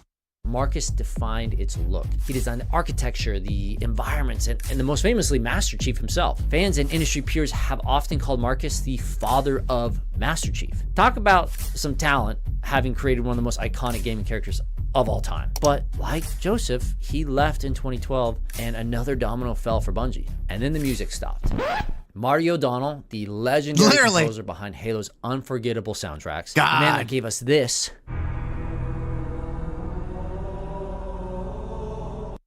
When I have a kid, I'm putting them to bed with the soundtrack. That's how like iconic. My child will go to bed with this music going in the background. Was fired. And the story gets worse. Jamie Geismer, who shaped Halo's core gameplay, the feel of its weapons, the enemies, the iconic level design, left in 2010. Mark Hoberman, the mind behind Halo's innovative multiplayer and UI, left in 2006. Well, that explains a little bit about why PvP in Destiny is kind of ass. Who had climbed from test manager all the way up to president of Bungie, left in 2016. What the hell was happening at Bungie? It's impossible to deny a pattern here. Bungie was losing its lifeblood, its core talent, piece by piece. And it kept going. Michael Salvatore, Marty's co-composer, who created those iconic Halo scores alongside him, he left in 2023. Not only that, he made the Deepstone Lullaby, which is, people were like, this is iconic, and they kicked him out the door. It is insane that Bungie fired some of these iconic talent. Like, I will never forgive Bungie for that. Like, literally his last tweet was "gone fishing" or something like that. He updated, like, I feel so bad. You spend years at this company supporting it, and they just give you the boot. Like, fuck you, Bungie. Lorraine McLeese, the artist who designed the Halo logo itself, also left in 2023. Now, just one original member from the... But I want people to realize that making music is not just something you just do to do. Like, it is a passion. It's a drive. It's art, but it's got emotion. You got care into it. You're crafting a story with the music. Like, talk to any artist. This is not just something you just do to do. Like, it is your passion, and you have to love what you do. And Salvatore loved it. You put that love into Halo. You put that love into earlier days of Destiny. And the fact that they just kicked someone who was so passionate about games and making music for games is just mind blowing to me. Now we got this garbage in Edge of Fate. Old Bungie days remains. Jason Jones, Bungie's other co-founder. He's still there, just quietly working in the background. Everyone else, I've heard apparently that he just kind of just chills. He doesn't really do anything. And people are also speculating he's gonna dip out whenever he gets his paycheck from Sony. That's a speculation, but he just kind of just chills there, does nothing. He really doesn't apparently do anything. He's just there for the paycheck. The creative force behind Halo's groundbreaking success, what made Bungie Bungie, they're gone. This company, once known as the rebellious underdog of game development, has become a corporate giant. A behemoth that looks to have lost nearly all of its original visionaries. How did that happen? What caused Bungie's greatest minds to walk away? Well, to fully understand, we need to look beyond Halo and explore what came next, when Bungie released Halo Reach. Now, when Bungie released Halo Reach, they stepped into a new era. They were finally free from Microsoft. They were an independent studio once again. But that independence came with a price. Halo was beloved by the community, but its development was brutally demanding. Bungie, for all of its success, was no stranger to intense crunch. And years of overtime took... They did that in Halo 2, which the story about Halo 2, if you've never watched like the breakdown, it is mind-blowing. That was...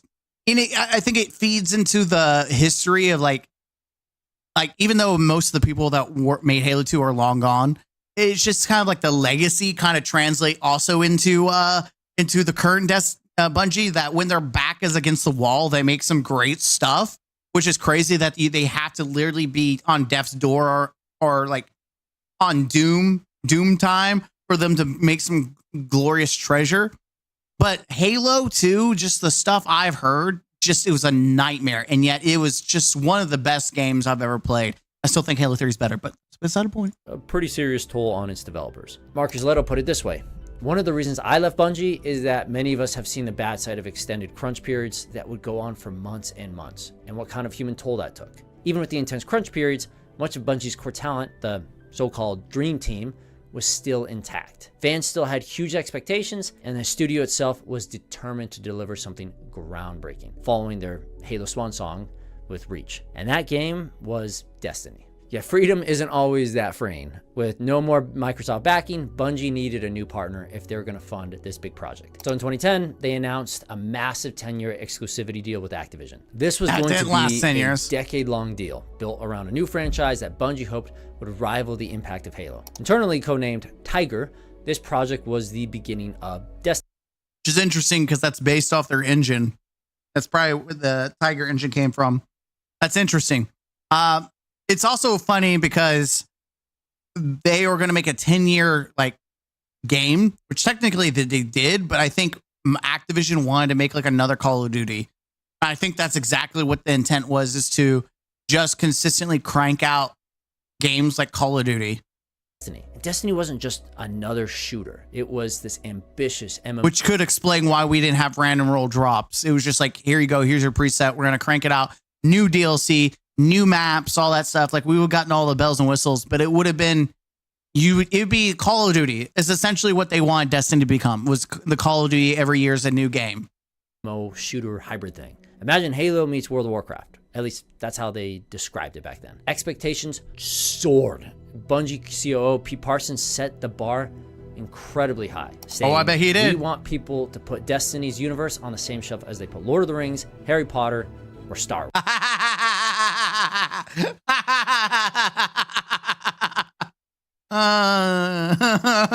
I'm sorry. It is nowhere near that. It is ironic that, guys, the best way to put ourselves on the same shelf as Star Wars is by making our game into Star Wars. Come Renegades. Talk about ambitious. But when Destiny finally released, players immediately sensed something was off. Let's get one thing clear. Destiny's gameplay was genuinely great. Bungie's tight controls, that satisfying gunplay, and those addictive missions were all there. The stuff they were really... I think people have a lot of nostalgia for Destiny 1, but they don't realize how bad launch was. Launch was just god-awful. It was like, you did the missions, it was all over the place, and then you were like, what's next? That was it. There was literally nothing else to do. Like, you did everything, and then it was a hot mess. There was not... Like, the only in-game activity was literally farming Nightfalls for exotics and the Vol Glass. Now, that was it. Like, Vol Glass, I think, actually just saved the launch. But people forget how bad Destiny 1 launch was. It wasn't until they start cranking out DLC. In my personal opinion, I don't think it was until King's Fall that the game actually stabilized and became a great game. I don't know. Maybe I'm glazing King's Fall too, or not King's Fall. The Taken King, that whole expansion. Maybe I'm glazing it too much. I don't know. Good at it. But the story, barely felt present at all. The writing fell flat. The voice acting felt disconnected, almost lifeless. Even with a heavyweight actor like Peter Dinklage voicing a main character. Bro, Dingleberg, the Dinglebot, was probably the most lamest. Like, I don't know if they just like went up to him like, hey, can you say these lines real quick? And he just like for the first time read them, because that's what it sounds like. It sounds like someone who was reading a script for the first time with like no emotion. Like maybe that's what he was thinking the robot was supposed to be, as emotionless. But like I feel like he would have been a great ghost. But my God, it was bad. It felt hollow. This wasn't the Bungie fans knew. Destiny lacked that emotional punch, that charm, that unmistakable storytelling magic. You also want to know, but this is when Bungie decided that your characters wouldn't have voices. This is a trend that has also made people disconnect from the world of Destiny, is that you had Master Chief and Cortana in that relationship and that storyline. You don't get anything in Destiny like that. Like, no one gives a shit about your ghost. Not a single, like, a real damn person cares about Ghost. No one does, because you're not actually connected to them. You're not actually conversing with them, having a conversation. Like Destiny Rising, I was shocked to see that the main character actually talks to people in the world, and it felt like you're actually part of the world instead of being this weird anti-social simulator where you're sitting in the corner like, I'm awkward, I can't talk, and you're watching people stare. Like you're holding your gun in the hand while everyone's just having a conversation without you, like you're that one-wanted stepchild that no one wants to really address. Why? Joseph Staten. Joseph was the narrative heart of Halo. So naturally, Bungie had him crafting Destiny's universe and story too. And after years of work, Staten finally showed senior leadership, including Jason Jones, a 2-hour supercut of Destiny's story. They hated it. Bungie's leadership felt it was too linear, too campy, too unlike the MMO vision Jason Jones had in mind. Some Bungie devs loved it, others disagreed strongly. But what mattered was Jason Jones' opinion, and he was not a fan. They scraped almost everything Staten created. Years of work from one of the most talented. That's insane. The dude that literally made your game, that literally made the story of Halo, and you're like, nah. Also, isn't it funny? You heard it there, MMO, that they didn't like something that was based on an MMO. Isn't that crazy? How people like to call Destiny an MMO, though it really isn't, because even the leaders of Bungie did not like a story for Destiny 1 that was like an MMO. Talented writers in the industry was gone in an instant. They kept basic world building, but the core plot, completely rewritten. One problem though, Destiny was releasing it in just a year. They didn't have the time to write something new, something good, something to actually really rival Harry Potter or Lord of the Rings or any of those stories. But that didn't stop them. So Jason Jones formed Iron Bar, a group of top leaders tasked with rapidly creating a new non-linear narrative. Characters were rearranged, major characters became minor, missions were cut or merged. One of Bungie's employees anonymously described the frantic rewrite as, the priority was, hey, we have a bunch of content that we've spent millions of dollars on. We need to cobble it together in a way that is not going to break continuity. And we've got to do it quick. Missions were... And it did break continuity. That's what's funny. Were repurposed in a matter of months, and one dev bluntly described it as literally like making a Frankenstory. That's exactly what happened. No Star Wars. This was no Harry Potter. This was not Lord of the Rings, I can promise you. It was rushed, it was messy, and everyone knew it. Staten naturally was pissed. His team had been sidelined. The narrative was rewritten without the writers. The writing team Joe put together was ostracized. The story really was written without people that knew what they were doing. And side note, as a writer myself, just a note, that leadership, people are so upset for Destiny 2 leadership being ass. Bungie leadership has been ass since the beginning, since they left Microsoft. It's literally been ass since then.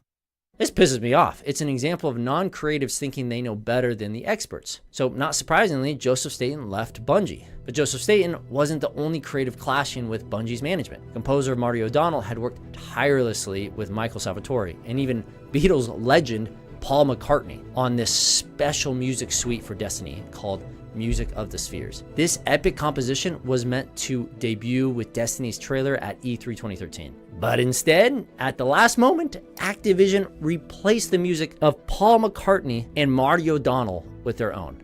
That's Activision insane. Somehow thought they knew music better than one of the Beatles and the composer of Halo. Marty saw this as a betrayal. obviously an overreach by Activision, stating, "I think we have an agreement with the fans that when we show the fans something, we're showing them Bungie's work." So obviously he was angry enough and pissed enough to publicly tweet about it, stating, "To be clear, the official Destiny E3 game trailer was not made by Bungie. It was made by the company that brought you Call of Duty." This tweet had fewer than 20 likes, so nobody saw this, but it rattled Bungie's leadership. Marty was suddenly seen as a PR liability. And then the final straw, Marty tweeted again, "I'm saddened to say that Bungie's board of directors terminated me without cause on April 11th, 2014. A bitter lawsuit followed over unpaid wages and shares. Marty eventually won, but his time at Bungie was over. Staten and Marty. Yeah, like it's very obvious that's when you knew that Bungie did not give a shit about the game. They didn't give a shit. Like Destiny 1, we have some fine thoughts, but people don't realize how bad aspects of Destiny were from the very beginning. They just don't realize it. And the real thing is they had Activision help pick up the slack. Like we think, Taken King was great. How many studios helped Bungie with that though? Like how many studios are picking up the slack of Bungie? And that's the thing. Like you can't say, "Oh, they did a great job," when it's multiple different, groups are helping salvage this. Two creative giants were now gone. Yet Destiny, it continued. New iterations, expansions came, and Bungie tried to fix the damage they had created. But the cracks left by incredible talent leaving didn't heal. And internally, things just continued to snowball. They continued to deteriorate. Crunch wasn't new to Bungie. It was the reason Alex Seropian and Marcus Leto both left. But Destiny took crunch to a whole new level. Why? Because Destiny wasn't just a shooter. It was also an MMO. And you know what MMOs need? Constant updates. You have DLC.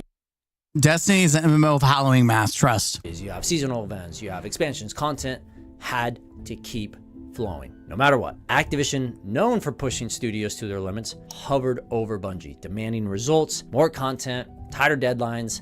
The pressure was relentless. Like Call of Duty release kept getting pushed back from 2013 to March of 2014, and finally releasing on September of 2014. And even after the launch, Bungie couldn't breathe. Crunch continued for the first two DLCs, and then into the expansions, which got smaller and smaller with every iteration. Take the Taken King, originally planned as a massive update, featuring an entirely new planet and an expansive area on Earth and tons of more content. But over time, that vision shrank drastically, ending up as just one new location, the Dreadnought. Still impressive, but far from the ambitious plans Bungie initially had. Why was this happening? The first problem was their technology. The game engine and tools Bungie built Destiny on were where have we heard that from? Nightmare. One insider vividly described it this way. Let's say a designer wants to move a resource node 2 inches. They first have to load their map overnight, literally 8 hours to import. Then if that didn't fail, it would take another 20 minutes to open the map. After moving the node 2 inches, another 20-minute compile followed. All of that for a half-second change. Worse still, Bungie had a contract bonus from Activision tied to Destiny getting a 90% Metacritic score, which is hard as hell to get, I might add. And Destiny landed around 77%. Yeah. Missing that mark and costing Bungie millions. Around this time, Bungie CEO Harold Ryan quietly exited. Some were excited to see him leave, others were sad. Regardless of the feelings, the tension between Bungie and Activision only grew deeper. Then came the release of Forsaken expansion in 2018. Bungie thought it was their best. People forget that that's when Pete took over. That's when things really went down the shitter. Best work yet, but Activision disagreed. In an earnings call, Activision expressed dissatisfaction, promising investors a faster content model and more aggressive monetization. It wasn't clear exactly what that meant for Bungie, but it definitely wasn't good. And it probably didn't help that they had Bobby Beluga breathing down their neck. Things finally reached a breaking point. In 2019, Bungie announced something huge after 8 long, complicated years. They were splitting with Activision, and Bungie would keep the rights to Destiny. They were free. With that newfound freedom, Bungie secured a major $100 million investment from NetEase for a brand new IP. Bungie finally got this. That is what people don't understand when we talk about Destiny Rising. That's the IP that NetEase was making. They were making Destiny Rising. breathing room and capital they needed to be. Bungie has no say on that. Deep-rooted leadership problems still lingered. And not long after Bungie parted with Activision, Sony stepped in and bought Bungie for a whopping $3.7 billion. It seems odd to make that deal when all you've been dying for is freedom for almost 20 years. But Sony's deal came with a unique twist. Bungie would be an independent subsidiary and remain fully autonomous. They could self-publish, and crucially, there would be no console exclusivity. On paper, this was the perfect scenario. Sony's resources, no Activision oppressive oversight, no Bobby, but unfortunately, things weren't perfect. Over the next couple years, Bungie consistently missed financial targets. Destiny 2's expansions like Lightfall drastically underperformed, falling 45% short. It's funny because we think about this, but when you realize Lightfall was the biggest selling, the most played expansion in Destiny history. Like, we don't know. I say that, but I don't know how Forsaken was because we don't have those numbers. Since this was since that was all like BattleNet, and we don't have like numbers from BattleNet. It is crazy that Lightfall, when the New Age, was one of the most sold expansions, and it was 45% short projections. I think that the leaders of Bungie scammed Sony. I think Sony got scammed. Of projections. So Bungie laid off 100 employees, around 8% of their studio. Then their final expansion, the Final Shape, performed even worse. So came even more cuts. CEO Pete Parsons announced, today, 220 of our roles will be eliminated, representing roughly 17% of our studio's workforce. In the same breath of making these layoffs, Parson also said, today our focus is on supporting our people. Those statements were hollow as hell to employees who were walking their livelihood out the door, especially considering Parsons had just spent $2.3 million on classic cars and even locked his Twitter account after announcing the layoffs. Yeah, I wonder Doesn't why. look good. And amid these layoffs, the remaining Bungie veterans finally left the company. Michael Salvatore, legendary co-composer of Halo soundtrack alongside Marty, was fired. Lorraine McLeese, the artist behind the iconic Halo logo, was also let go. Fans were obviously outraged. They were confused and saddened. How had Bungie, this iconic, incredible studio, fallen so far? What greed was happening? Previously, fans blamed Activision, and before that, Microsoft, me included. Yep. I always blamed them for why and these downfalls and whatever's going on. But this time, the mess couldn't be pinned on Sony like it had been in the past on Activision and Microsoft. This was Bungie's doing. They were independent. Like, people don't realize that before Sony took over, they were working on Matter. They were working. In fact, Matter got canceled twice. Like, it canceled in like 2019 or something, and then it got canceled in 2023. I did research. It was actually canceled twice. Then they had Gummy Bears, which is now just a PlayStation game that they've taken over from Bungie and with their own team now, not part of Bungie. Project Payback, which apparently was just on the drawing board. They hadn't even started actual development on it. And then Marathon, right? They were cooking. They were cooking so many different projects that I don't know what they were thinking. Like, I don't know if they thought they were hot shit because of Lightfall. Because they're like, we got this. We're hot stuff, or they thought that Daddy Sony was going to flip the bill for everything. I don't know what hardcore drugs the leadership was taking when they decided to do all these incubation projects. And they thought that, I guess they were really banking on that they would have all these different games become like this massive company that they could just make bank off with all these games. I don't know. But it is proven that this is probably one of the biggest downfalls of Bungie, is spreading so far, and they've gotten nothing out of it. Independently screwing themselves. Internally, Bungie's leaders had grossly overestimated their financial success when selling to Sony. And it explained why expansions like Lightfall fell so dramatically short of projections. But even worse, Bungie had secretly been developing 2 new IPs, Marathon and Matter. It's been more than resources. that. Layoffs weren't just reactive. Gummy Bears, and people thought that Destiny Rising was being made by them. It's not being made by. It was always made by NetEase. Bungie had no say in it. They gave the intellectual property, like rights, to NetEase. NetEase is the one totally in charge of Destiny Rising. They were planned. Even if Destiny's final expansion had blockbuster success, those cuts were still coming. And it gets worse. If Bungie can't stabilize financially, Sony gets to step in and fully take over the studio. That's part of their contract. That independence, that freedom that they supposedly... This is the thing that I'm talking about. There is a hope that if they do continue to do bad, that Sony can take over, and we might have a second chance to see what could happen to Destiny. And I've never hoped for a downfall of a company, but I'm just saying I would like Sony to take over. I don't think Bungie would die. I think the name would live on. I think they would clean house. They get rid of a bunch of the leadership, and I do think a lot of the talented devs would stay. Like, they would keep them, and I do think that they would continue to pursue making Destiny, product. So people think that Bungie, closing down would be a bad thing. It's actually probably a good thing, and it would remove a lot of toxicity in that company already and a lot of the fluff that should not be there in the first place. But ultimately, Bungie itself would not shut down. The name would continue to live, because even though they're not the creators of Halo anymore, people still attach that reputation to a company that doesn't deserve it.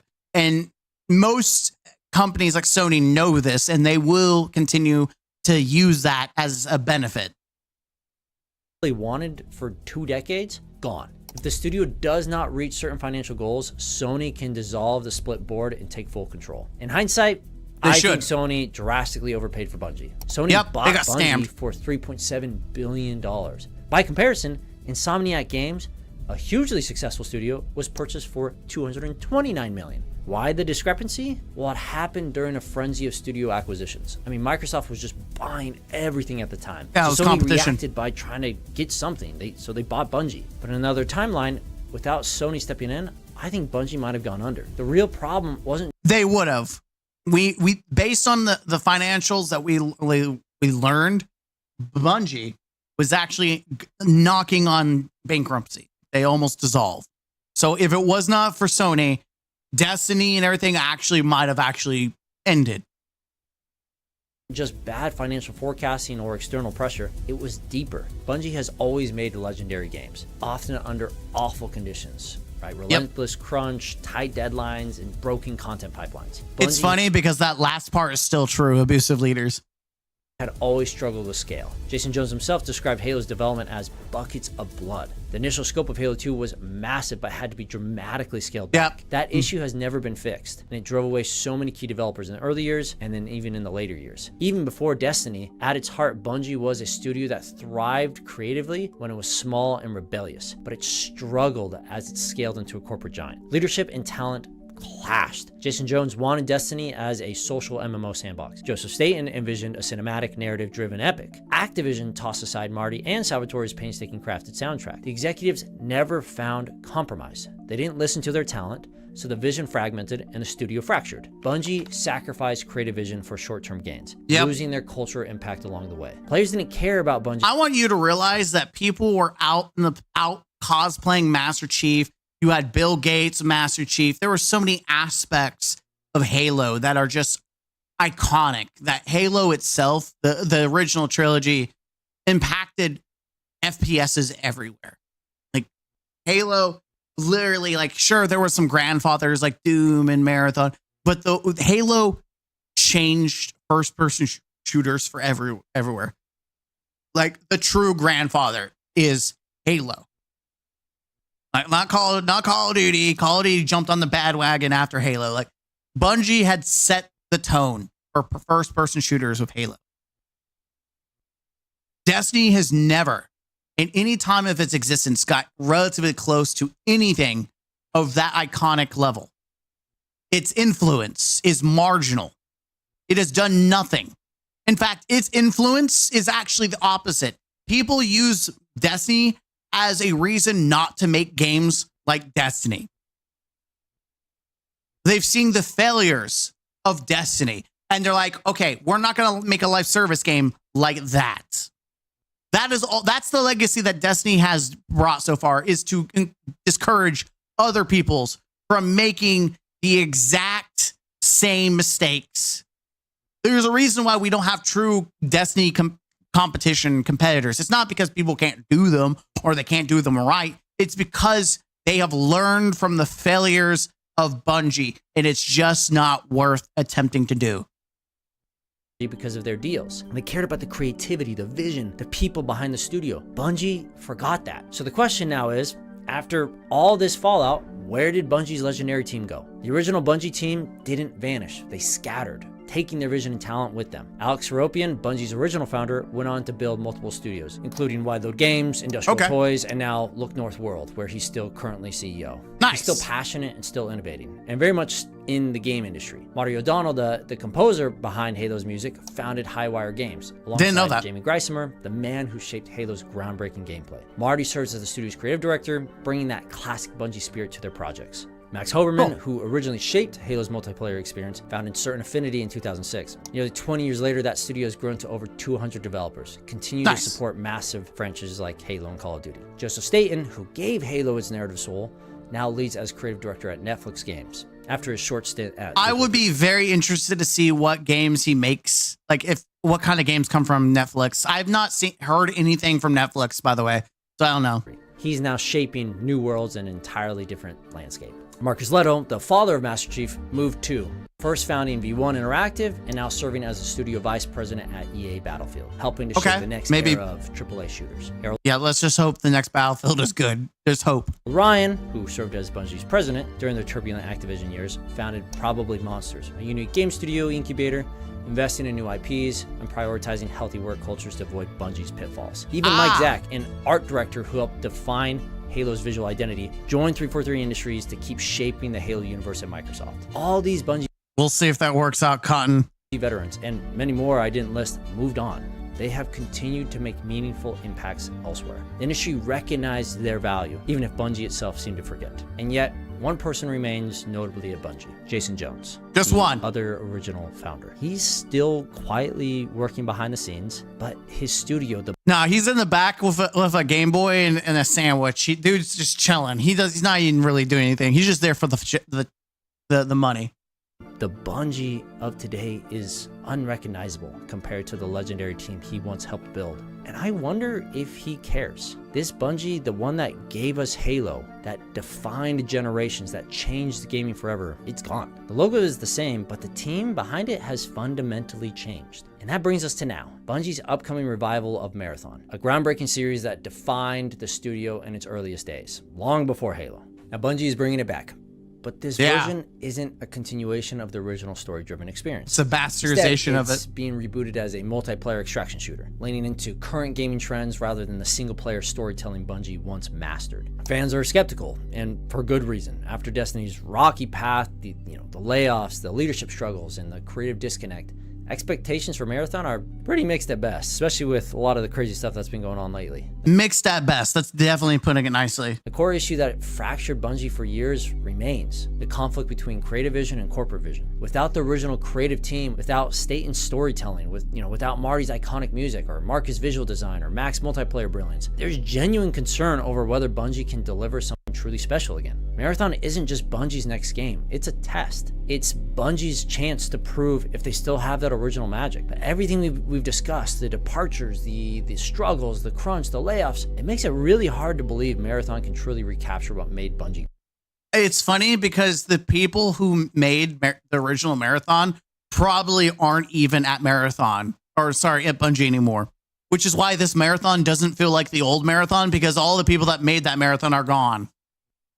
Great. The studio we once knew, the one responsible for some of gaming's greatest moments, now seems more focused on surviving than innovating. And maybe that's the harsh reality of it all. The Bungie making Marathon today isn't the Bungie we fell in love with. Nope. That legendary team is gone, making their mark elsewhere. And because of that, it's hard to see Marathon being the return to form we've all been hoping for. Or Bungie, Destiny. One of my favorite developers, and probably one of your favorite developers, is gone. But remember, many of those talented people are still making games. We have even more great new indie studios rising to fill that gap of Bungie. That's great, support them. So many indies are making awesome stuff. I don't have the ability to show love to all the games and the studios that reach out to me, and there's a lot. I wish I could do better, but for this indie game highlight, Here's a list of studios and games that have been released in the past year that are truly I've heard all true. Pick Haven't one. heard much Go about anything support else. the next Bungie. And as a developer myself, having just released my own game in early access, I know how hard it is to make games. And if you are at all interested in making a game yourself, you should check out Brilliant. They have been backing this channel for months, and with their support, we're giving half of what they pay us straight to the rising indie studios. Because Brilliant isn't just a sponsor. They genuinely care about learning. They don't just teach you what to know, they teach you how to think. For context, Brilliant is an interactive platform for anyone who wants to learn something new in STEM, whether it's game logic, algorithmic thinking, or just problem solving. I'm gonna be honest. I'm too stupid and too lazy to try to do really good coding. job. So if you've dreamed of Too making much. a game or just want to level up your brain in a smart way, check Yeah, out Brilliant. my brain's not Use leveled the link up. in the description to get started for I got free. my Thanks, master's everyone. degree. I'm done leveling up my brain. I'm done leveling up my brain, man. Yeah, I mean it's a great video. I think it gave me a lot of information that I didn't know. Like it's crazy that there's literally Jason Jones and Pete Parsons is the only real people from Halo. Like that, the whole team, everyone's pretty much gone. I think there are maybe one more other dude that's back, but like the key people are gone. They're gone. They're gone, Jim. They're gone. The story of Bungie is an excellent microcosm how everything became shitified. Corporate suits and boardrooms started running industries instead of the nerds that had the real passion for the craft. You can still find that legendary Musicosphere suit by Marty Michael. It's on YouTube, and I definitely encourage everyone to go listen. It's quite magical. I need to go download that and see if I can actually how Bungie destroyed its reputation. Jeez, it's an hour long. Dude, I don't know if I like I don't want to react to an hour-long video. It's too much. Asked across about the loot. Palooza. Okay, we'll watch that. I may not react to it though. The link to the video will be down below. Let me know what you think. And as always, I'll see you in the next video. Until next time, game out. Huzzah. Oh, chat. I've got to watch this. I'm just going to watch it raw. I'm not recording unless it's really worth talking about. Oh, Astacross, because I have something else I would actually like to react to Astacross. But I'm curious for the sake of.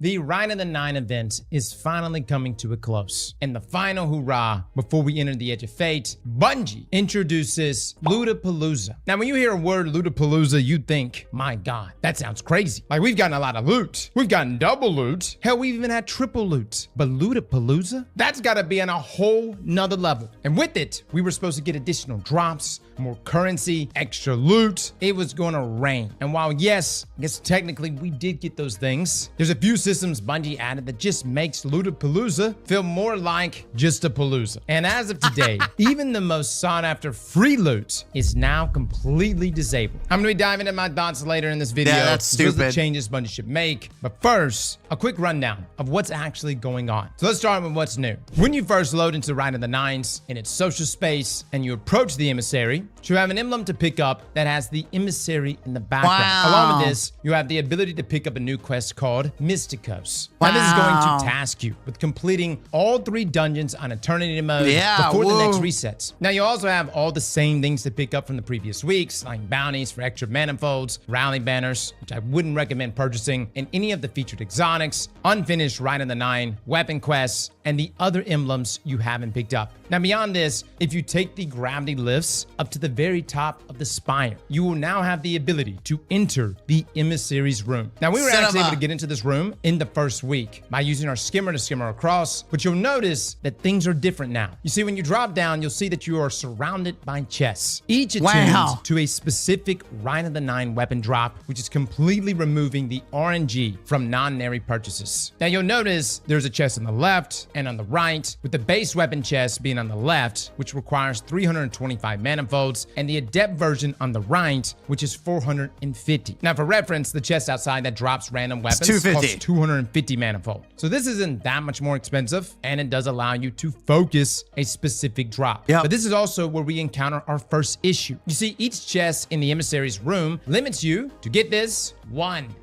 purchase per day, by the way. Now, it's not one chest per day. It's just one purchase for that specific weapon. So if you're in a situation like myself and you accidentally deleted your Gone roll sudden death, and you're like, dude, I gotta get that Trench Bro 1-2 punch roll because my chat debated me into thinking I was deleting a Relentless, then this would be a perfect opportunity to blow your manifold load into diet depth version of a sudden death. But you can only do this once a day. Now, granted, I could just bind the base form, but man, come on. If I gotta just settle for base weapons, I'm just gonna wait till Edge of Fate, dude. This ain't even worth it. I'm here for the shinies, and I'm here for the adepts. And keep in mind, none of these weapons are guaranteed shinies, or even double perks. They're not. Everything is gonna be tied to RNG, which means your 1 purchase a day, which equates to 7 drops over the next week, might be good, might have double perks, double order traits. It's pretty bad. It could be just single traits. Now, there's already been some Twitter exchange over this. Shout out to DMG for responding to this.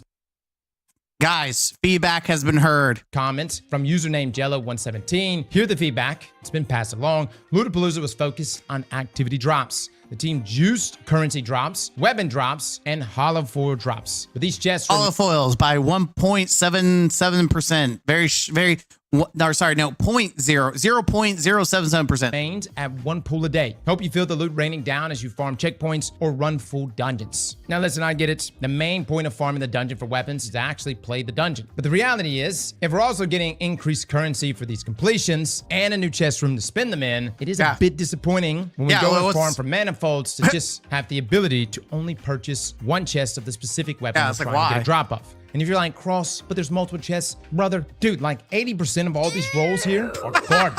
And I'm not even talking about like garbage from the perspective of a tier 4, tier 5 world, which we will all be entering next weekend. I'm talking about just from the perspective of now. Dude, outside of no survivors, a sudden death, and heck, even cold comfort, everything else is very mediocre. So when I'm surrounded by chests, I don't see 24 chances at a God roll. What I see are really 18 chests I'm never even going to consider open. Exactly. The reality is that if you want to guaranteed adept, cross with the sauce, or even a better chance of getting a hollow full, in my opinion, you just want to farm ultimatum modes, preferably single encounters, just so you can receive double perks and a chance of getting that God roll. Which takes us to farming in general. One place you can spend your manifolds at, though, is at the emissary to purchase non-nary Engrams. Now, this is actually a good deal. You get a lot of Eververse cosmetics. You can actually purchase. I don't know about good deal, because it's literally, if you look at it, it is literally, we've said it before, it's like a thrift shop of just trash that no one wants. There's a couple like good deals, like, oh God, that's great. And then your selection of whatever you want here. And maybe these little assholes here. Everything else is like, bro, we're really scraping the bottom of the barrel here. Burst cosmetics. You can actually purchase 20 for 350 manifolds each, which some of you may have already completed already, but this week you'll also receive 1 free Engram per day as a login bonus. At least that was the case at the time we made this video. As of just this evening, Bungie has disabled the daily non-nary Engram login bonus due to a bug that allowed players to get infinite non-nary Engrams. I'm telling you, man, the moment Eververse is at risk of an exploit due to a bug, Bungie doesn't hesitate, man. Talk about moving at lightning Shut it down. speed. Now, while this doesn't keep you from purchasing manifolds, and we're really only missing out on 7 Eververse drops total. Bungie is the anti-fun police. Bungie doesn't know how to make things fun. They are the most anti-fun. It is just another reason to list why Lootapalooza has been kind of a letdown. Again, I'll be talking about this more at the end of the video, but if you're wondering why we don't bring up the Engrams being disabled later, it's because we were just about to put this video out when this news dropped on us. In terms of farming manifolds though, I think the biggest debate yesterday when we were streaming was Ultimatum versus Eternity. Everyone was saying, Cross, just do Eternity. You get a rain of loot at the end, you get manifolds, and you also have the modifier there, which gives you pretty much constant supers to shred bosses even faster. But the reality is, guys, is that Eternity mode pretty much only gives you base versions of these weapons. In all 3 dungeon runs, I got maybe 1 hollow full. Whereas if I was running Ultimatum, I was at least guaranteed an adept weapon drop with double perks. So in my opinion, there's really not much reason to farm Eternity when just the harder difficulty gives you better weapons. Granted, I know that this is coming from a place of someone who has a fire team that I can pull together. And yes, Ultimatum is difficult. Everything shreds you. But if you've got a good squad, running First Encounter of Prophecy over and over is one of the best ways to get a ton of manifolds while also getting a number of different drops. You can checkpoint swap. You could skip that first area in the ceiling by literally sorting your way all the way to the top and then grapple your way to the beginning. And then once you have the checkpoint, just swap back and forth to different characters. And with 2 Titans and Thunder Crash, as well as Lord of Wolves and Bolt Charge, and a single well with the tractor cannon thrown in the mix, fellas, you'll get 1 phases all day long. Now, granted, you gotta have a good team for this, but at 190 manifolds per completion, this, in my opinion, is the best farm in the game. Now, could you run the entire dungeon through Ultimatum to receive manifold drops from that final encounter? You could, but that is a lengthy process. And I would say if you're looking to do entire dungeon runs, yeah, just do Eternity, because you do get a ton of loot at the end of it. The Daybreak activity modifier allows you to pretty much constantly use your supers back to back. Holy shit, even within it's like a single mayhem. phase, you can get 2 whoa, time out. Why couldn't we have Daybreak as like an actual modifier and like make a playlist? Like, that's mayhem level regeneration. Why couldn't we just have that? What? Maybe even 3 supers off, which is a tremendous amount of damage. But again, my biggest complaint with Eternity is base weapons. And I'm just not excited about really any of these weapons, but especially not the base versions of them. Now, I know many of you are going to be going out to complete the Mystico quests. This is tied to the triumphs. For those trying to get that eternal title, you have to hit these 3 dungeons pretty much back to back. But you don't have to do that. I know I'm not recording this, but just for people watching, you don't actually have to do this unless you're skipping one of the gold ultimatum runs. Not exactly the gauntlet that we were thinking of. Like when we think gauntlets, which is what Bungie kind of pitched this as, I was thinking it was going to be like different encounters mixed together. Like we may start off with the first encounter of Ghost. Pantheon, man. The second encounter, Spire. And then finish it off with the third encounter of Prophecy. Not the case. This is just simply you doing the dungeons back to back. But upon doing that and completing this quest, you get a whopping 1 manifold. Dude, this has got to be a bug, right? Bungie, at this point, you got to be doing this stuff to be trolling us, or it's a bug. There's no other reason. I didn't believe it. We have folks coming by the stream saying that they got only 1 manifold. We ran the quest, and turns out they were right. 1 manifold is all we got. This is beyond lower than the manifold. And they haven't even acknowledged it. That's the sad thing. They acknowledged the infinite engram thing before they acknowledge that you get 1 non-binary end thing. It's crazy where their expectation, like their focus is. Minimum wage. And with inflation and tariffs, how am I supposed to keep up with this? No wonder Orin is quitting. I would have unionized a long time ago. Now this takes us to how to fix Lootapalooza. The good news is that Bungie does say that they are listening. If you want to keep the daily purchase requirement in place, then in my opinion, every one of the weapons in the emissary's room have to be guaranteed holoflips. We're not even getting double perks. The perk RNG is going to be brutal enough. And with only 7 rolls, I think that's a fair shot if each time we purchase is a guaranteed holofoil. Now, the other option is just to remove the purchase cap altogether and just let people focus the weapons they want for 450 manifolds a day. Maybe even increase the chance for a holofoil there as well. And if we're talking like Edge of Fate terms, the dungeon is giving us tier 3 weapons. And these chests are simply giving us tier 2 weapons. So not that appealing either way. As for the Mystico quests, Bungie, come on now. 1 manifold? You guys got to do something better than that. Drop a few holofoils, maybe something that we're already attuned to. The problem with this is that Lootapalooza comes off as being the craziest amount of loot we've ever seen. The dungeon drops are solid. These chests though, on top of this quest, I would love to actually see a little more. It's funny because they did this with Into Light too. They said they increased the drop rates of Into the Light, and they said this is the most loot we've ever done. I remember, I will never forget that. They're like, this is the most loot we've ever given out before. And it was like 1 extra drop and a couple more currencies. And that was it. Like it was barely anything at all. It is crazy that they continue to do the same stuff year after year where they overhype something just for it to be a fizzle. Though Into Light, the one thing that was easier to like forgive because Into Light carried itself.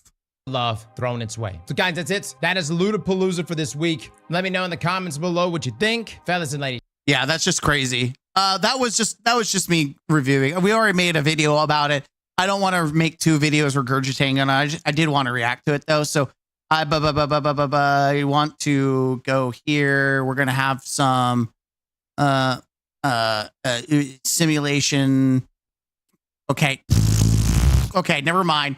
So, someone in one of my mods, if you're here, please, to fix that. Not fix that, but give everyone the link, or if you can, please. Thank you. The link, yeah, just give them the link. Bungie never listens to Asked Across. Holy smokes, just one negatively impacts players. Fixed in 6 months. Yeah, it is crazy. The little amount of work. Bungie never listens. They never learn. How many times do we have to tell you, old man?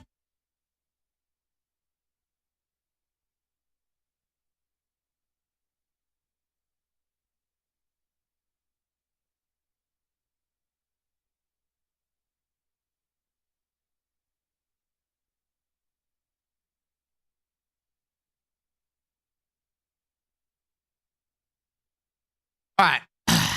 I do want to start up with an actual. We have. I think. Do I even care about the leak situation anymore? Like, bro, I feel like I want to review this because I thought it was a thing, but it's not that big of a deal. I would rather like to see like more information. Like I've seen like I have the stuff saved about the servers and whatnot. Like, where was it? Yeah, like the bunch of leaks got brought down, and it's just you could still find leaks. They literally have their own Reddit. Like, I didn't know that, but I found like, okay, where there's more information. Like, it's whatever. I don't want to make a video on that. Like, we wanted to react to. I wanted to make a react video to it, but I'm not going to be bothered by it. So I'm just going to skip that. But I do want to watch the negative viewer experience. Like, I do find it interesting to hear like people's take on it. So we're actually going to watch this. The look on DJ's face when 2 tokens of blue happened. Oh my God, that was priceless. No, 1 token of green because they can't over deliver. All right, this will be their last react, and then we're going to actually play the game. We've been going, how long have we been reacting for? How many, like, I don't know my time. We've been reacting for at least 4 hours. Okay. That seems good enough for me. Welcome, ladies and gentlemen, scholars. We're back in the counselor's office. We're still live. We're doing this whole live thing. It's a little fresh for me. We're going to react to Sweat School. I do like checking in to see what its takes are. We're talking specifically about the raid race, viewer point of view. There's been a lot of contention.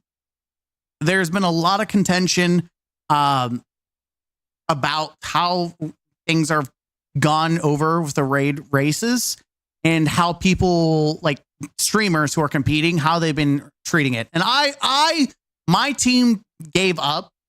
Because my team's washed. Like one of our guys has a kid. Like we were washed for Salvation's Edge. We didn't complete it, and it's okay. Like I'm okay with that. And I could have sat there and tried to LG. I just wanted to watch as I watched many people struggle to do Salvation's Edge. And one of the biggest thing while watching the watch parties was half the screens were turned off, and it was just an absolute hilarious joke. It was just a bad experience. So we're gonna watch. There's 2 of them. I'm gonna watch this one because this has Glad and Bog on my dog, which are 2 people that are known for ratings or doing low man. So I'm very interested to see what their opinions are on this.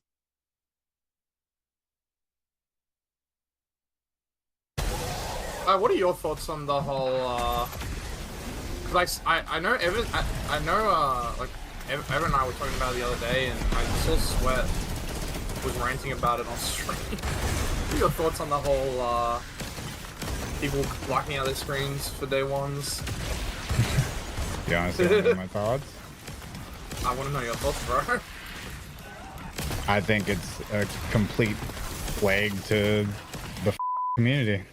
This was shot in front of a live studio audience. I love Glad. Glad gives the most base takes. I used to watch him like religiously. In fact, he's the reason I started doing keto. Like how many years ago? I watched him when I think I stopped watching him like towards the end when he started giving up on Destiny. Like he didn't give up. He didn't mean it, but I watched him religiously and even he's the one that got me into G Fuel. Unironically, that's probably, I don't know what he does now. I don't think he's G Fuel anymore, but I literally, when he was sponsored by G Fuel, in fact, the standing desk I have was based on his standing desk. And by the way, I haven't used the standing desk in like 2 years, or at least the standing aspect. I can actually do it. I'm just afraid. I haven't tested it recently. But I also bought my $4,000 PC from Evolve PCs, which was what he had as his PCs and what he was sponsored. So I used his link to get like a discount on it. So I watch Glad a lot. So I take a lot of stock into what he says, even though I don't watch him anymore. I take a lot of stock into his opinions because he has a lot of, like, he's passionate about the game, but he's also stepped away. Like he's not fondling anyone's balls. He's just kind of just whatever. Like I don't think he even gets invited to Bungie nowadays because he just doesn't give a shit. Like he'll give his opinion. So I am more willing to accept his opinions on things than anyone else I've ever watched from the Destiny community. Twitch.tv/Sweatsicle. Doing blow my own thoughts. I hate it. I see nothing wrong with people wanting to do like huddles, you know, squat up, mute, or share screens of stuff privately, or like draw pictures privately, but to just have literally a black picture and no volume is just a terrible, like, I don't know. I think day one raid races the whole thing is just sick for so many people, and it's so cool. And then when shit, I'm gonna call ATP all the players. He's one of the scumbags that does it. I'm sorry. I watched as people were giving him donations, as people were subbing to his channel.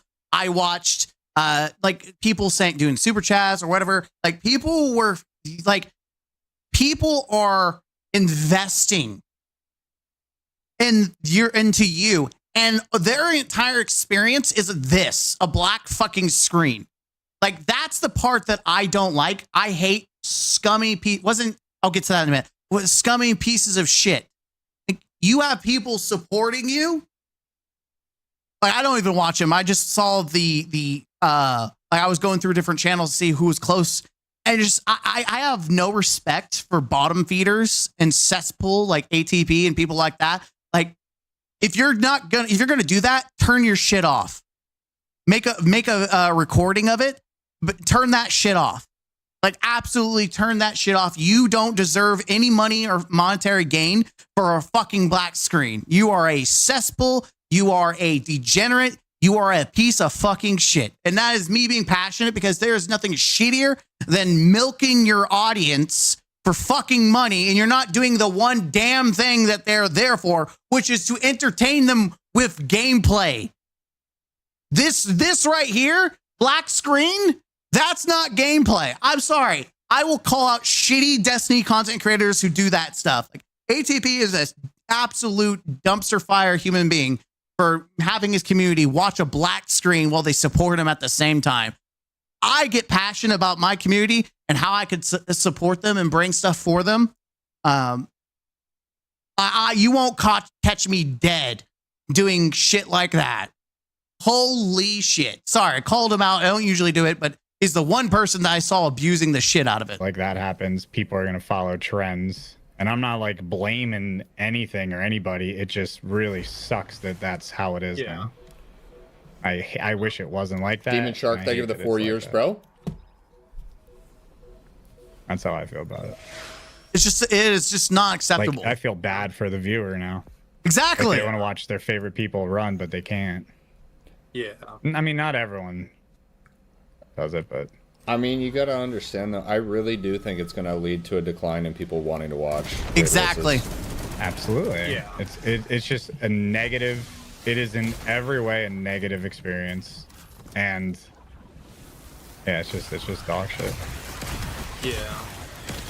Yeah, I was on Evan. I'm like, dude, like, when did you guys ever have a scout like when you were racing with Redeem? Like, And if you did, like, when was that such a thing? Because I swear, like, 5 years ago, scouts were not a thing, or like a very new concept.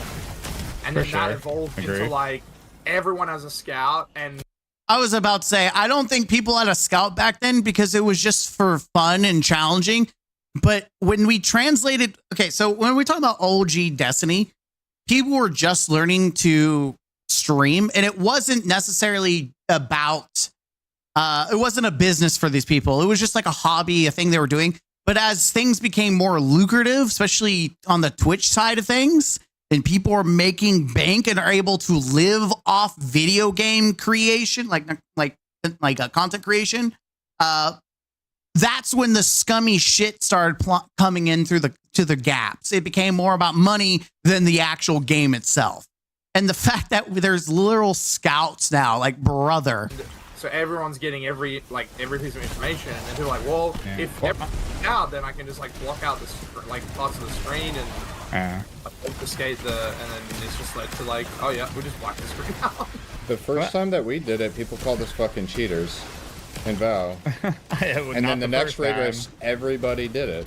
Yeah. Law. Well, I'm sure most top teams had a scout in VOW. There's no way. As far as I understand, I think, as far as I know, like, just my knowledge, I know Datto had been doing it before that. So it's not like we were the first to do it or anything, but like...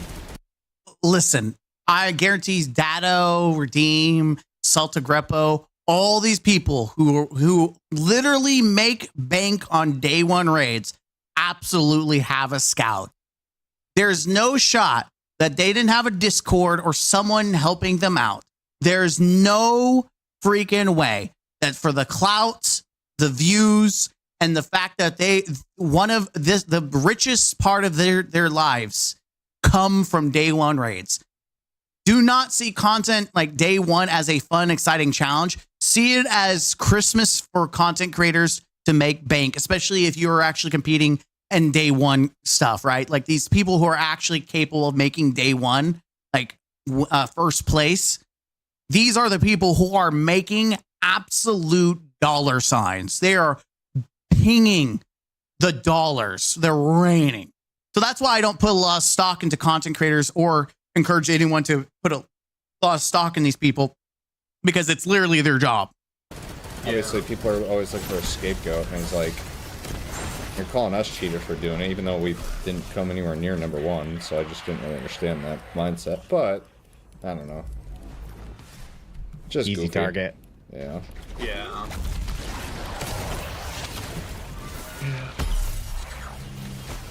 I just think Bungie should force everyone to stream.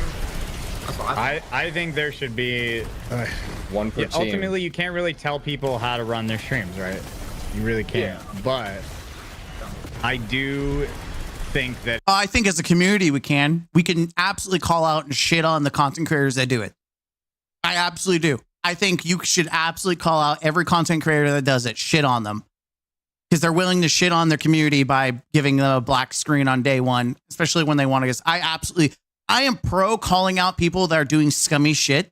I don't believe in the, oh, it's bullying. No, if they are being detrimental to someone else, you should call out that shit. You're not being a bully, you're being an advocate. I don't mean like go burn some cars down. I mean, hit them where it hurts. Don't give them views. Don't give them monetary. Don't encourage anyone to watch them.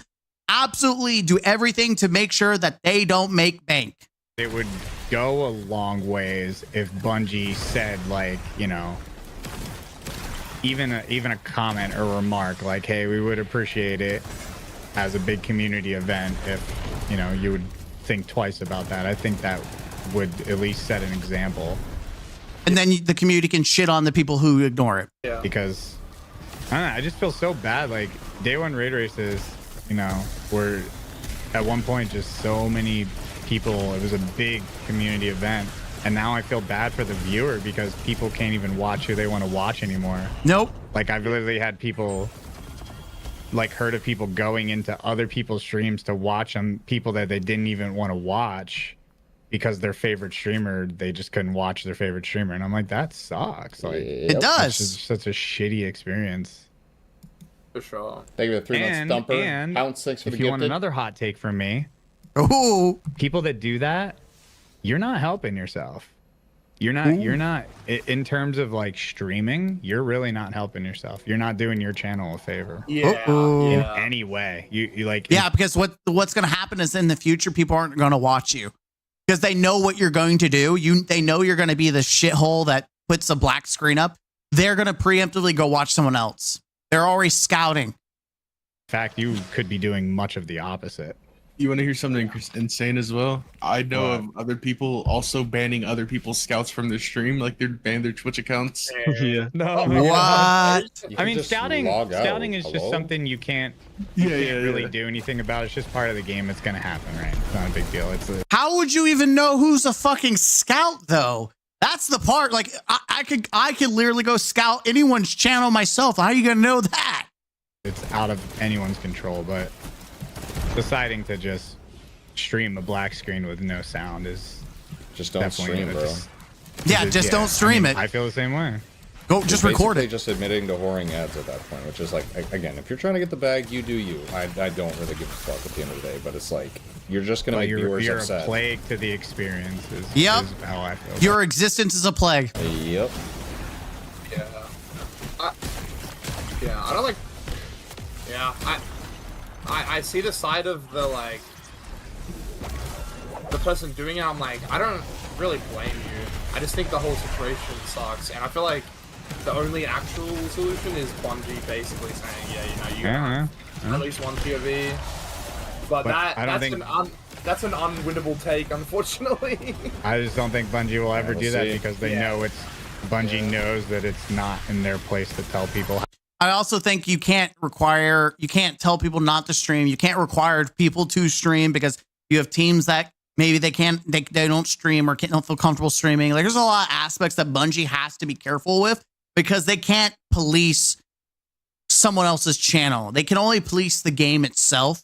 They cannot police anything else outside of that. It's only within their boundaries. However, I will say,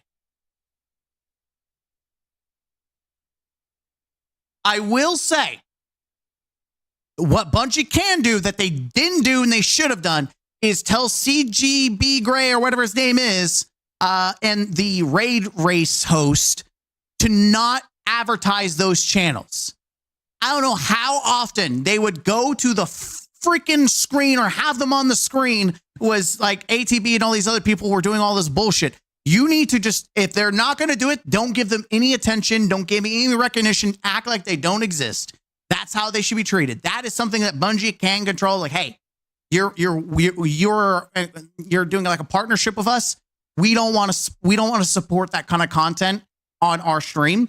Don't give these people the attention because they are driving. People watch that and they will go to those. If someone's close, they'll go to that chat to kind of have the first person experience. But you need to not like direct traffic their way. Like, don't give them that attention. That's what Bungie can do.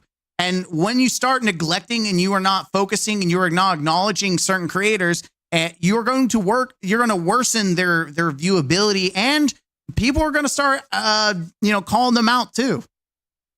How to stream and what content to stream. It is their competition, though. If you want to win the world's first belt, you have to have at least one stream that is unblocked out. You can mute, that's fine. That's the way it should be, in my opinion. Yeah. Because I feel like that's completely reasonable to mute. Like, I get that, but I think so. They can't force you to stream, but they can force you to, if you are going to stream, because you are technically making monetary gain off their product.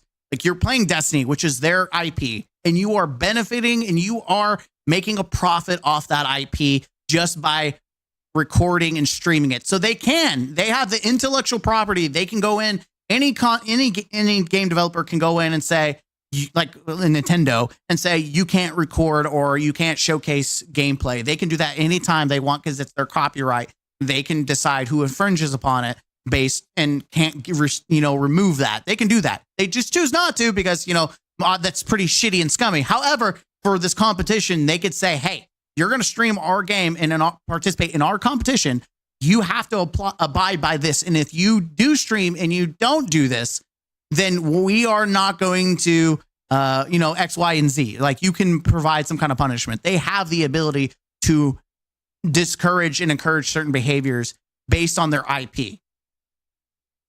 Yeah, the huddling and the I call it huddling, but like muting, whatever, dude. They do that in WoW and stuff. Yeah, that is totally. We fucking done that. Like it's it's whatever. Yeah, one of my friends is like, dude, they don't do this shit. Wow, and that rating gets like way more serious. And I was like, there's no way they don't do it to some degree, and they do the like muting up and plugging strats and stuff.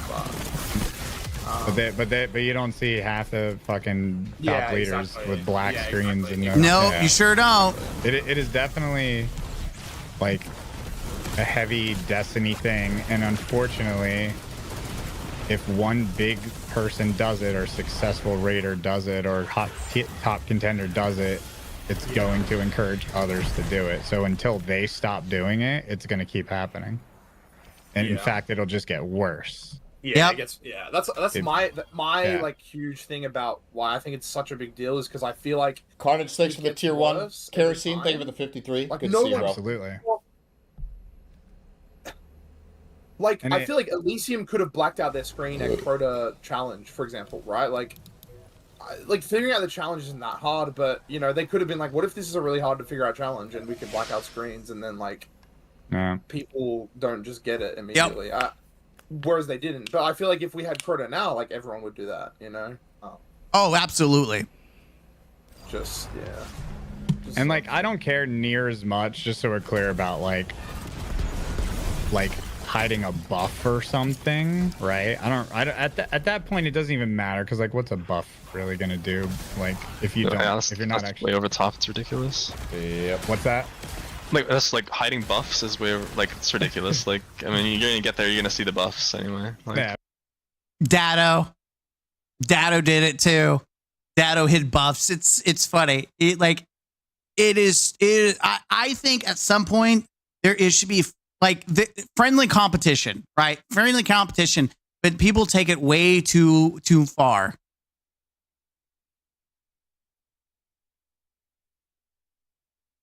For sure. It's not really gonna like help until the player's there. Like if I read a text on the screen but don't know what's happening, you have to be in that encounter. But I'm talking specifically about the full blackouts though. Yeah.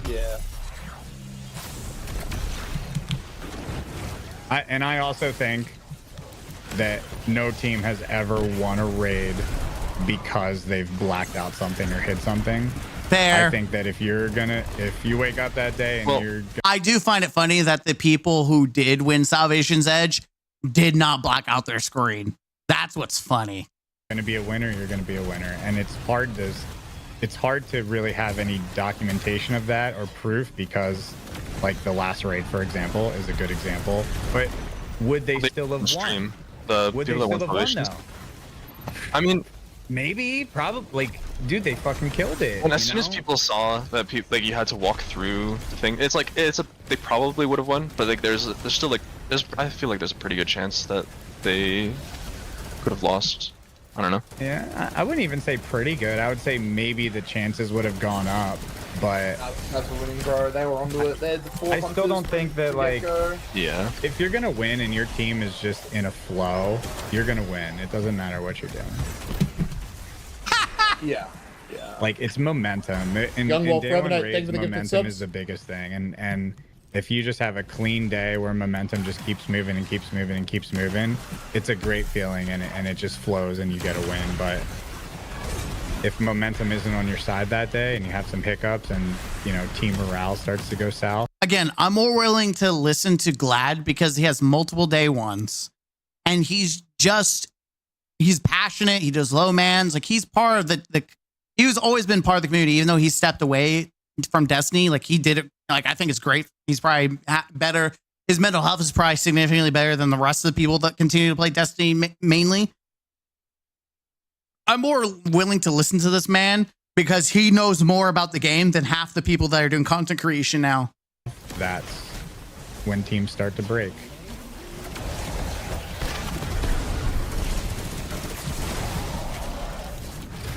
Washed or not washed? Well, thank you for the farms, gentlemen. I wish everyone here good luck, the best of luck with their roles. Remember, do not settle for mids. Keep gambling, you will win. Dude. That's my fucking boy, Bog, dude. Yep, yep. Keep gambling. Have a good one, guys. See ya. Yeah, I mean, I wholly agree, man. Like, the whole blackout situation is just really stupid. It is it's not competitor friendly. Like, imagine if we had the Olympics, but everyone was running around with shower curtains so you couldn't see what they were doing. You just had shower curtains on like the racetrack. Like you have shower curtains all along the racetrack, so you just can't see what's going on. Like who's in the lead? What's going on? What are they doing? I don't know. We got shower curtains everywhere. We can't see anything. It's stupid. It's nonsensical. It's also greedy when you run fucking ads. Like you're a piece of shit. And I'm calling ATB because he's a piece of shit. Literally one of the biggest hype moments, and you're running ads on your freaking supporters who are donating. Like, I'm sorry. I will shit on bad actors. I think we should all shit on bad actors. I think we should call out bad actors. It's just you're corporatizing something that's supposed to be an exciting moment for the community. You're making anti-community movements because you're showcasing you care more about yourself than your own community or the Destiny community who's interested in you. That's my final thoughts. Like I hope that people feel scared, especially, and that's why I'm making this video, is just to continue to push the argument forward that people need to stop this cesspool degenerate behavior. And I hope that they learn. And I hope that people start calling people out who continue to do it. Because you don't, and I'm glad I found it was poetic that the people who did it didn't win. And I felt like that was comedic, karmic justice. And I hope they never win a day one in their life. Because they don't deserve it. Anyone who does blackout is just the most scummiest stuff. And they're right. There's no record of anyone who's blacked out that's won yet. So keep trying, kiddo. I'm Mr. Gaming Counselor. Hit the like button, comment down below, subscribe to the channel for more. As always, I'll see you in the next one. Peace. All right, chat. Oh God, I need to kill something. That sounds really bad without context, but I'm watching him farm exotics. And your boy, it makes less interactive for the community. I've been watching these people farm exotics all like I need to go farm exotics. If you are not interested in watching gameplay, thank you for stopping by. That's why I gave you 4 hours of stream of reactions. So I appreciate you and your support, especially if you're watching on Twitter and Twitch. I thank you. I'm Mr. Gaming Counselor. This is me telling you if you're going to leave, have a good one. I appreciate your support and you're taking the time to be invested in the channel. Thank you. But we're 4 hours in. Let's get some gameplay in.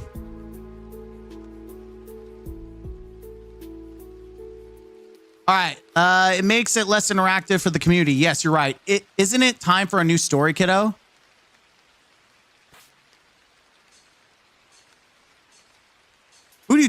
Elemental, who are you talking to?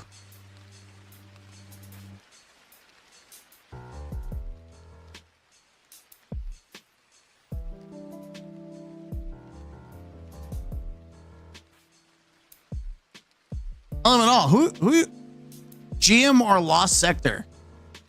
Oh, I'm not doing GMs. The GMs don't have double loot. I'm still looking for so we're gonna multi farm here. I'm broke. I need exotics.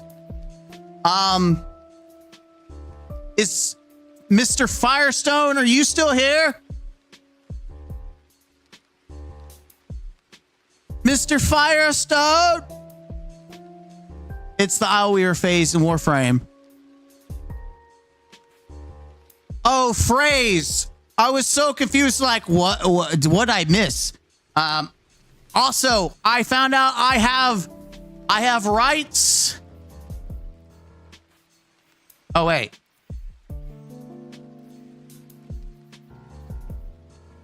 I have admin rights.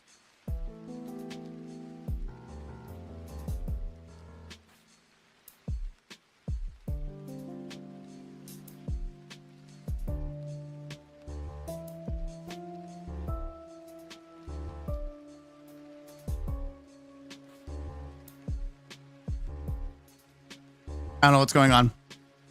Yeah, I am. All right. What's your...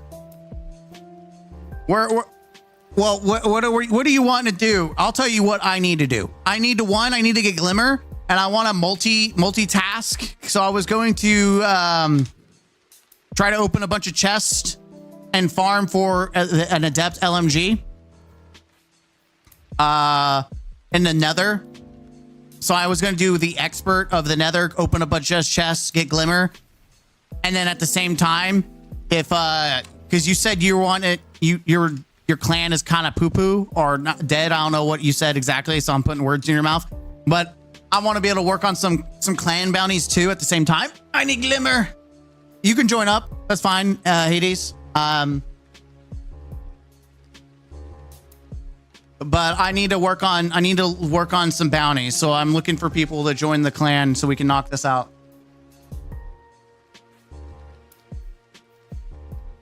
Yeah, Hades, you can join.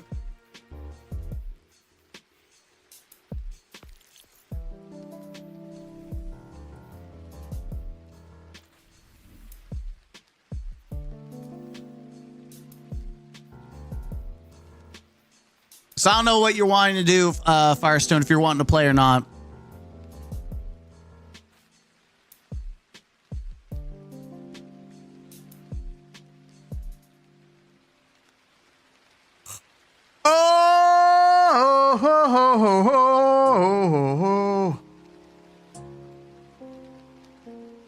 Also, I need, like I said, I want to play some Destiny 1. And then I'm in the Nether, here in the Nether. Okay. I need to finish this. And then I do need to, I was working yesterday on trying to get, the destabilizing catalyst for Choir of One I've yet to touch. So that's like 2 things I have to do.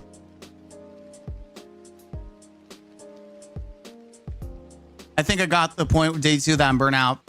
Man, the gunplay is just irreplaceable for me. That's the one thing. If a game had the same gunplay as Destiny, and just this, I think I would abandon Destiny. I think the closest I've ever gotten is Borderlands, and that's when Borderlands 4 comes out. I'm definitely gonna be playing more of that than anything. Like, absolutely, that's where I'm gonna be. I've yet to win the lotto. Dude, chat, look at this. 28-20, and it could have been an intellect. It hurts my soul. That could have been a juice. Like, I would have been okay with that, or if it was an intellect, man. I would have been okay with this. I don't know. I got a bunch doing the Nether. To be honest, I got a bunch doing the Nether. Like, that's how I got Ascendant shards.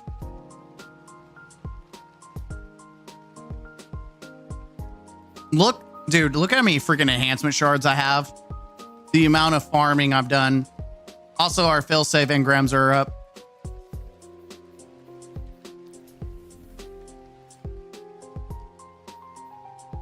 I'm gonna take us to the tower real quick while we're waiting on Mr. Firestone. I need to get an adept watchful eye with overflow and jolting feedback. If I can get the runneth over, that's what I really want. I want the combo, but I've not been lucky enough to get it to drop, and it hurts my soul. Getting an adept that has a good roll, but also a shiny adept. If I can get a regular shiny with overflow, jolting feedback, and runneth over, I'll use that over the adept, to be honest.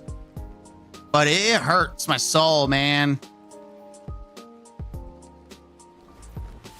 Also, I need to do, I think I already did Hunter. Yes, I did Hunter. So I need to do Harbinger Seclude, I believe. And we've got everything set and done. All I have to do, I really need to work on my Hunter.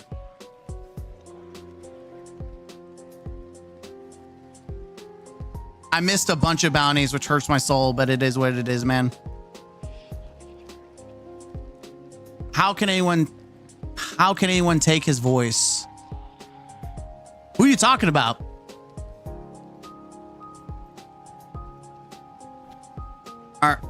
Who are you talking about, Slice? I think I'll be playing more Ark Survival Ascended. Nice. I got an Adept Watch Live with jolting feedback and fill prep. Oh, you gotta run that back, man. You gotta run that back. You gotta get overflow, F. You gotta run that. You gotta run it back.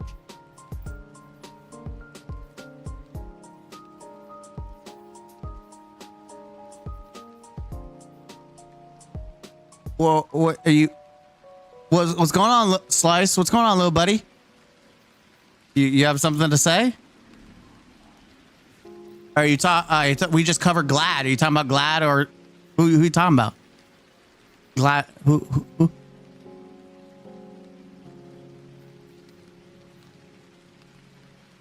Who are we talking about? Do I have any materials? I'm trying to use all I can, chat, with this.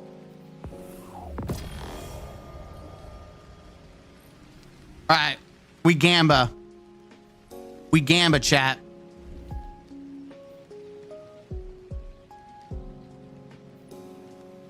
You are intelligent, you have good info, but your voice is hard to take. Oh. Okay. What do you want me to do about that?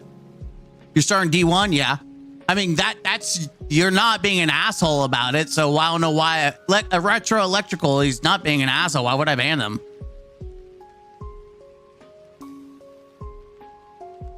I mean, you buy? I mean, I want you to know you're like the minority, but you can have that opinion. I'm not gonna stop you. Like, yeah, no. There's people I've worked at Walmart for 10 years, and there's plenty of people whose voice I couldn't tolerate. So, and yeah, other people could. That's just life. Now, if I'm gonna get bent over,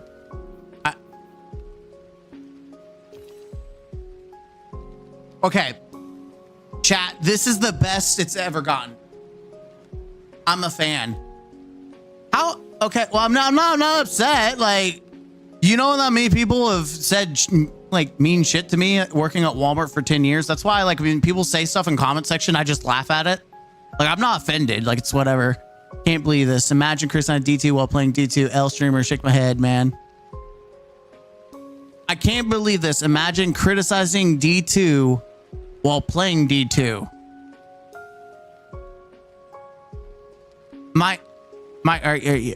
Are you trolling? Are you trolling, Mike? Please tell me you're trolling me. Your voice is fine. Going to Air's apartment. Be there soon. Okay.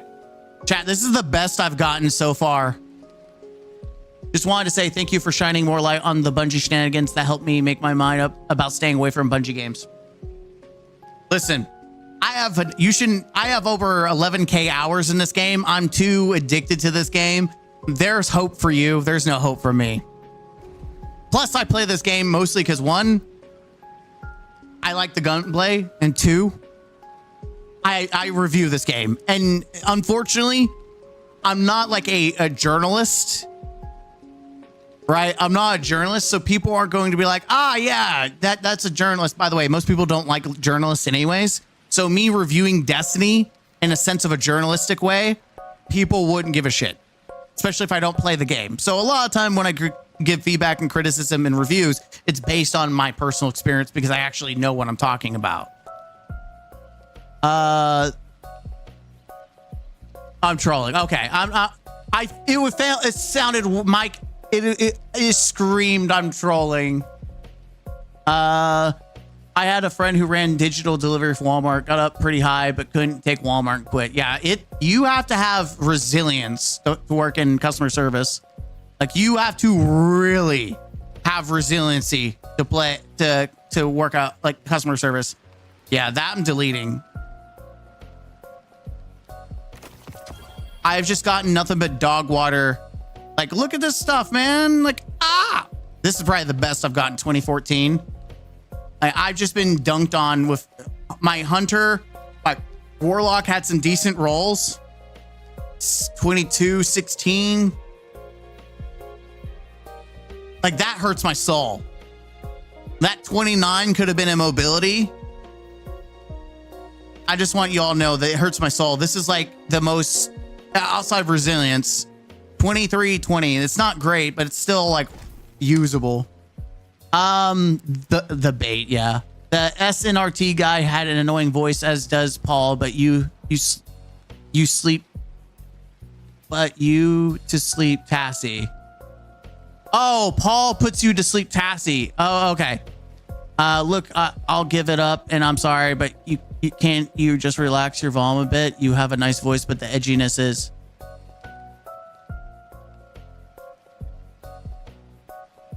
Slice, I'm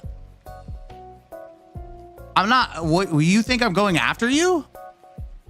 I was moving on, brother / sister, depending on who you are. I've already moved on. Can you relax your volume a bit?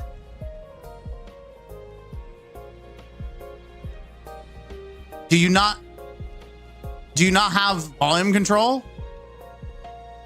I mean, I have my stuff preset. There, I lowered it. Now you can meet me halfway and lower your volume a little bit too.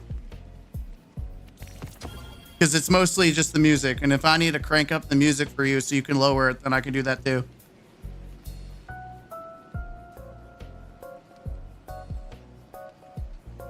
I don't, like, don't get offended. Like, I'm not offended. Like, I was just asking what your thoughts were when you made that comment. I moved on. Like, we were moving on from that. So don't take offense to it. I'm moving on.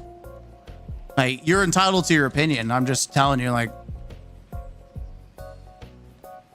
can you change the way you talk? So okay, F. Okay, now F, you're pushing it. Down, F, down. We were moving on and now we're regurgitating. We were just getting ready to talk about how I was getting my cheeks clapped. Sorry, Hades, dude. I'm so sorry, Hades. You've been waiting this entire time. Firestone, where are you at? Also, just to make it very clear to everyone here. Yeah. I don't have subs on Twitch. Slice, don't get offended. It's okay. You're good. You weren't an asshole about it, so like you were giving an opinion, and that's fine. Alexia, yes, you can ask a question. Mr. Firestone, where you at? I feel bad for Hades.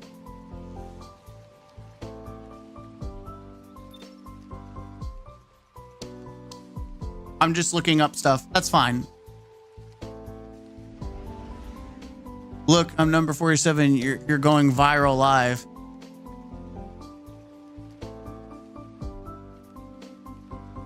Ah.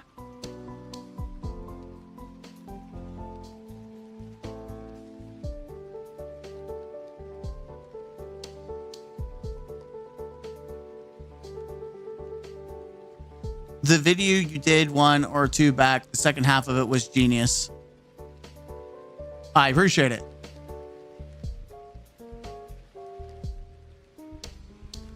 All right, I'm waiting. Mr. Firestone, I'm gonna start the Nether. I can invite you at any time though. I don't know where you're at, and I don't want to rush you, but I also don't want to keep Hades waiting, and people are waiting too. And I need to do something. 50 watching, sweet. Actually, it's more. We have 50 on YouTube. We have 59.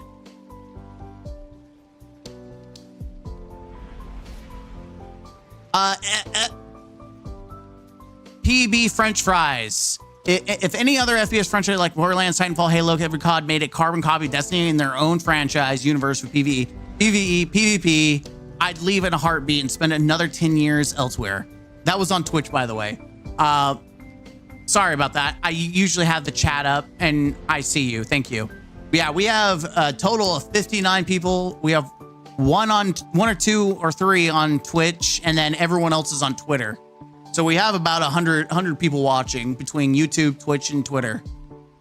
So it's not pretty bad. Like, for someone who doesn't stream constantly, we actually do pretty good. I put the fries in the bag. I had to make that joke. French fries.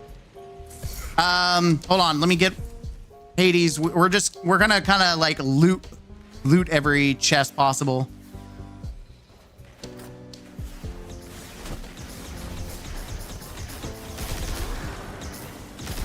Hold on. I want the music to kind of be overwhelming the game. There we go. Put the fries in the bag. Twitch is the devil. Well, I don't know. I wouldn't go that far. I usually don't, people call people the devil. I don't usually go that far. Just like I don't call people Nazis who aren't actual Nazis. Like, those are things that I don't do traditionally when I react to people or say things about people. I don't go to extremes. I need the glimmer. Yeah, I don't usually go to those extremes. Normally I watch on YouTube, but work blocked it. Oh no! I'm glad you found me on Twitch. If we have I think 3 concurrent chatters for like multiple days, I can actually become an affiliate on. I can become an affiliate on Twitch. I just never advertise it because you can tell how much I don't usually care. But maybe I should care. I don't know. Like,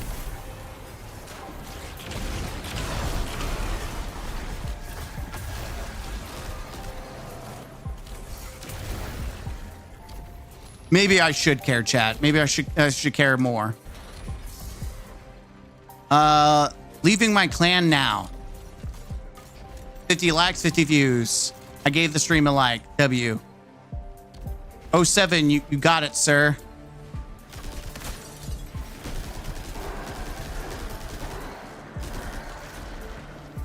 Let's see. Let's get some secret chests if they're here. Yeah, let's see what the symbols are. I'll get you. If you get the first one, I can get the second one. Dot and 2 lines. Dot and 2 lines. Oh, it has to be in order. I'm a dum-dum. Or does it? Yeah, it has to be in order. I'm a dum-dum. Sorry. All right, well, it's still a dot and 2 lines. We have to wait for it to reset. Or did I just goof it? I think I goofed it. My bad.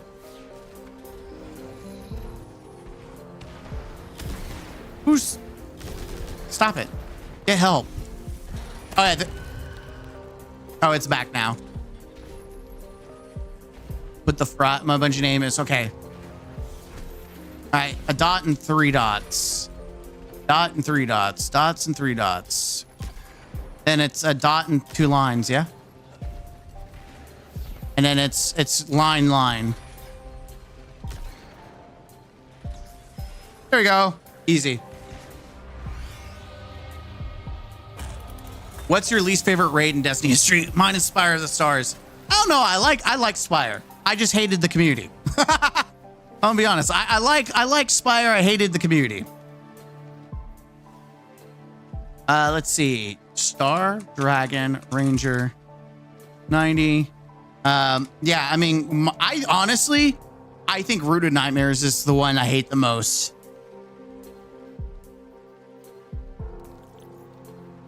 I'm also going to invite you to clan.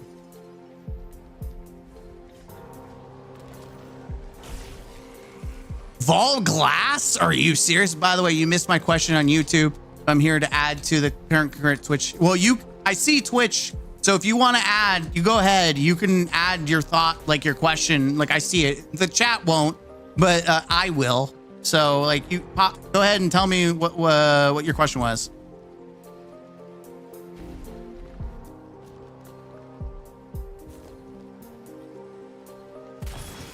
All right. Hey, I got an enhancement shard out of that.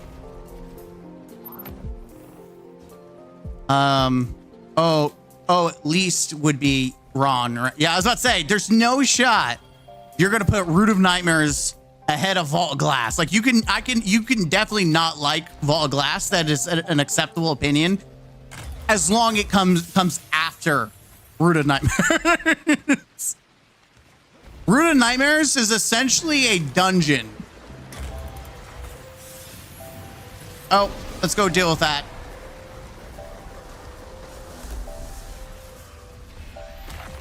Nether gives progress for seasonal clan banner every objective. I don't know. I have no idea how it works. This is going to be the first. I think they just added that either within the episodes or what, because it seems like it's rather new. So your guess is good as mine when it comes to these clan bounties. Gotta go clear out my postmaster, then I'll join. That's fine. Root of Nightmares Night. No. There's things that I'll play, and there's things I don't want to touch with a 9-foot pole. The fact that most of the Root of Nightmare weapons are pointless made my life so much easier to avoid it after I crafted them. Like, I don't even have to worry about farming for depths, like, in the slightest. Made my life easier.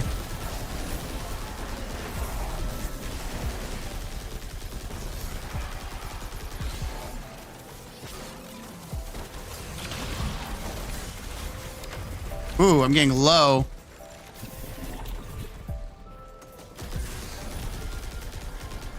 God dang. You don't actually have to mess with the stupid champion, so I'm trying to avoid him. Problem is I got two asshole McGee's touching each other's tips.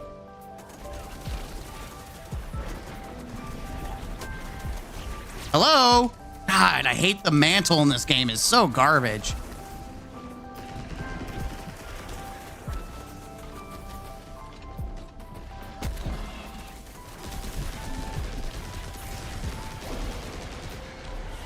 Go away.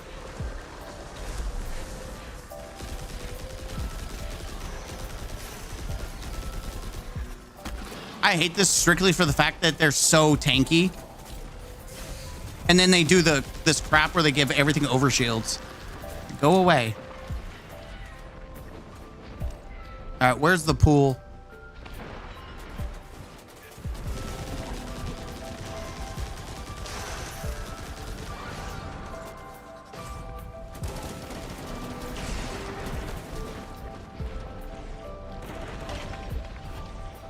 That should do it.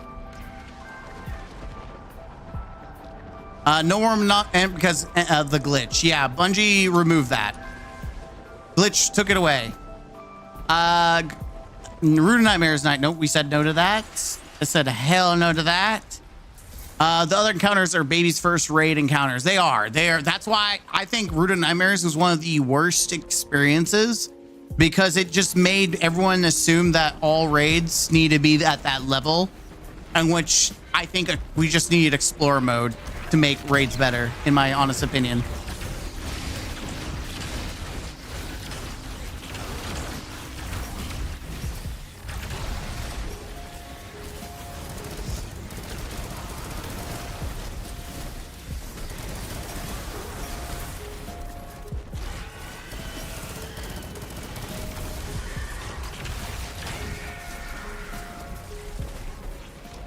I hate Guard of Salvation the most, but that's me. Oh, that's my second hated. Guard of Salvation is the second hated for me. Like, I absolutely hate Garden. I don't miss the days when two taken goblins would tether each other. Jesus. Don't remind me. That's PTSD in the bottle, baby.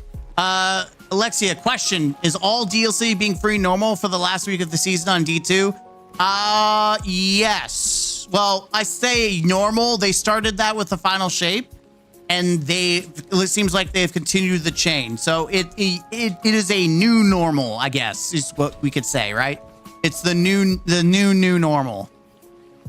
But pro typically, no, they have not done that. Okay, I think I've gotten all the chests so we can move to the next area. You should be able to join whenever, Firestone. Try to hurry so you can get this chest. Oh. Me and Hades can like slow roll the final boss.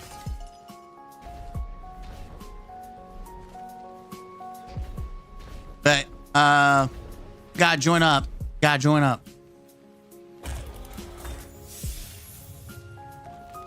All right, this is gonna be crazy because I'm about to just activate all these and have a crap ton of enemies fight us. Yeah, we had about 100 people watching the stream, which is pretty crazy, between Twitch, Twitter, and YouTube, which I always appreciate the support from everyone.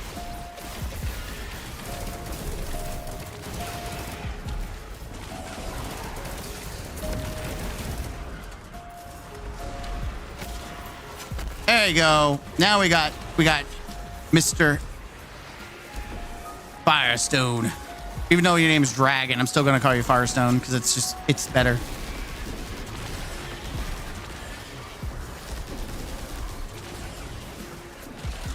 Dude, the pressure. Under pressure. Yeah, it's gonna be crazy here for a minute because I spawned everything at once.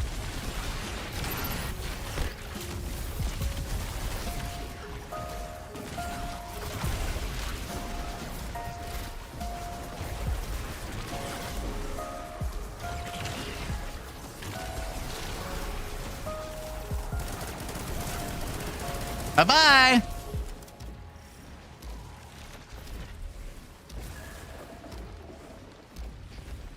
Did he spawn in dead? Weird. All right, we got Firestone on us.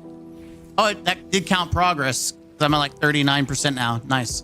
Can't do dungeons or strikes without paying for PS Plus. Yes, that you can't do that for free. That it's kind of like Destiny 1. I logged into Destiny 1. Like there's like a couple activities. Like you can play the it's funny. On Destiny 1, you can play all the missions, like the campaign missions without PS Plus. But in order to do anything else, you have to pay for it. I like checked my old account and everything.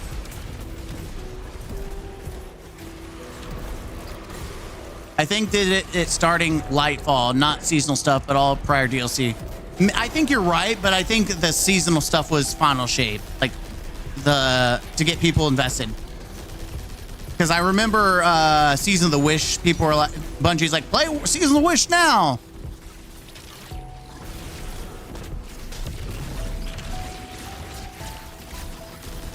Not a Titan unless I go up and punch the meatball in the face. I'm not a true Titan unless I do that. Owie. I'm not even running a sword build or anything. Just me punching the crap out of everything.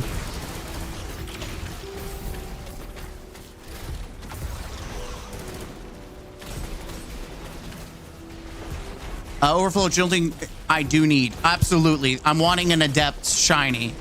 If I can get just an Adept with that roll, I'm okay. I don't even have like a shiny roll of it, which hurts my soul.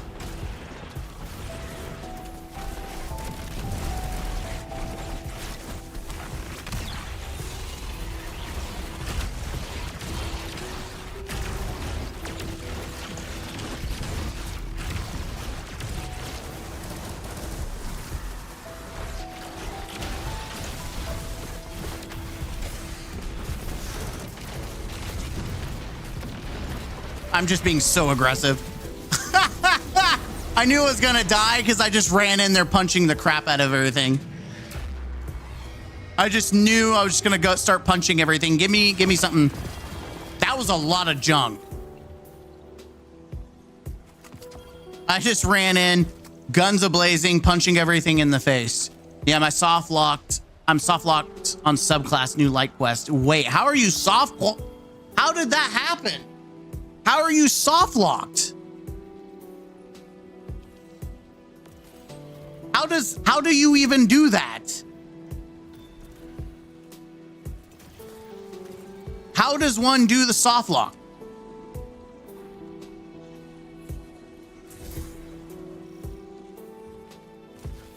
That's the concerning part. Is like, how do you do that?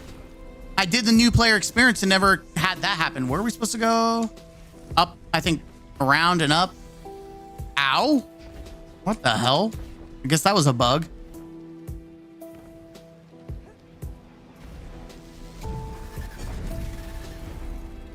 Wait, are you posting on 2 different locations? You are. Unpopular choice, but I didn't like Last Wish. That's fair. Last Wish, I think Last Wish, and I'm going to say this, outside of Val with Rulk, I think Last Wish had the best final boss encounter. Because the amount of, like, and I'm not talking about with the cheese. Remove the cheese. It is the most intricate boss fight we've had in a very long time. It reminds me a little bit of like Oryx. The Oryx wasn't even that intricate, to be brutally honest.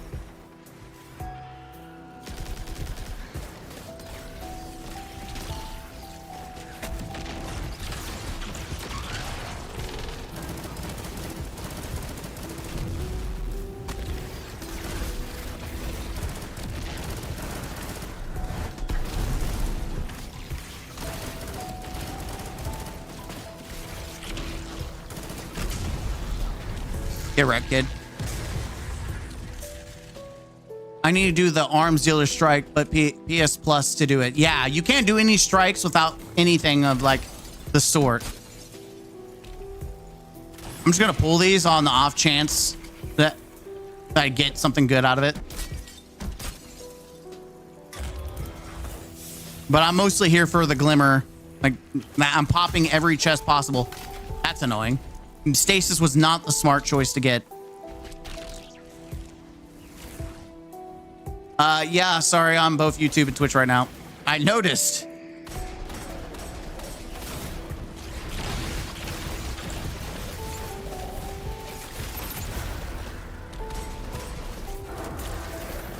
I'm just gonna bum rush all these crystals.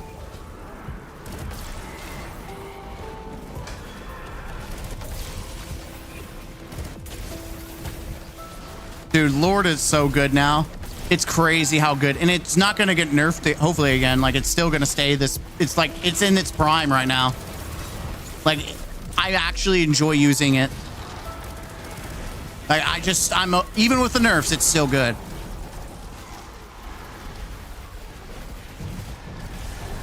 Can't even attempt to solo either. No, that's just how Destiny 1 has always been. Well, absolutely. Riven was the wild legit.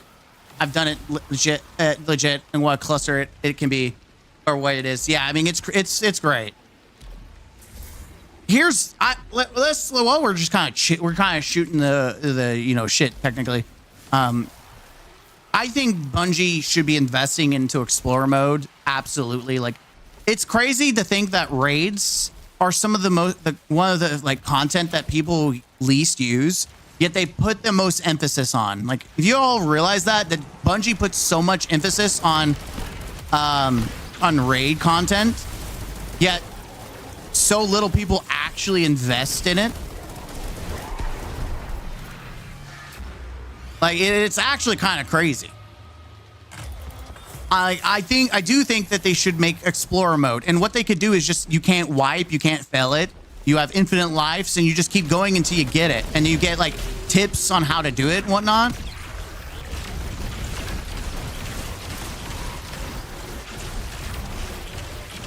Like, that's just my honest opinion. Like, if they actually did Explorer mode for raids, I think more people would be invested in it, and people would feel more comfortable doing raids too. Like, I would absolutely take people through a Explorer mode where there's no failing, then I would do any like I would not try to take 5 new people through a raid and normally, but I would for Explorer mode. I would absolutely do carries in Explorer mode and just really help teach people in a safe environment where also I don't feel like my time is being wasted either, because I think that's a big problem for people who like to teach or people who want to do stuff like that.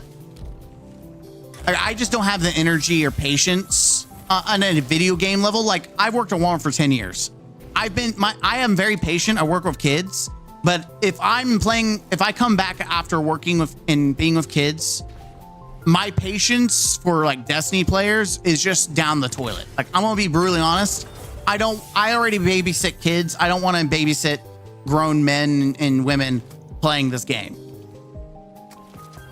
But I would absolutely do Explorer mode where I don't have to babysit them, because even if they mess up, it's okay because we're not being, punished for it. It could be a chill experience for everyone. I would love that. I'm not a raid person because I can't handle too many people talking at once.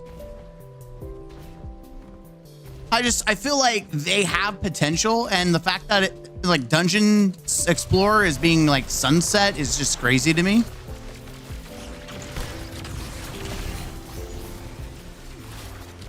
It's crazy to me. It's like, hey guys, we're doing this thing that's good for new players, but we're taking it away instead of keeping it. Instead of investing it into the game, we're just gonna take it away. You could do that, I guess. Sure, you can do that. You can bring this thing that people like and then take it away.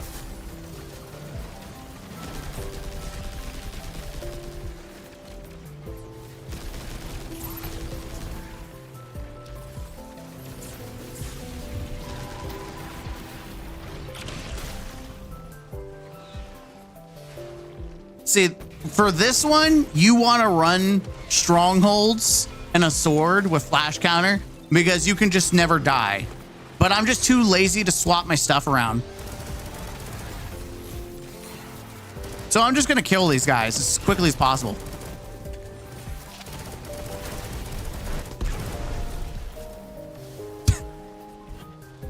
Usually I just don't fight them. It would be cool if they added that and re-added Sherpa mode, whatever it was called, with Explorer modifiers. I don't even know what you're talking, like Sherpa mode? Oh, you're talking about like the thing that they had off to the side was like a Sherpa. Like, that was horrible. That was a horrible experience because it didn't even work half the time. This music is giving me Final Fantasy vibes. Luke.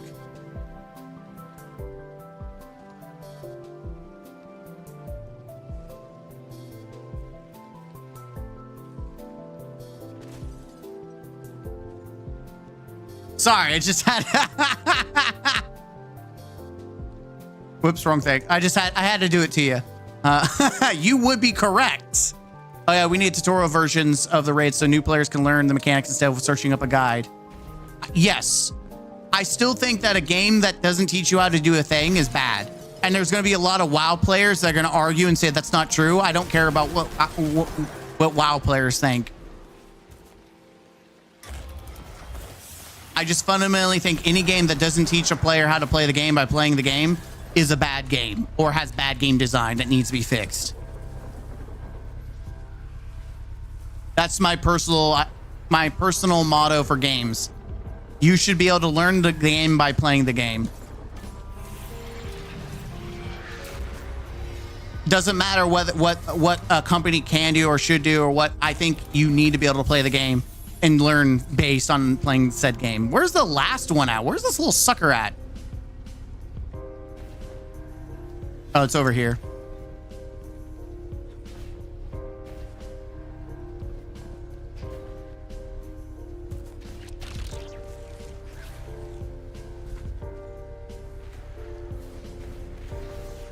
My man, a man of culture, I see. Oh yeah, like Final Fantasy's got one of my top favorite games. Final Fantasy 7, like, I love that. I love that series. And here, you know what? A perfect example of like where maybe I'm a little bit of a hypocrite. I hate the Fortnite-ification of Destiny. Like, I truly hate the Fortnite-ification of Destiny, and it's not just the fact that Destiny does it. Like, even like Wizards of the Coast with Magic the Gathering is doing that. But I drop my pants and let Wizards of the Coast insert their wiener in my butt just because they have Final Fantasy characters and cards. Like, I absolutely drop my pants for them. But I don't care, like, seriously.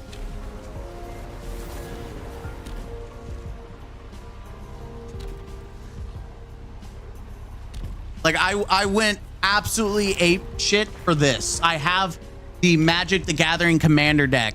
Not only that, but your boy pulled this. This is $100 card. That's right. I've got Cloud, the ex-soldier on the premium borderless art. I pulled that sucker. I jizzed my pants a little bit, and I could sell this for like $100 or something right now. Like I literally, this one card paid for this whole deck right here. This commander deck got paid by this one card if I want to sell it. So yes, I am definitely a hypocrite. I'm not even a Final Fantasy fan, nor do I play Magic, but those cards are sick. Yeah, like I absolutely like, and here's the thing, a lot of people feel the same way I do about Destiny and the Fortnitification of the game. People feel the same way. Oh, aren't we supposed to bait him? Isn't that part of the thing is to bait him? You're supposed to bring him over. Sorry, I completely was too busy talking. Yeah, he's supposed to eat something. Can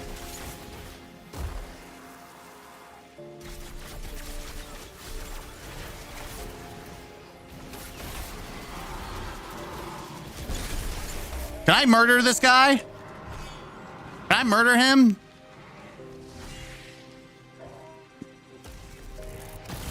Oh, now we can. Yeah, that's my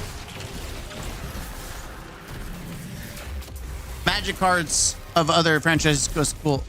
Listen, I'm flip-floppy. You know, I kind of agree to a certain extent with some of the content creators for Magic Gathering, how they feel like Magic is becoming too Fortnite-y, which unironically, they do have Fortnite cards. And I agree to an extent, but I feel like it's much different for a video game to become like Fortnite than cards, because you can have house rules with like Magic the Gathering, say, hey, let's just play regular Magic cards. Can we keep the Fortnite stuff and the Magic Final Fantasy stuff separate? Like you could have like a friendly choice to do that. You can't tell people in Destiny, hey, you take off that shitty Star Trooper armor. Do you stop playing Star Wars in Destiny? You can't tell people to do that. Like it's much different. That's where I draw the line, right? But I will be honest, if they ever brought like Cloud's Buster Sword as like a thing in Destiny, I would absolutely be running around with Cloud Buster Sword or Sephiroth's sword. Like my balls would be knee deep into Final Fantasy. That's the one thing that I would break the shit out of, is Final Fantasy VII stuff in Destiny. I will break every moral code, everything, every stance that I have ever made. You will see me drop my pants for Bungie harder than a heart attack. Now, with that said, please, Bungie, don't ever do that. Just don't ever add anything Final Fantasy, please. I don't want to drop my pants. But hey, I'm a brutally honest person. Like, I'm not afraid to say it. I will absolutely call out my own hypocrisy and what I'm willing to be a hypocrite about. Absolutely. I will not sugarcoat it. I will not deceive anyone. I will be very blatant. You can absolutely expect me to drop my pants for some Final Fantasy in Destiny. That and Halo. The day they add Halo cosmetics, like you could be Master Chief, I'm swiping my card faster than I'm trying to make a joke. Faster than Pete Parsons swipes for new cars. Literally, I will rip out my own asshole and give it to Pete Parsons for some Halo Master Chief armor.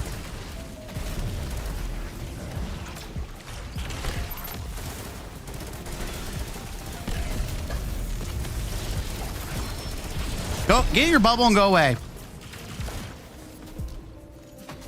But Final Fantasy 7 and 10 are S tier. Didn't they add Halo stuff already? They did, but they didn't really. Like, they made Halo inspired stuff, but they didn't actually make, like, I'm talking about, like, they give you the Halo assault rifle 1-for-1 as a gun or a cosmetic. I will absolutely buy that cosmetic. Or if they make an actual Titan look like Master Chief, my ass, or you can make Warlock look like Cortana. I'm getting my favorite AI girl on my Warlock. I don't know. I guess Titan, or I guess Hunters would be ODST. I would absolutely make my Hunter look like ODSTs, or like, I don't know what else you would make them, but.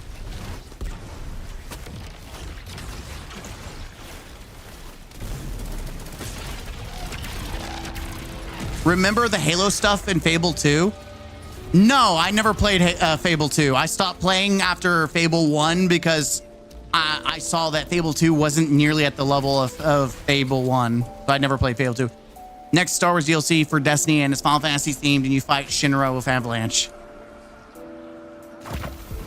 God, I'm not gonna make a single video because I'll be like, I will have to preference every video saying I am shilling for Bungie for Final Fantasy. I am a shill. I am shilling. I am shilling. I am so sorry. I am shilling. He's shilling.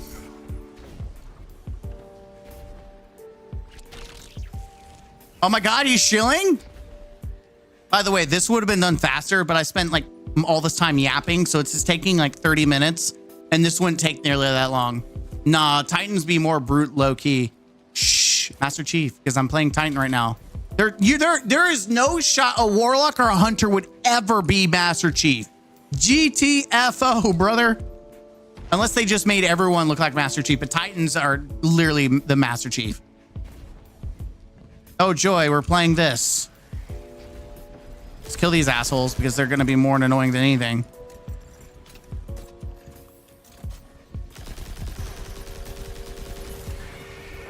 Ooh, don't shoot that.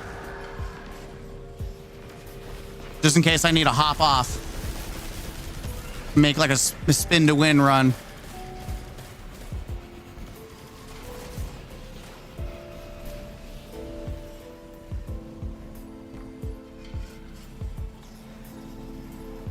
Oh yeah, you have to interact with these.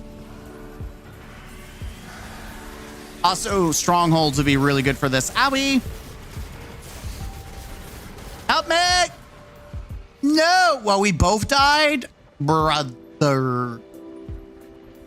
Hunters get elites, Warlocks get Marines, Chocobo Sparrow. No, I would rather a Chocobo Skimmer. Like that's really what it should be. Chocobo Skimmer. Who's booming? Where the hell? Oh, there's a knight over there.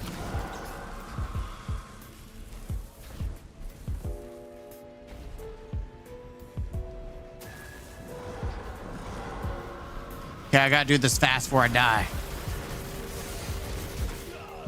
Dude, I hate the Shriekers. They hit so goddamn hard, but we got it done, so that's all that matters. That's the worst one out of everything because it's so goddamn annoying how everything just aggroes you the moment you touch tips of something. It's so annoying. It'd be cool. Oh, we already talked about that. Is that it? What the hell? Increase kinetic damage, defeat combats, kinetic drains super energy. Well, I guess that doesn't matter because I'm not really killing anything with kinetic energy, so.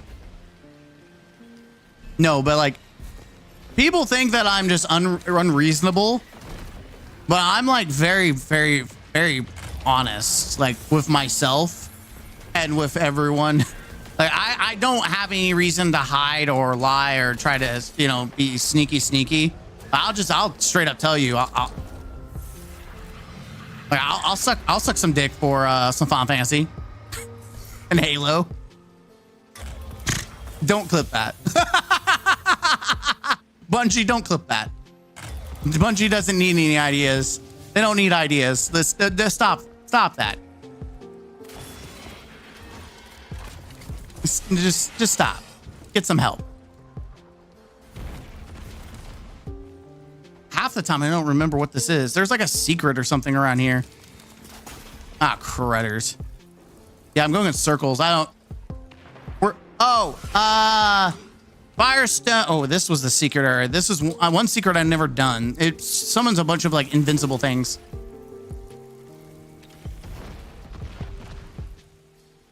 Problem is how the hell to get out of here? Jesus.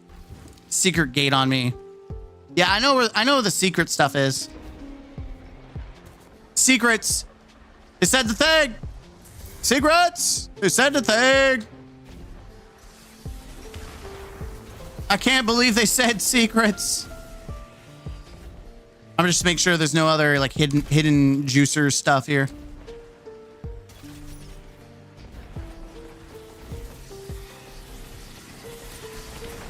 Y'all have fun fighting your wars. Yeah, I know there's 2 chests. All right, I know where it's at. Is there any chests around here? Nope, just here. Oh, that was the chest. This is what I'm looking for.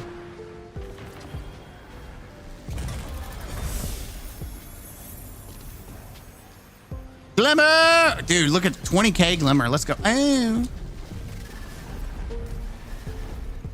Oh. Favorite Halo game? Mine is Halo 2 because of playing as Elite was fun.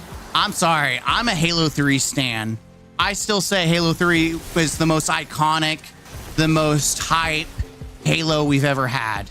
I stand by business on that. I won't argue with Halo 2 being one of the best games too.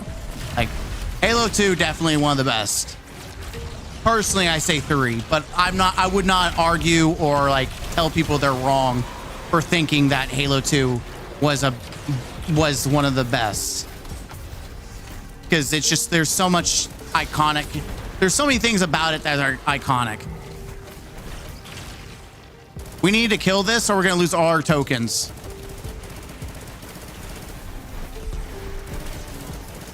And I'm trying to do it with the stupid pricks over there trying to, you know, kick my ass. If I could reload my junk. F off, assholes. Okay, we need to find the 2 others. This is gonna be annoying. Ooh. Watch out for ships. I'm gonna check over here. I would like to finish this because we have a higher chance of adepts from this, so.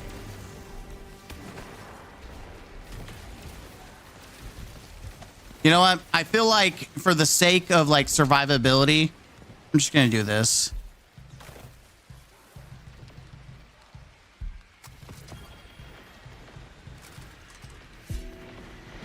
Just like, because I just know I'm not gonna die if I use this, so.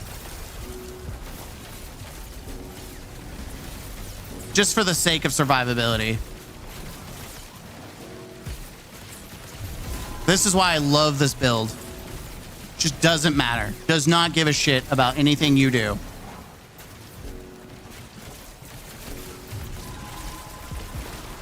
Does not care. Love this freaking build, man. Problem is I turned my back on everything like an idiot.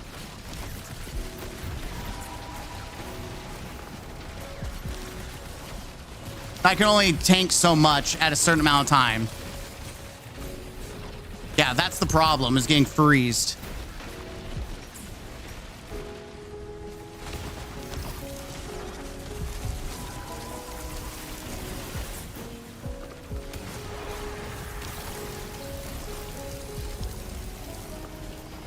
All right, we need to kill this asshole. I've got attention on him if y'all want to like try to shoot him.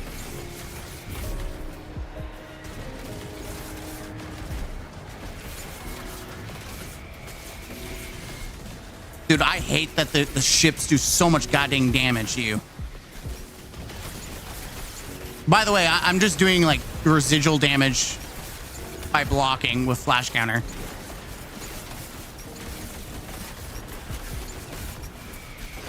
Yeah, you got to pay attention to the ships because they're so stupid. Like, look at this bullshit. There's no ship around here. It's just doing all this damage.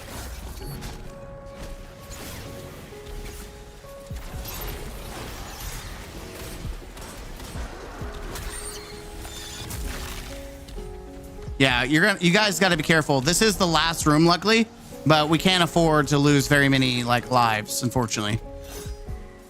Okay, where's the last encounter at? Oh, it's the knights. Okay, we need to go over here and do the knights, guys.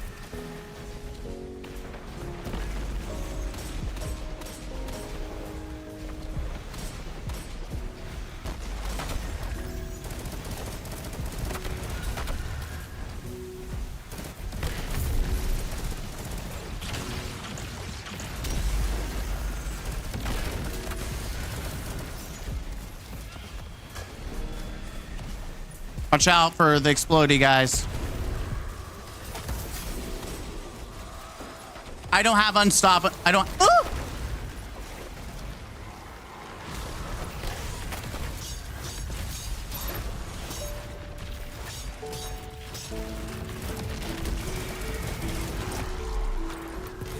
Watch out, ship.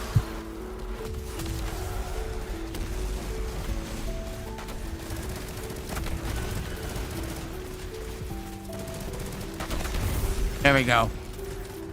That was a little bit more spicier than I intended, chat.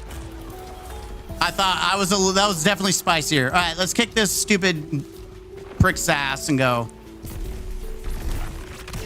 The ships are annoying. They are so overly like tuned. I don't understand why they made the ships so overly strong like that. Say, hey guys, the ship's despawned, but their shit is still kicking your ass. You know, I miss the days of Destiny where exotics felt exotic. Dude, that's a whole conversation that I agree with. But I don't know how much people would put stock into it, man.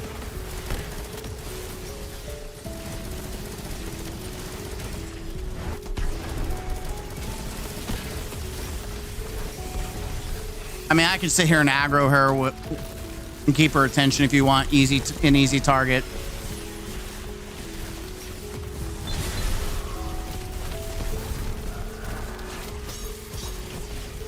She wants to come to the ground where I can sword her to death. This makes my life easier. What the tits?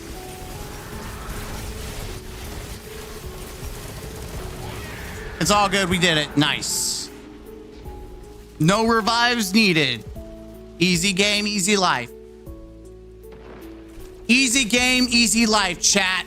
Easy game, easy life. Now we could also, before time runs out, go see if there's any, chests that we missed.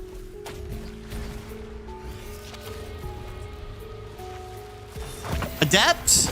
Oh, I did get an adept, but it's ass because I don't like that gun. This linear fusion rifle is just garbage. And we got a shitty helmet. Yay. I didn't even get what I wanted, which was the LMG. Yay. Oh, I got a shiny sword.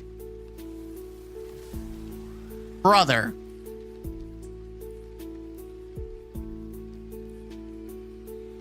Relentless. Flash counter. Dude, this is better than this one. This has the perk combination and it's adept, but strictly, this one's better. Because it has multiple damage perks that I would use. Relentless strikes. God dang, I'm gonna have to keep 2 different swords now. F. Ew, what the hell? All that for 1 adept? My ass is getting clapped. Yeah, I would definitely say that I don't know, man. It feels bad because you got 1 freaking adept out of that. Bungie, you're smoking hard drugs. There's like hardcore crack cocaine that Bungie's smoking. Hey, we love that.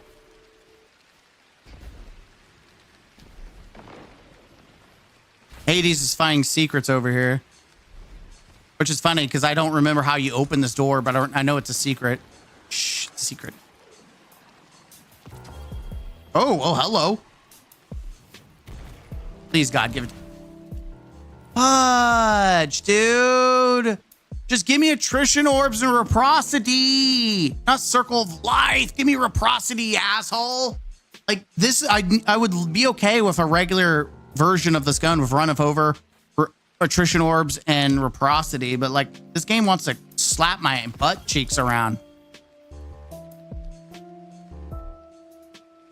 All right, hold on, because I don't know if the bounties are done. Your stream is like on a 30-second delay. Yeah, I don't know why it's like that. I did not choose for 30-second delay, so I don't know why it's like that.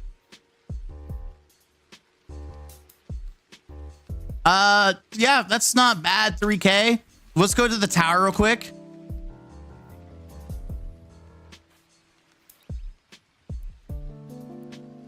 Oh man. And I want to kind of blow my load a little bit. I want to do the thing and blow my load. Oh. I can't blow my load because unfortunately still have this and I don't even have that. Dang it. Season pass. Do I have any materials?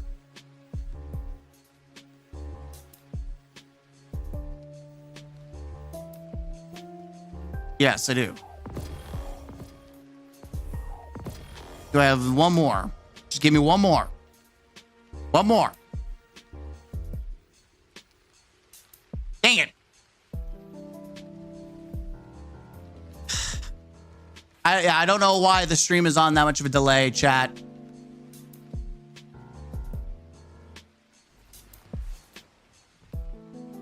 Oh, it's 4 a.m. I better get my butt to sleep. Hey, there you go. It's okay. You have yourself a good one. Thank you for checking out the stream. I appreciate you being 5 hours of just chilling out and having some fun. Good times, good times. All right, chat. We got to see more garbage to delete. Am I going to get out of jail? Am I going to get out of prison with this? I'm not stopping. Like, I would like to start farming some strongholds and go back to Syntheseps, but like, I need some juicers, man. Like, I need the squeeze. That's killing me.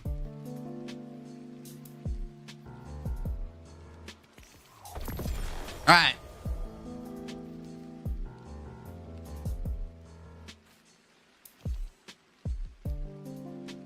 $67.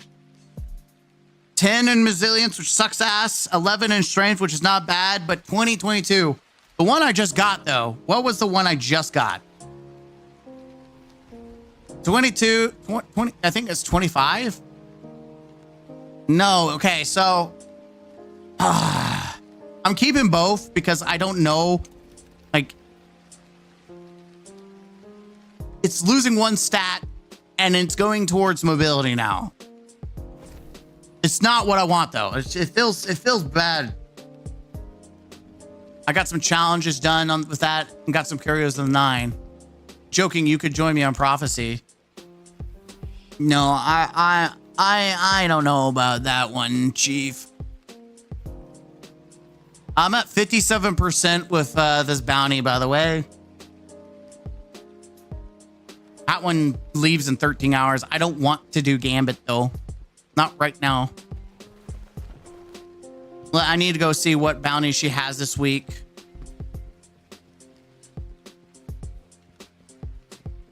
SMG still hit like Nerf guns in 2025? I agree. Like, I have a Godroll Recluse and I tried using an ultimatum mode and it just felt bad. Like, I actively did not like using like my Recluse, even though it has like repulsor brace and all that, like good stuff. Sorry, I don't know. Sometimes I have like literal moments where I wonder if I'm autistic or something else is wrong with me. I know I know I'm ADHD, and I know I also have high anxiety, which if you ever watch my videos, sometimes I'm like twitching.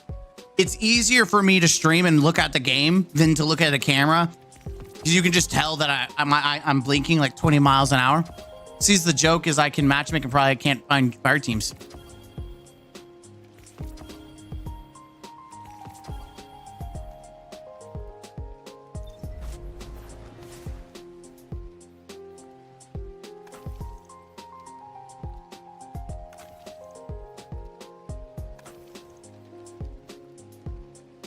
All right.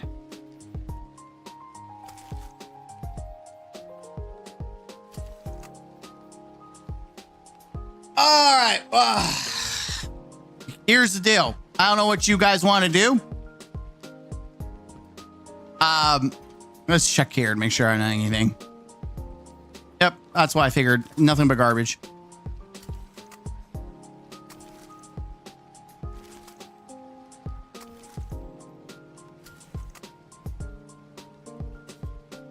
All right. Would we like to go?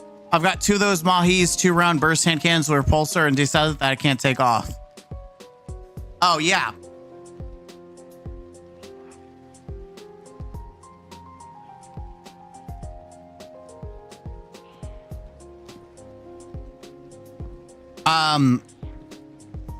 I still gotta do the seasonal. We could try. I want to try a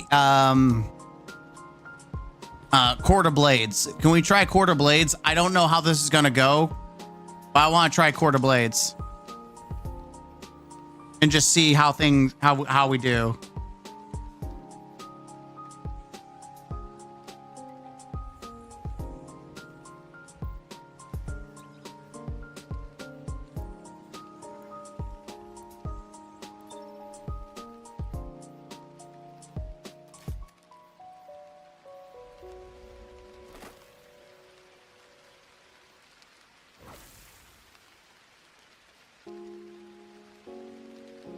Certain archetypes and certain weapons just fill and perform others greatly. Remember, Aegis vid on that. Yeah, I mean, just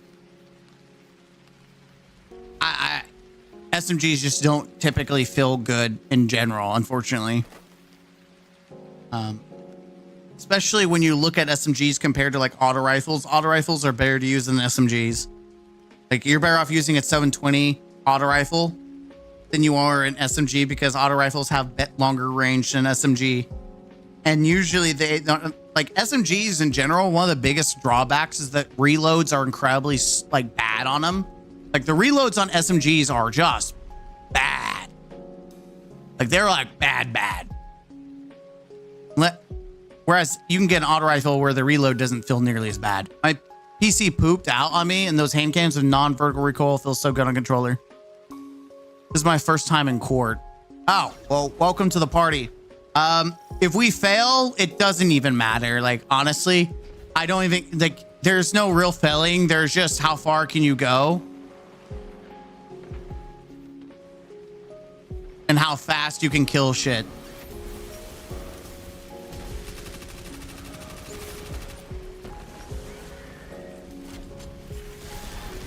That's pretty much how Quarter Blades is. I'm just curious because they said they increased the drop rate from Nether and Quarter Blades. And so I'm just wanting to see for science what that looks like.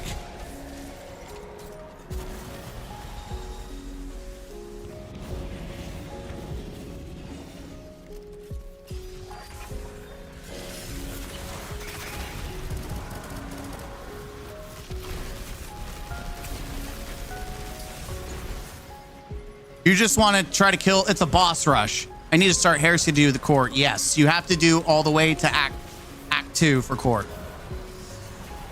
Focus on killing the boss. Like, it's a boss rush. That should be our priority, is boss rushing.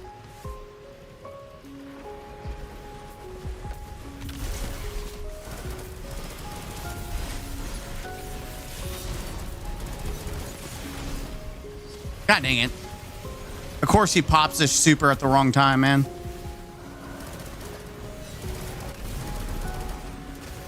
Finish him. No! Game!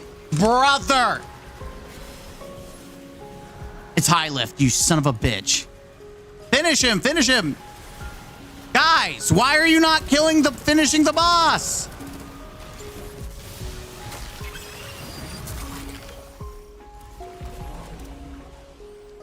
Finish the boss.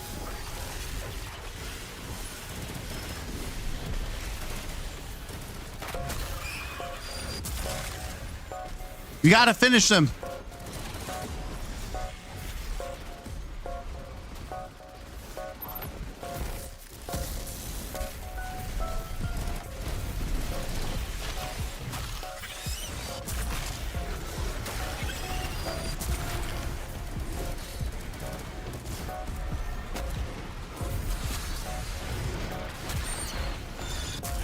Here we go. It's okay. We got 8 minutes. We've killed 2 of them. It goes up to what? 12 or 13? I read notified in the bottom left and saw Crota is near. Ah.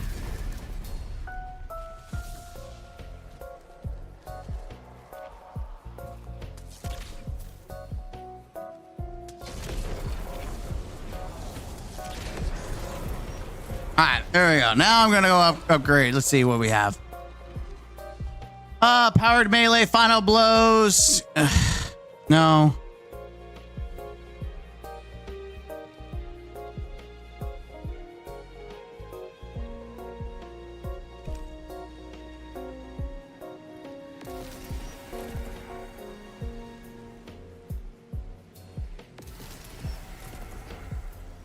All right, I'm Gucci.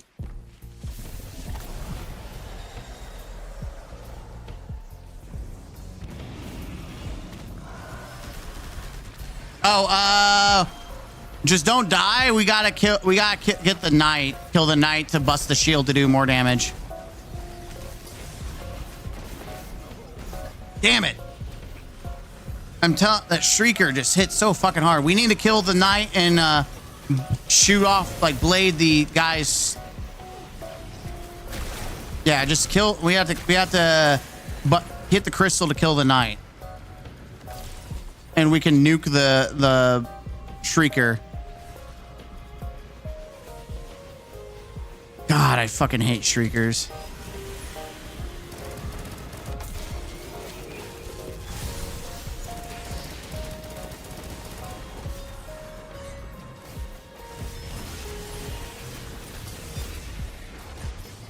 I'm trying to bring the sword closer to you guys so we can, if I die, you can pick it up.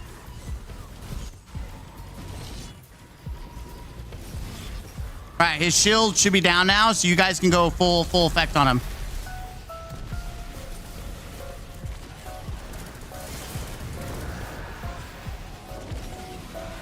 Just focus doing DPS on him. You don't need to do anything else. I busted his shield. Just shoot him. Just use your gun. Use your heavy. Do something.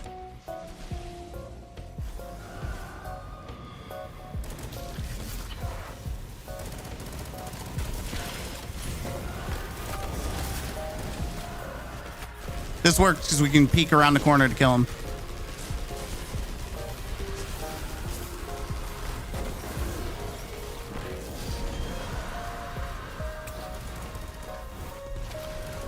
What sucks is he's not even like the final boss. He's just a boss. Nice. Okay, he's dead.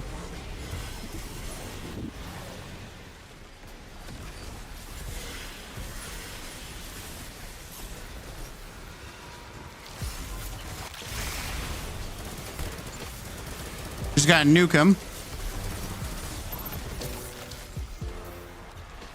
I swear to fucking God, if that hive made me use my super, that stupid fucking moth got me, I'm gonna be pissed the fuck off. Thank God.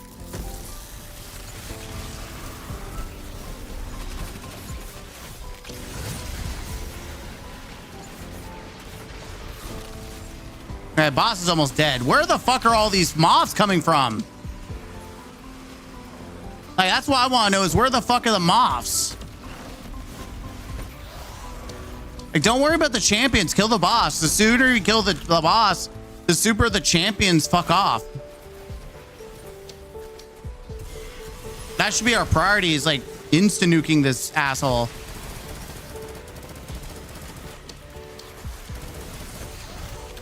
She finish her. Go finish her. Go finish her. Someone finish her. Go, go, go, go, go. Finish her. We need to finish her. Like, you're all worried about the ads. Just finish the boss.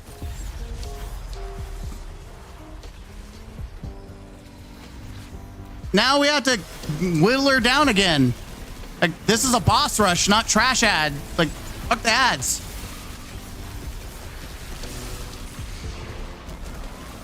We just need a double get on her ass. She's almost dead. Finish her, finish her. Boom, there it is. Yeah, don't be deceived by the trash.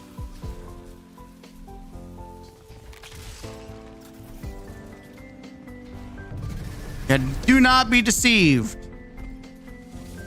You just want to Nuka-Cola their ass.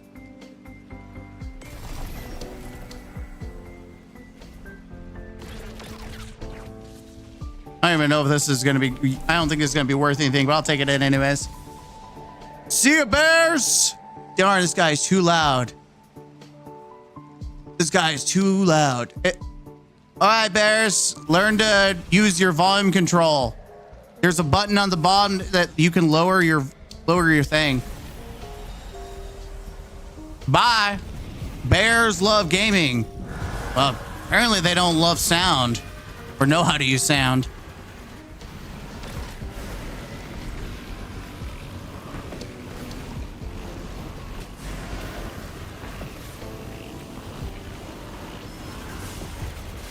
Holy tits, just one hit. Like they're almost dead. The amount of people that don't know how to use volume control is crazy to me. Oh my God, it's so loud. It's so loud. Oh my God, I don't know how to use volume control.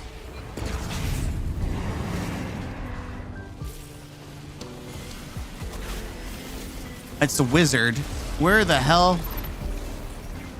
Oh, okay. We're on the right wing. Nice. Brother, can I?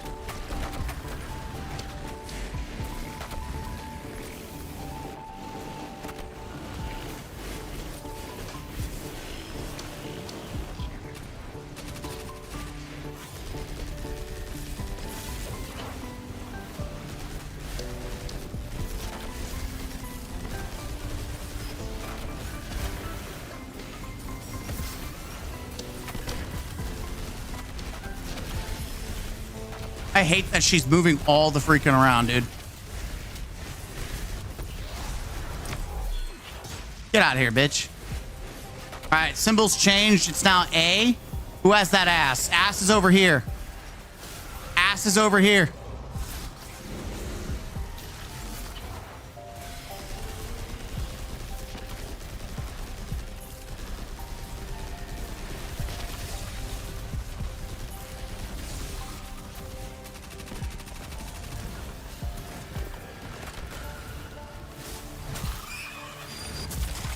There we go. Love it when the bag one guy leaves activated. Shriekers kill you easily mid super and grandmasters. Yeah, they do. They're annoying.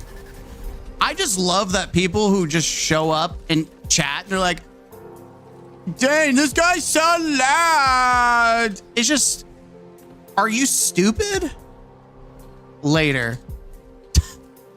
There, let me make your life easier.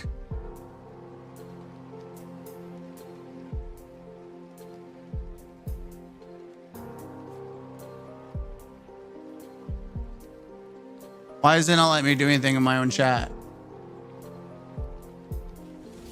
Hello?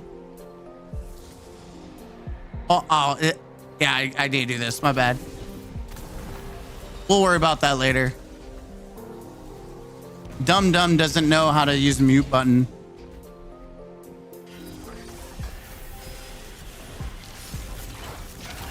Like, I even pushed this away, which is funny, but it's whatever.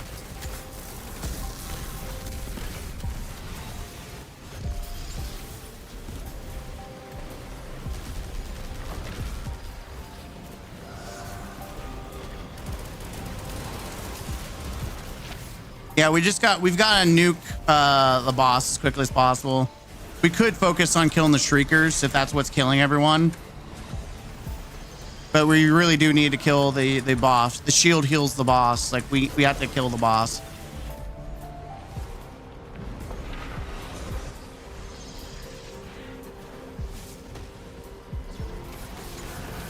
Yeah, you can go ahead and ban them. Like, they were never going to be here. They were never going to stay. The fact that they came and left, you could still ban them. Like, they're not someone they're not coming in to have a conversation. They're just coming in to be an asshole.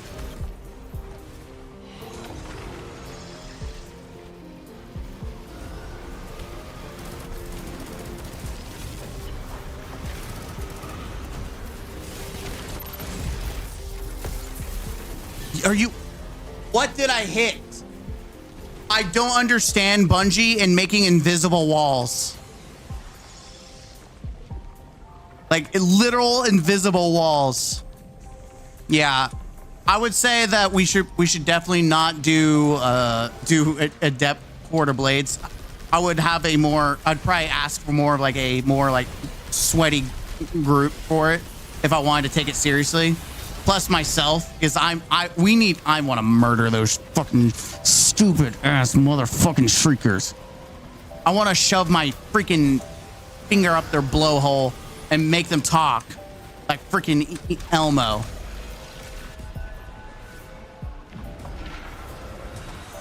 No, guys, you've got to finish them.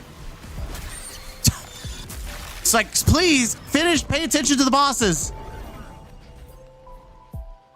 Are you grinding for adept weapons? Man, I'm just seeing if we get a shiny to drop.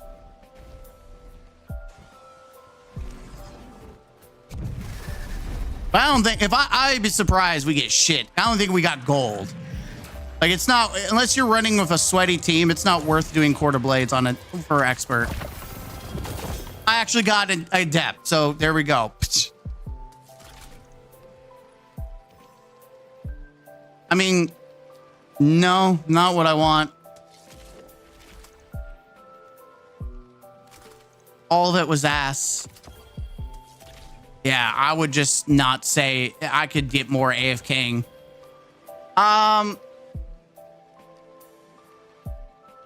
Different people left when Galahorn got nerfed. That's when their perfect flying names were censored to Guardian. And when Well and Niv got and lost more. Your mama, LOL. Your daddy. Are you grinding for depths? Okay, I went to Emissary and she didn't give me a free engram. That's because it's been disabled. It's not letting me remove them, only put them in timeout. Hold on, let me see. I don't know what's going on. Let me restore chat.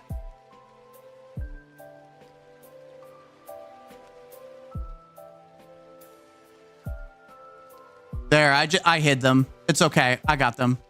They won't be able to comment in the channel anymore. Like, it's one thing if you want to, like, you can have that opinion, but to be so rude, say, oh my God, how can people watch him? Well, fuck off. You go fuck yourself. Sorry, I tried my best. It was my first time. Jesus Christ. The amount of stuff killing you was ridiculous. Oh, yeah. No, disabled. Okay. Sorry. Just Firestone and Hades. Give me a second. I'm like, by the way, I'm not blaming you guys. We struggle because I'm also half paying attention.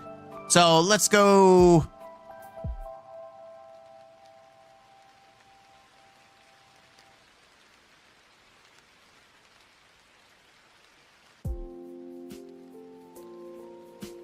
Nope, that wasn't it. Sorry. Let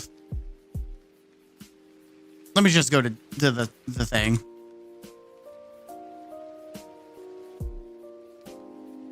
Right here. For people, due to an issue, we have disabled the daily bonus non-Enagrm available at the Emissary. We're currently investigating a fix. So they disable it because people were getting infinite engrams. So that's why it's disabled. Yeah, it's pretty dumb of Bungie to do that, but that's why. I'm going to keep this up here because we've gotten that question asked several times.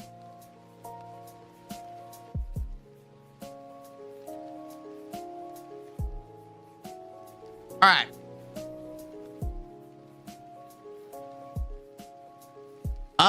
Man, it doesn't feel like it's worth, like, one adept for all of that. Like, did not feel worth it at all, man.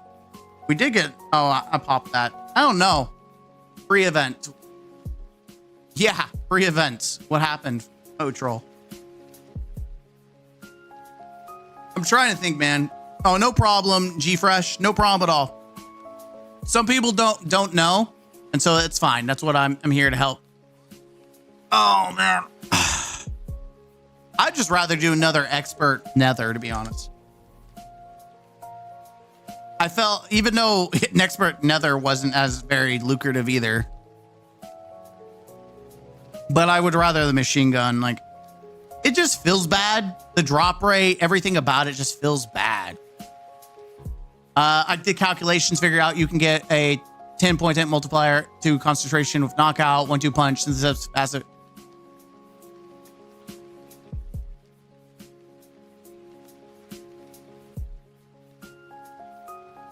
Are you multiplying that all together or adding it? Because remember, they're changing melee to not be multiplicative.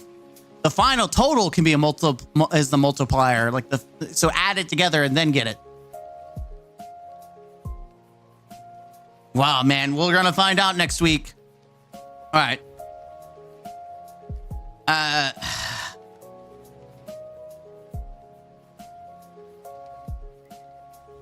Whoops. Yeah, I just rather do additive. Yeah, Hades get another troll trying to. That's the thing. Like you guys think they're getting on my skin. They're not getting on my skin. Like when I tell you guys that when people say stuff like that, it doesn't bother me. Sure, it's annoying, but I don't think you realize the amount of crap I've been through in my life, especially working in retail. Have I ever told this story about when I got punched at Walmart? Have I told you guys this story where I literally got punched in Walmart for someone trying to steal an iPad?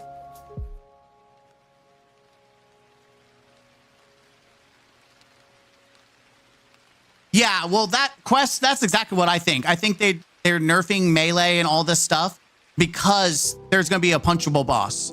They usually make those changes in regard to the raid.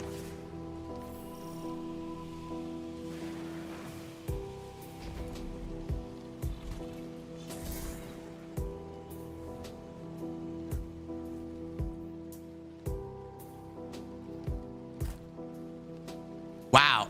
It takes a lot of poking to anger him. Yeah, like I'll tell you this story. Well, I'll make it like a short or something out of it. So, working at Walmart, we have like I worked at electronics, and so at Walmart, what we had was we'd have behind the desk under the thing we have a lock. We would pull out different electronics like iPads, and so if you've we had a guy who came in, he wanted to check out iPads, so I pull it out.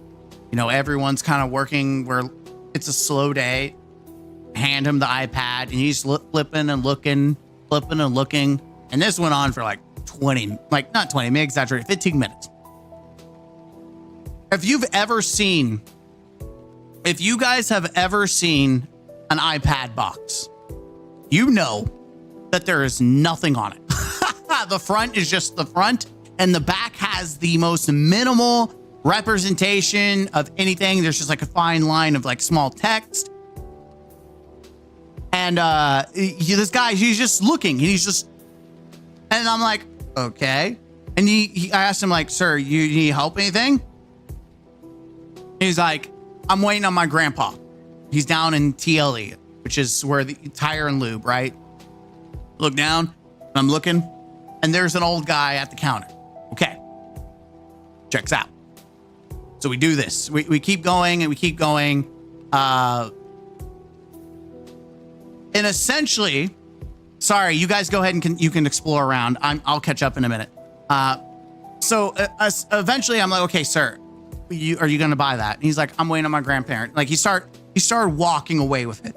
And I look and the old guy is gone. No one's at TLE. So I'm like, I follow him and I walk with him. I'm like, yeah. And I told him like, hey, let me help you walk down there. They can check you out down there. He's like, yeah. You know, I obviously I'm a little sussed out, but at the same time, I'm following him. We walk all the way down to TLE, you know, where the slide doors.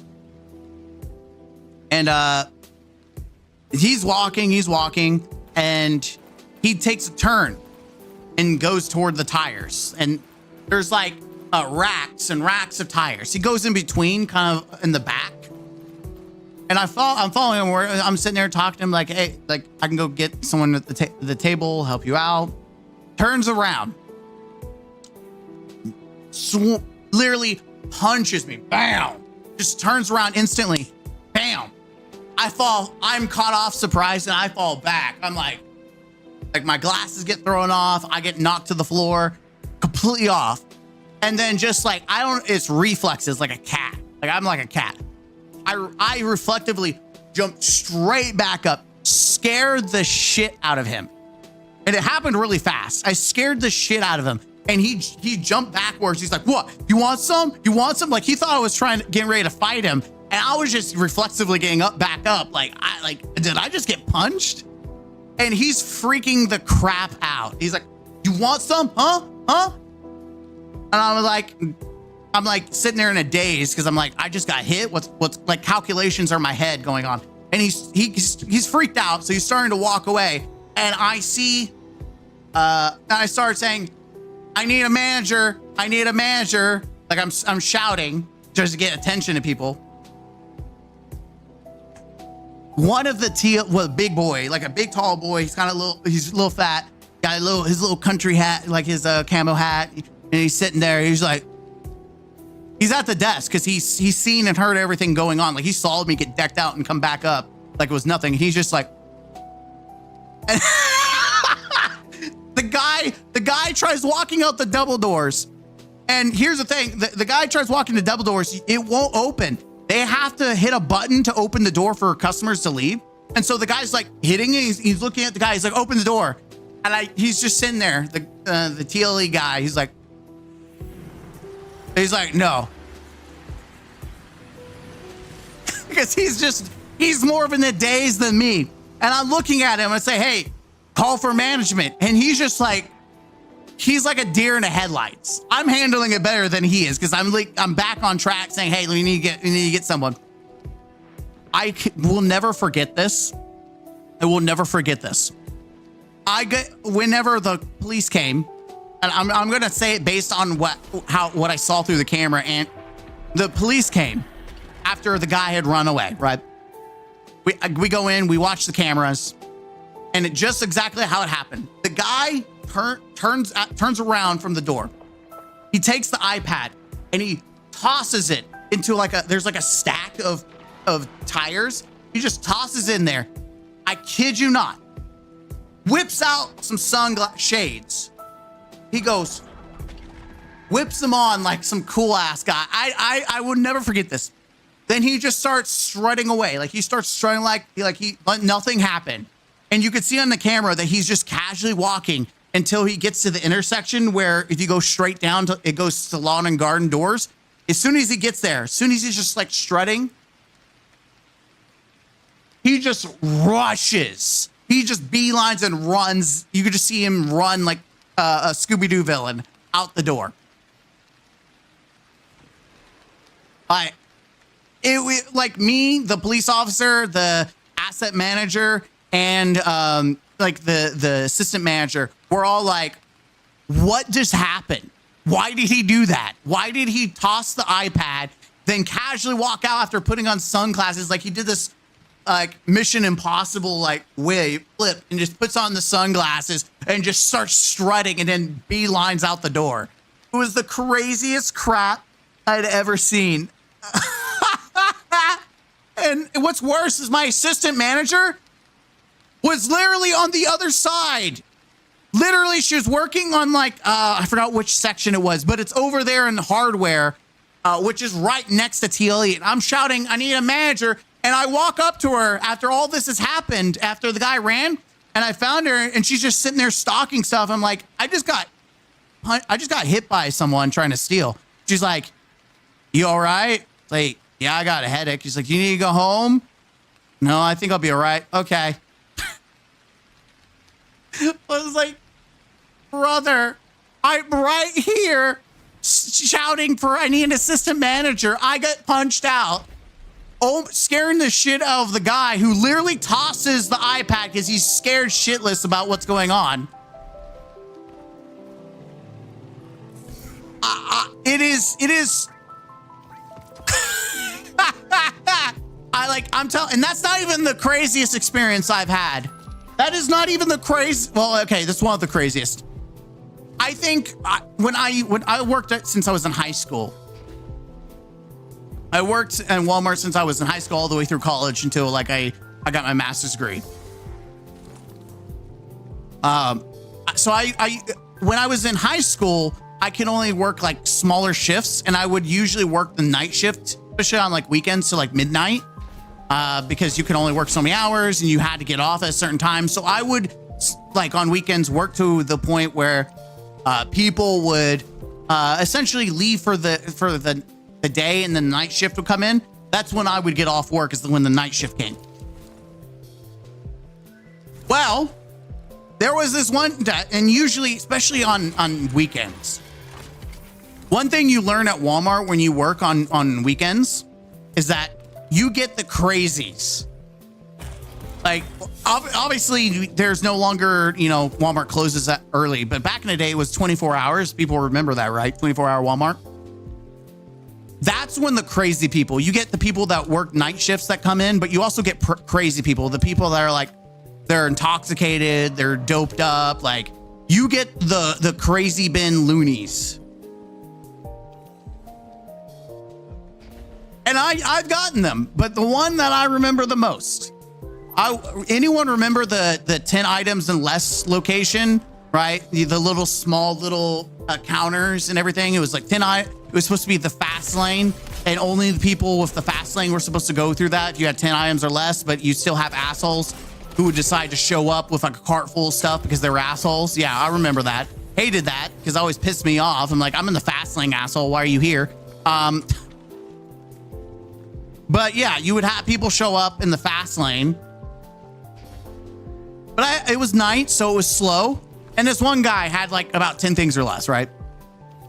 And he was one of those bro guys. Like, yeah, when he was sitting there having a random ass conversation like this, and he would just be talking, like, brother, he was definitely on something when he was talking like this, right? He was definitely on something. He was definitely one of those bros. Well, we're having like this detailed conversation. I don't remember the specifics, but I'm checking him out. I'm putting stuff in his the bags. And one thing that I do is whenever I'm done with a bag, I'll usually rotate it around. I'll rotate the bag around for the people to grab their stuff. But in this instance, I had forgot I was so engrossed with this conversation, mostly because I was kind of like I was kind of a little kind of sidetracked on the weirdness of this guy. Because he was definitely, I don't know if he was hopped up on something or if that was just his personality. I don't know, but definitely something was up with him. And so the guy, where he's wrapping the conversation, he's grabbed a couple of bags, and no, not Surfer Dude. No. I'm talking about, this is like guy that does like, he's probably either weeded out or something. Like he's got something. All right, who opened the LMG chest that I needed just to see if I can get a shiny to drop? But no, so the conclusion, whoops, dang it. This is what happens when I try to talk into this. So the conclusion, yeah, I'm gonna let it rest. The conclusion of the story is guy has a couple bags, and she's like, he's looking at me, he's trying to walk away. I'm like, okay. I'm like, no one else is behind him, but I'm like, I want to go home. Like, this guy's weird. The crazies are coming out. And there was like a couple bags that he forgot to grab. And he's walking away. I'm like, sir, you forgot your bags. You forgot your bags. And one thing I hate is when customers leave their stuff, because then you have to take it to the customer service and you have to log everything that's in the bag. And it's like, it's the end of the day. I just want to go home. I don't want to have to take anything to Lost and Found or anything like that. I don't want to have to log in it. I don't want to separate it and separate the bag and do all that bullshit. I don't want to do it. I want to go home. But the guy turns around and he's like, what? It's nothing, man. It's not even a thing. It's not even a thing. I'm like, sir, but your bags are right here. These are your bags. It's all good, bro. It's not a thing. It's not a thing. I'm like, what do you mean? Take your bags. Like I wasn't trying to steal them from him or something. I don't know what he thought, but he's like, it's not even a thing, man. It's not even a thing. It's not even a thing. And he's just backing up. He's just doing this like, wait, it's not even a thing. And he just walks out with a couple of bags. And I'm like, I hate my job. I just want to go home. I'm literally holding his bags, telling him, please take your shit. It's not even a thing, bruh. It's not even a thing. That is some of the stuff I dealt with. I also got in trouble one time because I was having a conversation with a guy about Harry Potter. And this, and this lady got really pissed. We were talking about Harry Potter and she's like, you're talking about the devil. She was a Karen.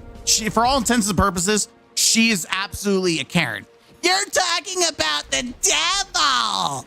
And she got upset. And so me and the next ATM, the next guy in the line, we're sitting there joking about it. Like, the old crazy lady, we're worshiping the devil. The devil. And another Karen comes in and she gets so mad because we're talking about a lady who's getting upset about us apparently talking about Harry Potter. Like, we're having this conversation and this lady gets so pissed off. She goes and tells my manager. My manager's like, yeah, that lady got upset that you were talking about the other lady who was saying that you were talking about the devil and that you were making fun of that. She got upset about that. So a lady got upset and then another lady got upset that lady got upset. We made fun of her for getting upset about something. It was a Karen Sunday. Like, I couldn't make it up. It was all you can eat buffet of Karens that day. Ew, I was like, what? All you can eat buffet on Karens.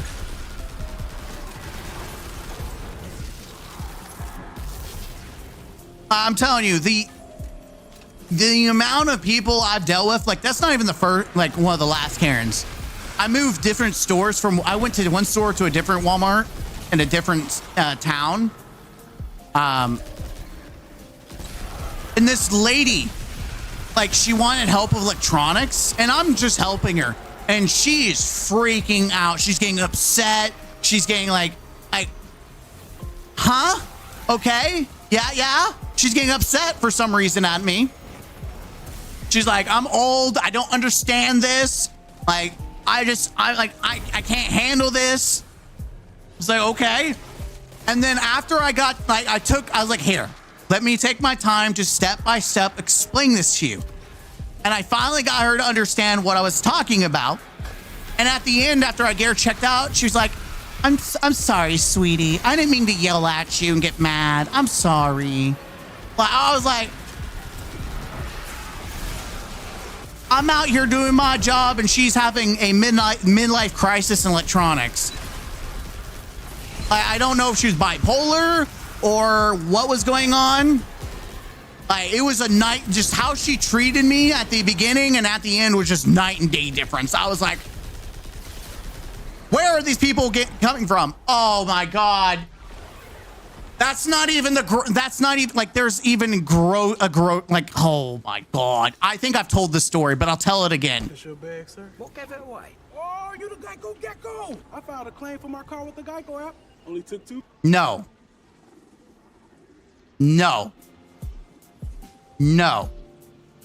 You're roaring story time, asshole. I don't care about the Geico Gecko. Anyways,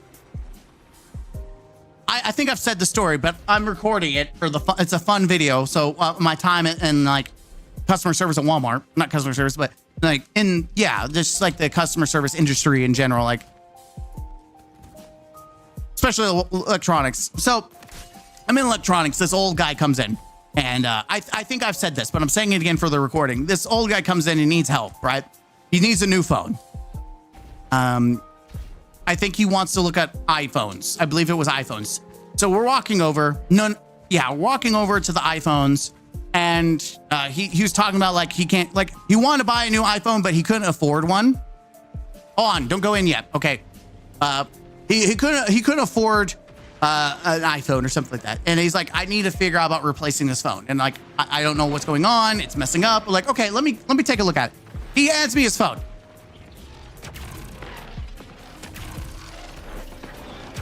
In this very front, like the picture is a half naked anime girl. It's literally just half anime girl. Like I'm talking about, this is an old dude, like grandpa level dude. Like he definitely looked dirty. He was kind of grimy. Literally half naked in my face. We got, when I say half naked, like only her Gucci was covered. Like, but we've got titties just flopping everywhere. Like big titty anime girl. Not what I was expecting to see. You know, you know, I'm never going to complain about seeing a pair of titties. Not necessarily at work and not usually anime, but we're seeing it anyways. And so I'm like, okay. And he's trying to showcase like something about his pictures, something about his pictures, and he's swiping. Like he pulls up, he's first off, he swipes to try to find his pictures. And there are multiple, and I'm not joking, multiple hentai apps on his phone. Literally says something hentai. There were like, he finally finds his pictures. He hits gallery. It is full of naked ass hentai. I saw boobs, I saw butts, I saw Gucci's with like questionable liquids coming out of them. I saw tentacle hentai. Like I zoned out. I don't even know what his problem was. I do not know. Do not even know what the problem is. I zoned out the moment I saw ass, titties, and digital anime vagina.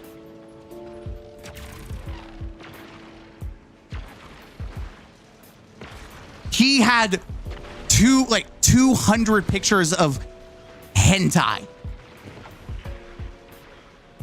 The last thing I remember doing,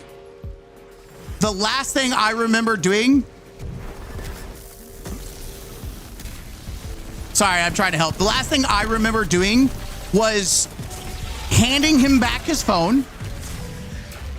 I handed him back his phone. I said, sir, I don't know how to help you. Let me go get someone else. I find someone else like, hey, can you help this guy real quick? I need to go use the restroom. I spent 10 minutes scrubbing my hands. I scrubbed, I sanitized. You cannot, like my skin, my hands were dry. I washed my hands because I know for a fact that at some point that phone came in contact with a hand that was been around that guy's penis, and probably had more substances on top of it. I absolutely cleansed myself. It was just I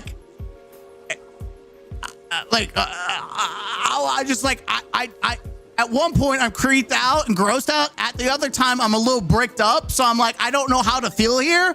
Like I don't know how to say, like say please don't do that again. Like I don't know whether I should say thank you for the, like I feel uncomfortable. Should I say thank you for this? Like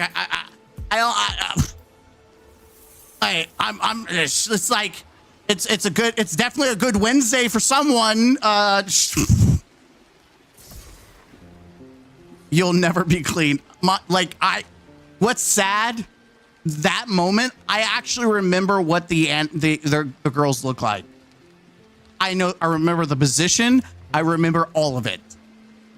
It is burned into my mind. That's how that is how bad it was. Like it was just so much overload from my brain that it's one of those things that I just remember. On my screen, you're stuck in punch pose.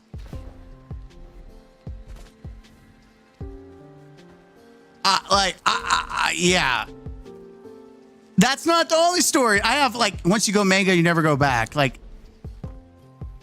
it's crazy. It is, yeah.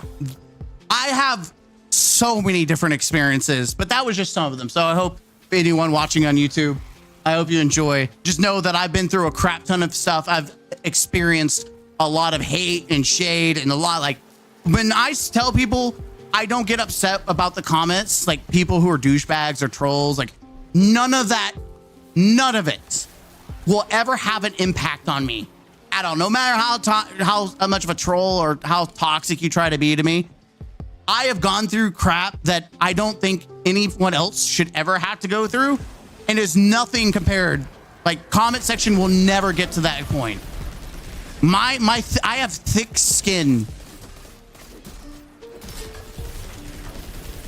Like, people are like, you're just, I'm so glad you're upset. I'm like, you didn't make me upset. Trust me. I am next level. Like, my resiliency is to the moon. You know how the resilience is max on this? This is me in life. I have 30% damage reduction in life right now because my resiliency is maxed out. My resiliency in life is maxed out thanks to working in retail and Walmart. Like, I have been through it. There is nothing else. So enjoy story time with Mr. Gaming Counselor, a random video that I don't know when will ever come out. It might be a bonus video, but enjoy. There we go.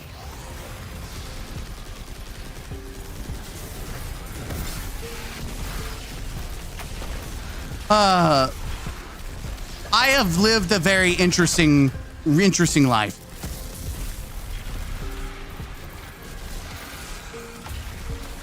The story I could tell.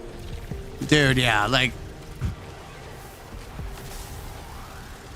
there's certain things that have happened to my life that I just can never forget.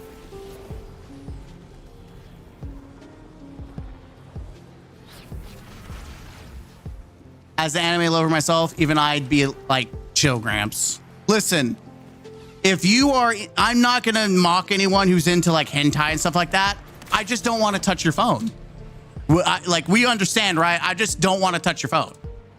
I also probably don't want to shake your hands. But let's be honest, if it wasn't anime, it's probably gonna be big titty girls, like, anyways, like swimsuits and whatnot. Like, let's be honest. Let's just wash your hands. Moral of the story is, if you do anything like that, just wash your hands. Do everyone you interact with a favor and wash your hands afterwards, please. Thank you. PSA. Oh, that's pervy Sage in real life. Exactly. Except he was into the hentai.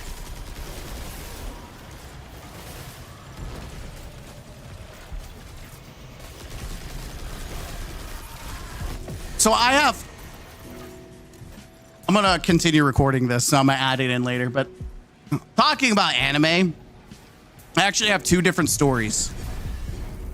My first ever experience with anime was when I was, dude, I think I had been 5 or 6 years old, right? 5 or 6 years old, something like that. I would go to my grandpa's. So what it was my grandpa's brother. It'd be my. I guess it would also be my grandpa. I'm not for sure. I don't know family. Like, my grandpa's brother and my cousin. So it would be my uncle. Like, it was my cousin. I don't know. Family ties are interesting. Wait, why can't I activate this? Did someone already activate it? Oh, wait. Can't activate that for some reason. Don't know why. Let's go ahead and clear this out. Anyways, on 4th of July, we'd always go over to his house, like way back the day when I was a kid. He died, so that's why I think his, his brother died, and so did his brother's wife. They both died later, like a year or two later, she died. And so my cousin, he ended up being adopted by his mom's sister. His mom's sister adopted him. Yeah, he lost both parents. It was very rough.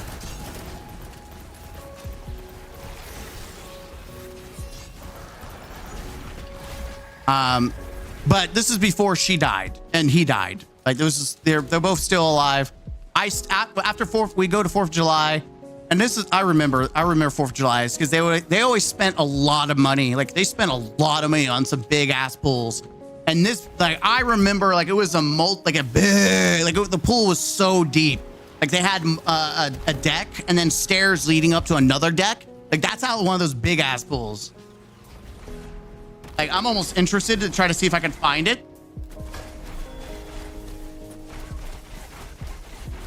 Tower pool. What the heck's going on here? There you go. I got you. All right, that's not what I meant.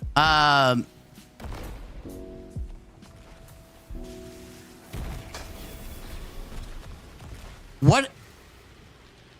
It was like it's. Well, I want to know what kind of pool it was called. It was just. I know I was a little kid, so it seemed bigger than normal, but I remember it being big pool.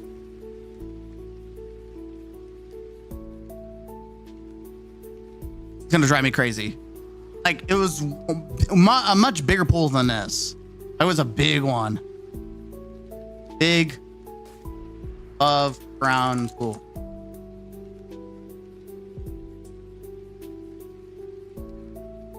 You know what? I just realized it was a custom made. So they had a deck that led to another deck and the pool was on that deck. So it was, the deck itself was a tower. So it made it, that's what it was. It wasn't like a tower pool. It was a tower deck with the pool on top. Okay, that's what it was. It took me a minute to think about it, but that's what it was. So anyways, every 4th of July we would go. And I remember like my big cousin would always do like Pokemon cards, and I love Pokemon cards. And so I would collect them and show them off to him. Like I was always trying to be, I was the middle child, always trying to be with the big kids. So I was like, hey guys, look, I'm a cool kid too. Look at me, guys. And I always try to fit in. And one of my cousin always like Pokemon, my big cousin. So I always try to like show off. Like, what do I got here? Anyways, so we after the 4th of July, we had our pool party and everything. I stayed the night. And I stayed the night with my cousin, and we play like the GameCube, and we played Lego Star Wars. Dude, by the way, Lego Star Wars is the shit. Lego Star Wars, dude, I love me some Lego Star Wars. See you, Alexia. Have a good one. We'd sit there and I'd play Lego Star Wars, and then we would watch cartoons. Like, we stayed up long enough that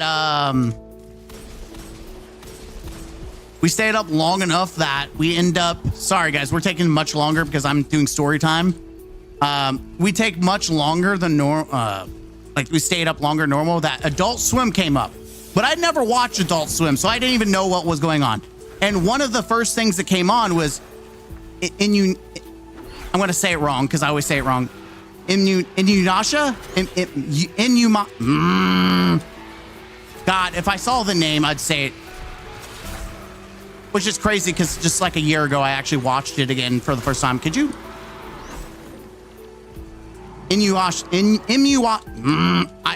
I know what it is. I swear I can say it right. Let me go dunk this and then we can do it. It starts with a Y. God, it's gonna drive me insane. I need y'all to like up a little bit. Can y'all help? Anyone? Anyone at all?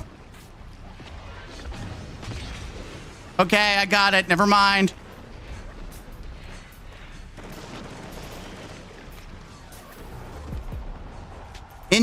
Inuyasha. Yeah. I don't think Inuyasha. I'm still not saying it right. But yes, that's it. Fudge. Okay, that's gonna bother me.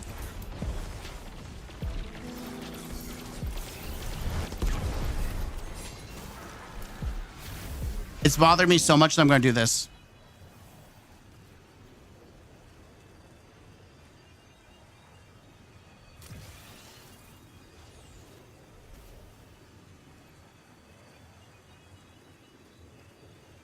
I said it. Dang it.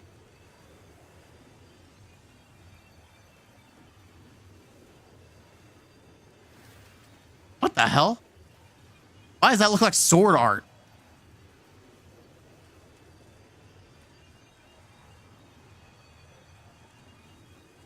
What? Guys. Okay. Inuyasha. I think I said it right. Anyways. Moving on. We're moving on. Inuyasha. So I'm watching this. I don't know what it is. I just know that that's, you know, as a kid, like I'm like, who's Inuyasha? What is this? What is this? This weird demon stuff? Like, what is this? And so I'm watching. Sorry guys, you guys are being patient with story time. So I'm watching this, and it was the episode where they bring back the priestess, right?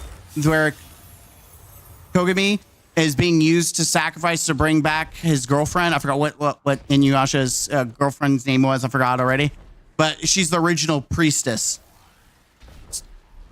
I'm telling you, that scared the shit out of me as a little kid. That the evil witch scared, and then you just everything about this person coming back to life. Like, oh, the whole animation scared the shit out of me as a kid.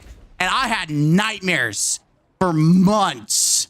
Like, I didn't know what it was. I was like, I don't want to watch this anymore. Like, I went to bed after watching, like, it creeped the crap out of me. Like, I don't know. Kikikyo.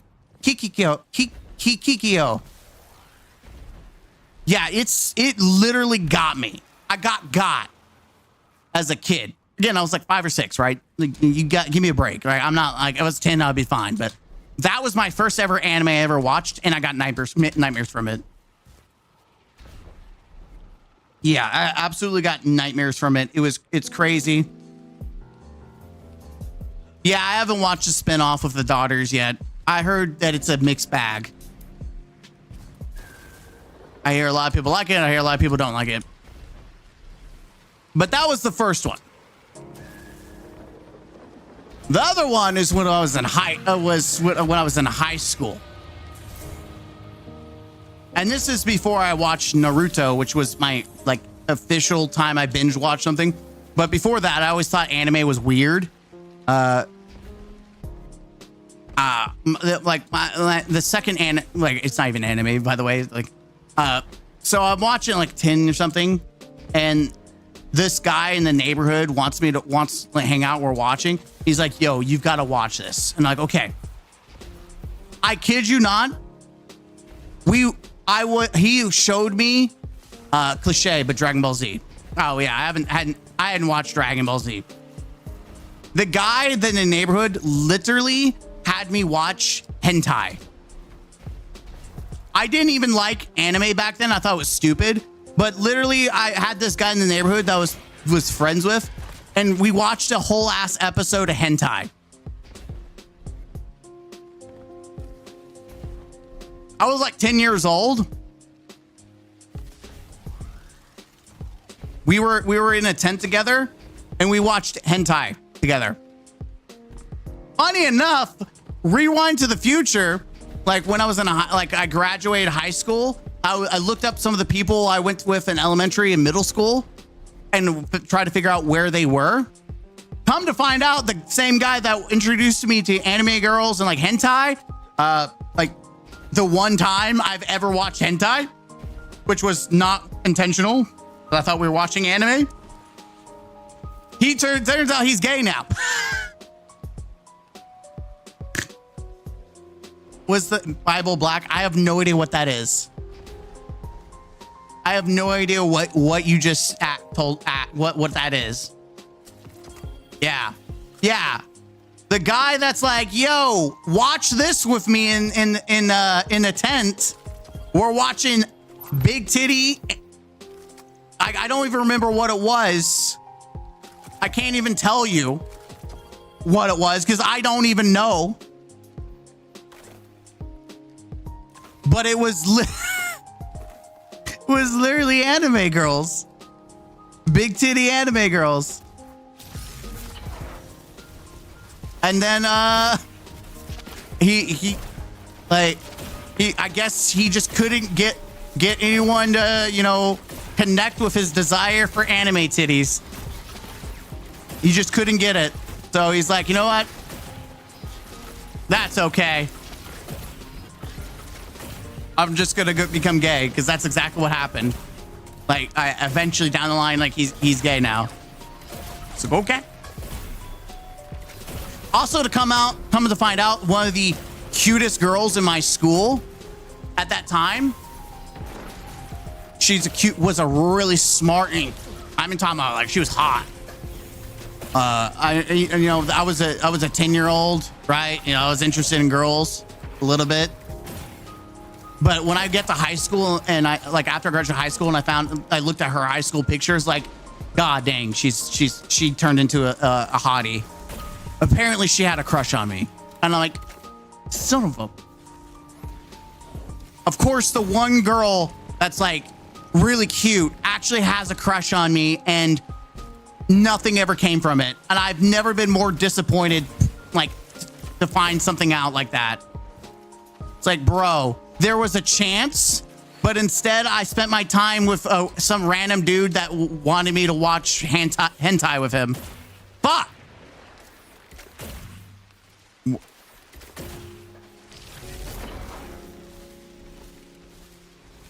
There's another blob somewhere. Can someone shoot it?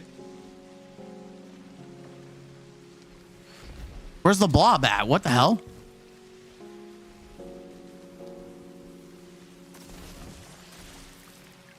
Don't do it. It's the chick with all the sex organs who punish people literally for her. No, see what the? Oh, I'm being blind.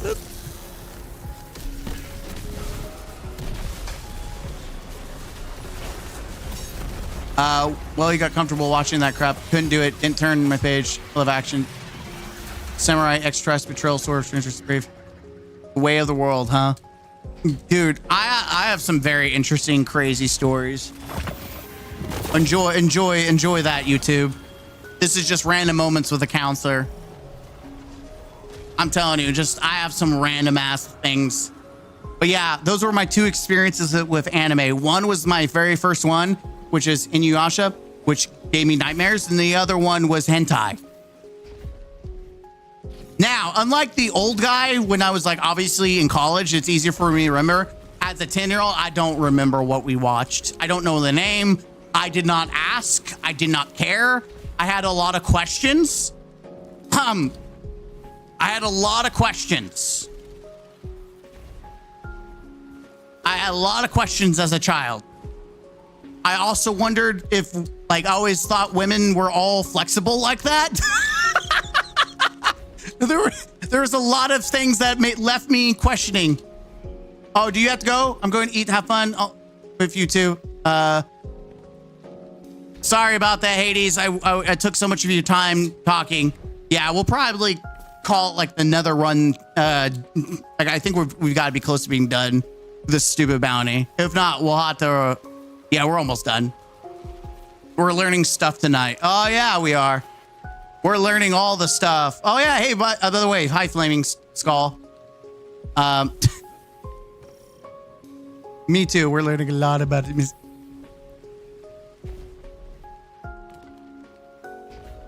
But yeah, like I learned I had a lot of misconceptions thanks to that video about women.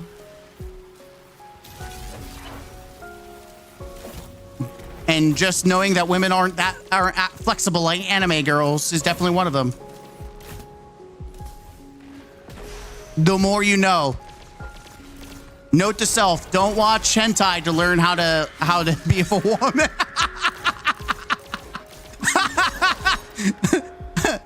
Life advice by the counselor.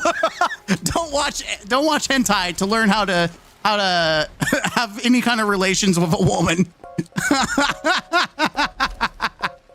Hell, don't watch anime to know how to have relations with a woman. There's a lot of unrealistic things that happen. Like you don't fall down the stairs and land and pull down random girls' skirts and land into her crotch, and then she magically falls in love with you. Those are things that never happen.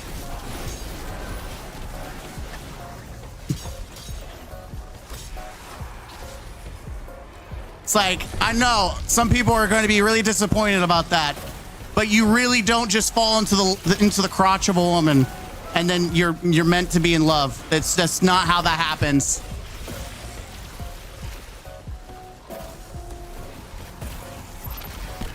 I'm also talking about anime in general. I'm not even talking about hentai. I'm just talking about anime in general. But yeah, I'm mostly memeing on the fact that I was a kid when this happened. Like, that's the big difference, is that I was a child. Like 10 years old, you're still a child. I don't even think you're considered a preteen till you're 13 or 12 or something like that. Like, I don't even think I had gone through puberty yet.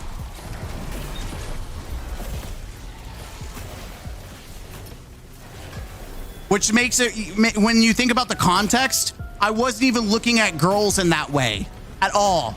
Like, I was running around, I was literally doing like truth or dare with girls.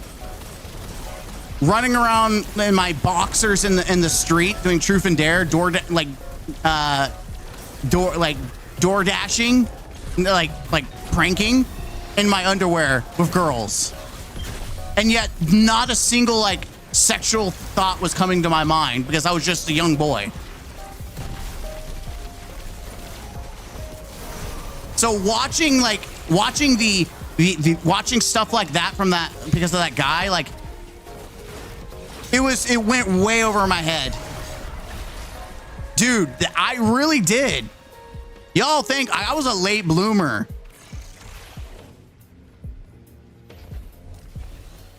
I had a lot of like throughout my life, I probably have had more female friends than I've had males.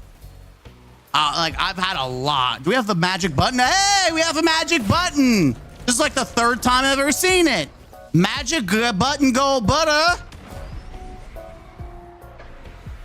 Magic button go burr. Oh, it's not here. That's a bait. What the hell? Where else could this thing be? Oh, here it is. That's interesting. I didn't know there was more in one location.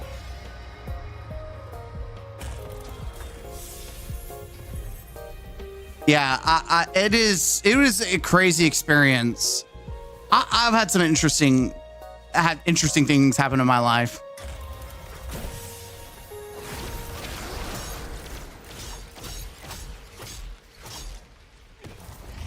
What's your favorite DLC so far? Like from Destiny? Like what exactly are you asking? All right, I do want to kill those guys, so I'm trying to think of which is the best route. I think this way is the best route. I've got more male friends than female friends. Yeah, I think out of all the female friends I've had, I think I've fallen for like a quarter of them, and nothing ever happened. That's not true. A lot of the girls that I started becoming friends with, I tried dating first, and it led to friendship. So it's kind of like the opposite. But there was a couple girls that I was friends with that I fell for that nothing ever happened, or it literally attempted but nothing came from it.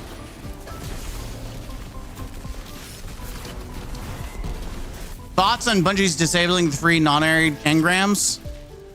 A lot of people are going to keep asking that question. I think it's stupid. I think it's just prototypical Bungie of being anti-fun police. That's my thought. I did a video like talking about it. I just need to upload all of them and then release it tomorrow. I'm kid you not. I've done enough videos thanks to you, beautiful bastards, bastarettes.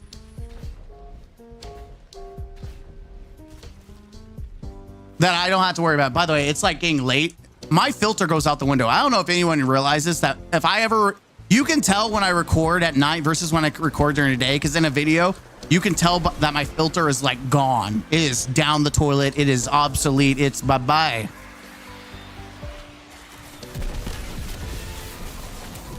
Because I also swear like a freaking sailor. I'm a little more tame when it's not laid out, but no Fs are given during the night. But no, to answer your question, I think it's really stupid because Bungie is literally anti-fun police. Like, they'll be quick to fix anything that benefits players, but take months to fix anything that hurts the player base. Like, currently, the lock set boss is still bugged. I don't have anything for that asshole.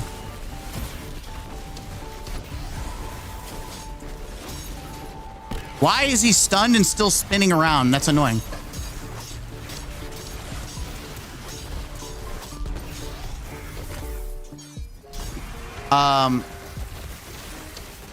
Well, when I had, what was 2, I hid under the kitchen sink and banged pots and pans.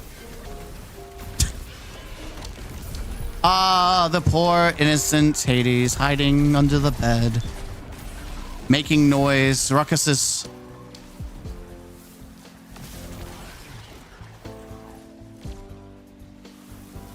I used all my engrams and didn't get one thing. I wanted the Outbreak Perfected ornament. Real Hades. Yes, for real. My mom told me, everyone, that. Amazing. I just got the Outbreak ornament this morning. I dislike you, sir. Guys, I just want... I'm sorry. I don't think... I would like a Siva ornament. I just don't care about the... I mean, it's cool to have like a legacy ornament for Outbreak, but I want an actual Siva, like...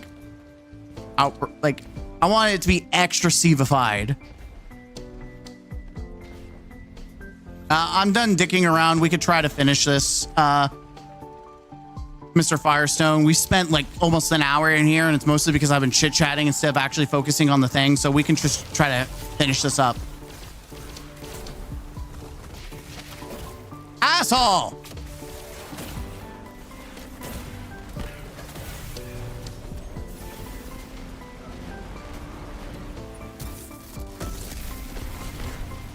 I just got tired of playing this game of where are they at? Where are they going? Where are they at? I just want him to die.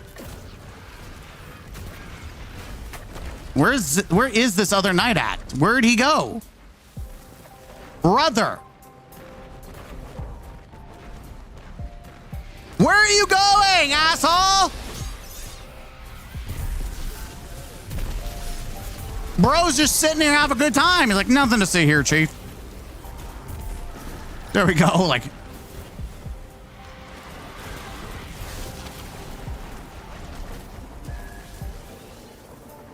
I don't want that. Siva Nanite ornament. That would be nice. Yes, Siva would be great.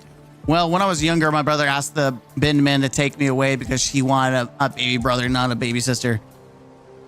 Talking about taking people away. I used to live out when I lived in the city before the countryside. I used to call 911 all the time. Like we literally swatted our own house multiple times. I have no idea how I never got in trouble. I also have no idea how the police never contacted my parents. I have no idea how that never became a thing. Like, there's no shot that officers did not like try to contact and say, hey, we keep getting phone calls from this destination. Stop that shit. Like, stop it. We don't know what's going on here, but we're gonna ask that you stop doing this. You're causing us to waste our resources. Holy tits. Like, really, I don't know how that happened. That's just one of those things that I was an absolute little shit as a kid. We just need to pop these and they'll go away.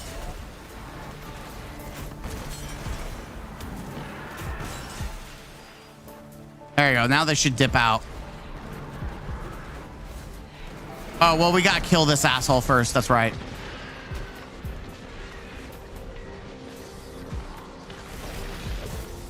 Dang it. If I had my super, I would just beam her to death. We just kill the wizard and then we're done. We don't even have to kill all the rest of the trash. I forgot this just summons the stupid ass wizard.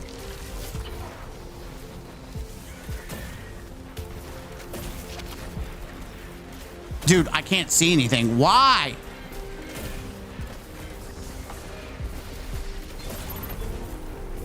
All right, where's this bitch at? Everyone gets to die. Now, F off. Jesus, man. I was just get out of this.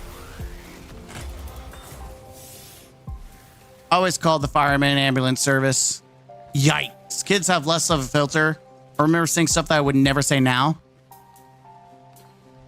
Dude, that's the truth.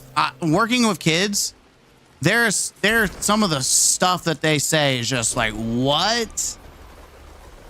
One of the most annoying things I have is people kids are going around saying, I'm going to ditty you. Like, it's so annoying because I have to sit there and constantly say, you know what that means. The 5th graders are saying, I'm going to ditty you. I'm like, no, you're not.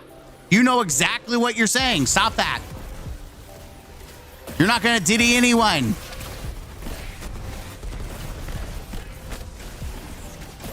It's like one of the most annoying things about these kids. They're just like out here watching TikTok saying, I'm going to ditty you. No, you're not. You're surely not. Sorry, Chief. That is not a thing that's happening.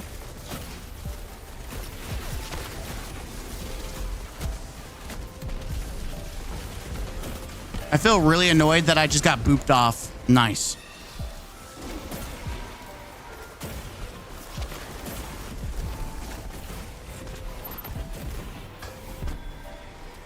We need to get that one little thing there.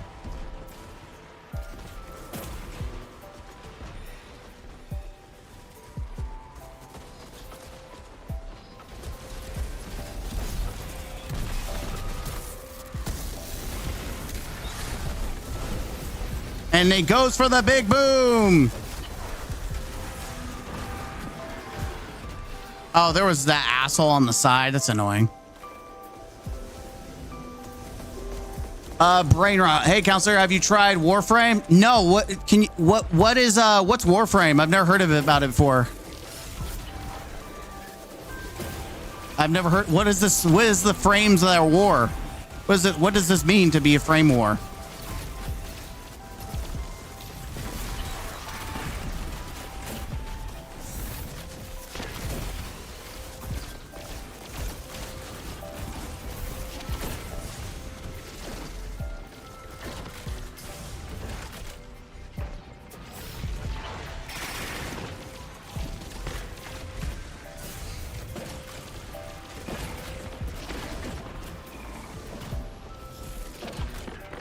I really do hate this boss.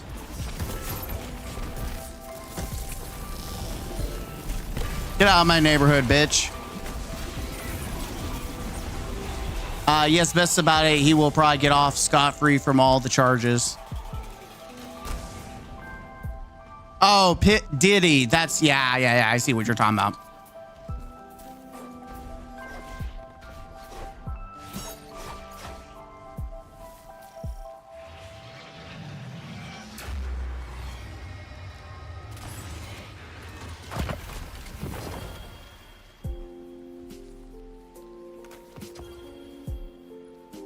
This disappoints me.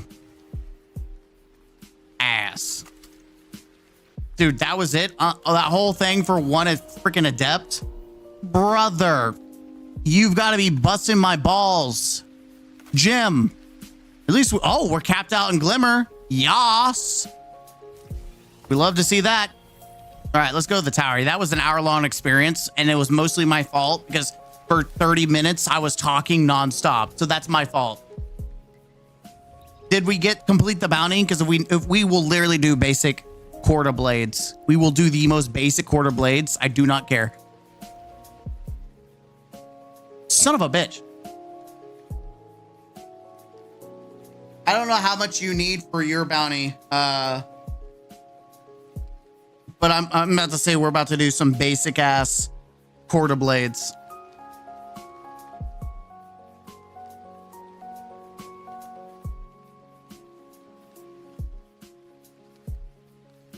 Again, shout out to everyone on Twitch and Twitter and YouTube. Thank you for your support. Appreciate you, especially with us yammering on and off throughout the night. We've had some good times. We've had some good stuff.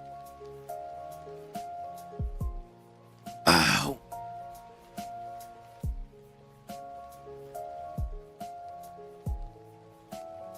Oh, man.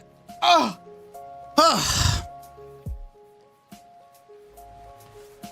We had several reacts. I got videos recorded. The only thing I didn't do was anything objective, like as objective as I wanted with Destiny, the game. But well, okay. Overflow, jolting feedback. We got an LMG.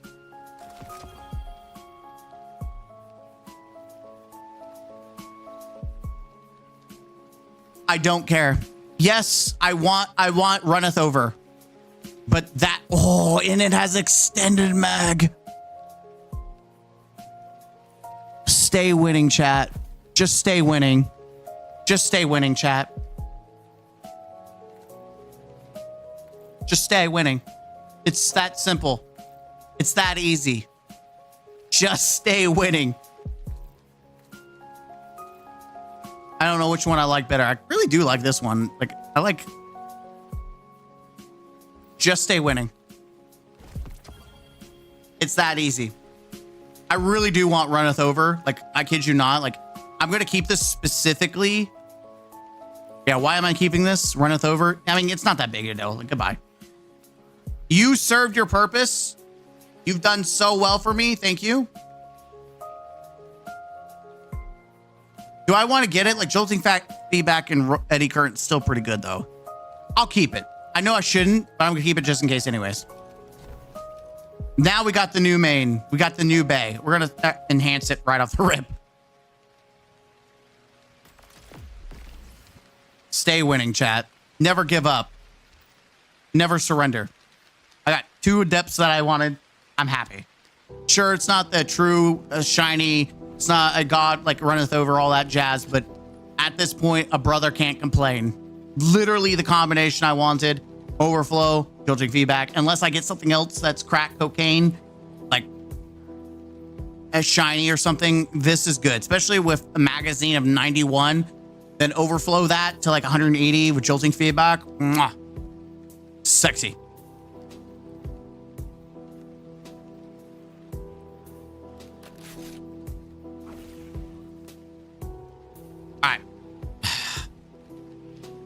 I really need to I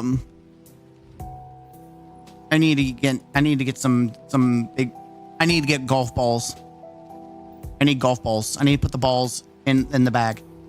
Luckily we have this now. Huge. Okay.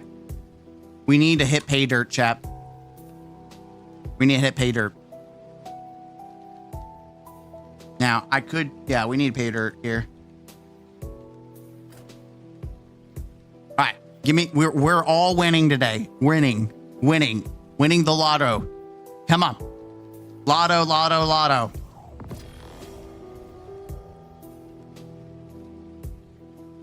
Brother. It's almost symmetrical. It is literally, I'm going to do this while this, it's almost symmetrical. My ass. You're splitting my asshole.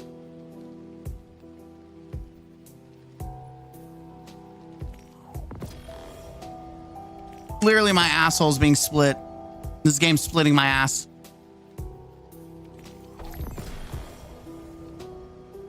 Okay.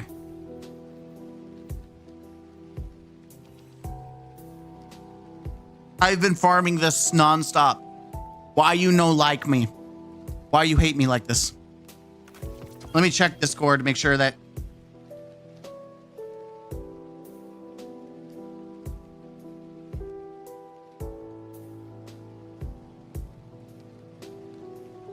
Everyone, welcome God of Osiris. Nice. We have God of Osiris. Let me make sure I add the roles. Did I miss anyone? Oh, there we go. I got to give you the role of Scholar. Congratulations.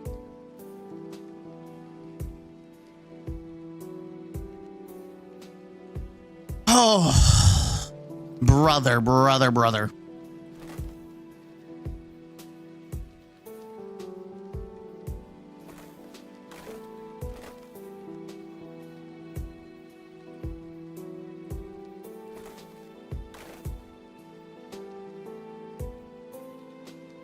What the hell?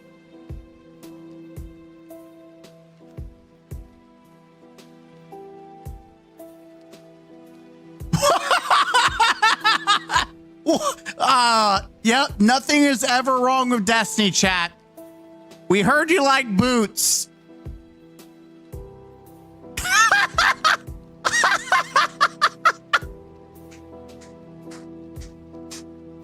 Nothing's wrong with Destiny.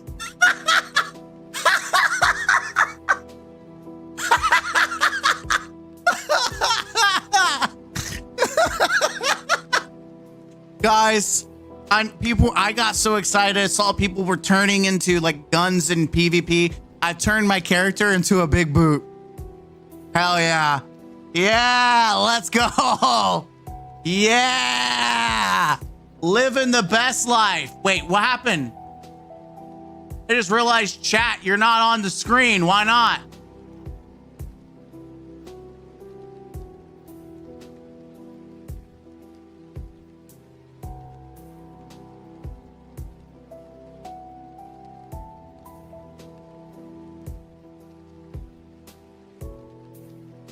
There we go.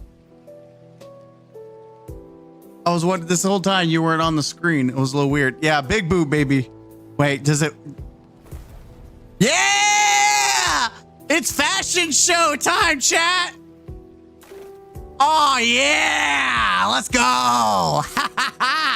Yeah, that's what I'm talking about. What about? Yeah, let's get it.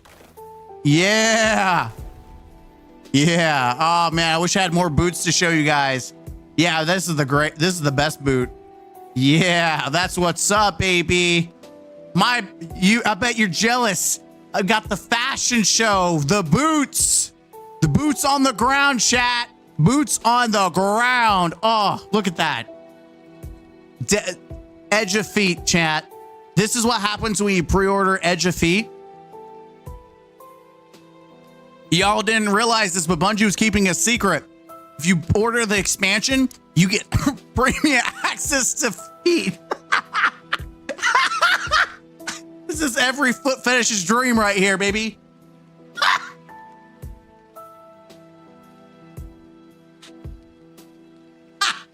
The edge of feet. Yeah. I am losing my mind.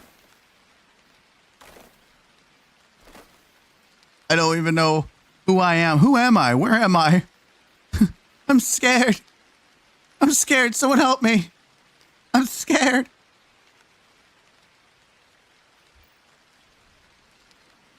Anyways, we've had fun. We have fun.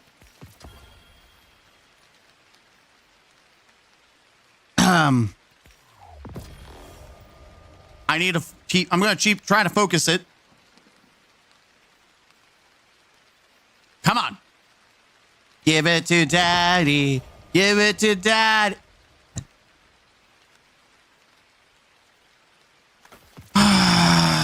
You know what's going insane? Me, because I can't get exotics that I want. I don't have enough, by the way, to do anymore. So we're kind of we've used all our glimmer. We used all our fun. Oh, I'm so dumb. I am absolutely going to take advantage of this. Okay, there we go. Weekly cap. That's like easy breezy cover girl. Any Hausenbogger, that was great. Love that. We love the way that we look. Ah, so close. So close.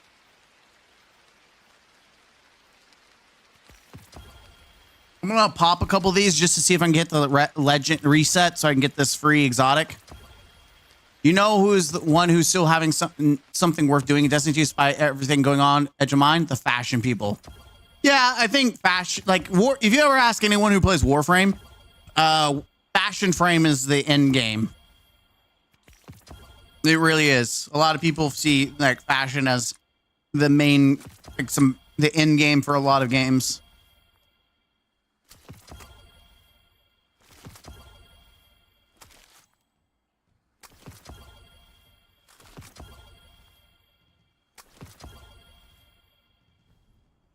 Did I hit cap yet? Yes, we did. Sweet. I was always afraid I was going to mess that up. So then we got that reset. Huge. Man, chat, all those free exotic engrams are no longer going to be a thing anymore. It's all going away. It's all going away, chat. All of it. All that juice. All right. Let's go do some regular quarter blades because it's not as crazy. We can, and it's a lot more chill of an experience. Oop, that's not that. I'll just kind of wait to see if you're ready.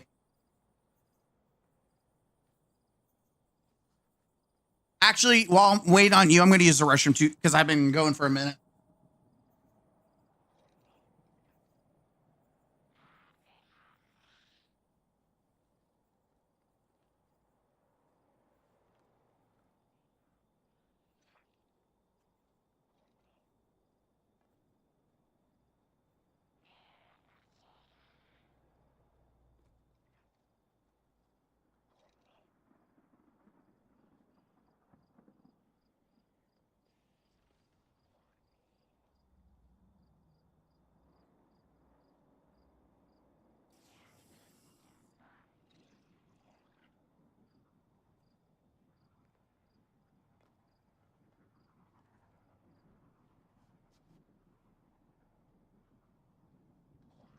Oh, I'm guessing the portal. I'm good to go. Okay, cool. I'm guessing the portal and 1,000 modifiers is how I get tier 4 and 5 loot without edging my wallet. No. To my acknowledgement, the only way to get tier 5 loot is from, maybe, I don't know. Like, here's the thing. Bungie has been intentionally vague on tier 5 loot because I don't know. At least I got the Gilded Iron Lord title and Dredgen one after all these years. Don't ask how many times I had to play Gambit to get everything.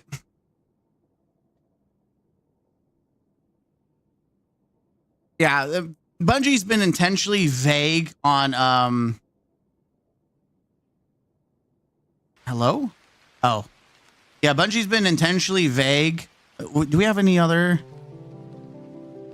I don't want to do this because of actually, did I get copyrighted for a song in here? For Rebirth? I'd rather just keep the OG going for now. It's just an hour long of chill. I like mixing it up. We might do like OG Halo, like Lofi next. Ping pong. I just find I like the classic music of games. Like, that's the one thing I've noticed is that most games I prefer the classic version versus the new game. It's something that new games just don't necessarily always do right is music. Something about the classics that are just superior. Don't know why.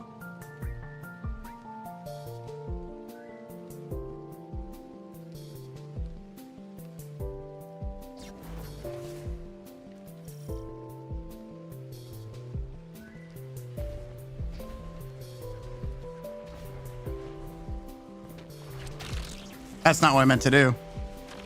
I also realized that I should be min-maxing this. And the best way to min-max this, to be brutally honest, is Microcosm. Like really, Microcosm is the best strat here.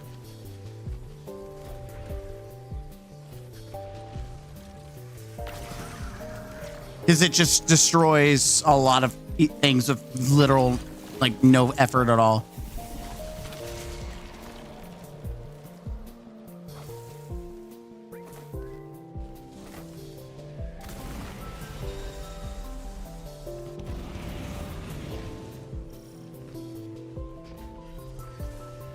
Especially with things that have shields, it makes life. Undertale Deltarune music is very similar to this.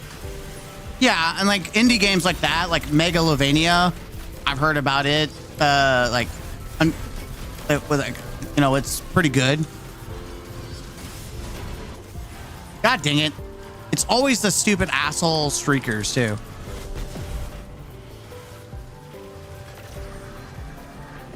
Like, F off, dude.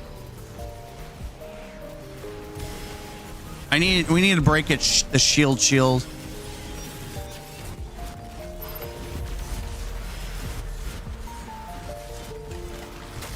we go.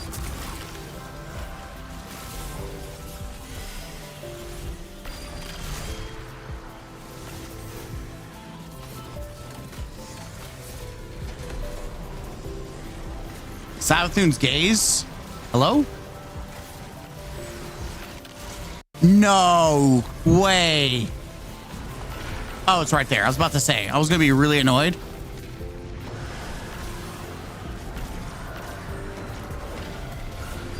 If, it's almost dead if it was the knights that go under the floor and don't spawn. Nice. Yeah, we could probably easily cap out the time with this version.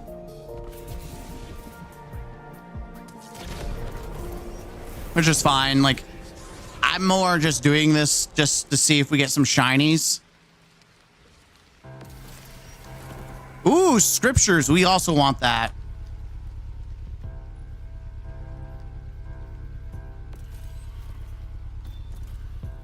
I'm willing to gamble just to see if I can get a shiny LMG.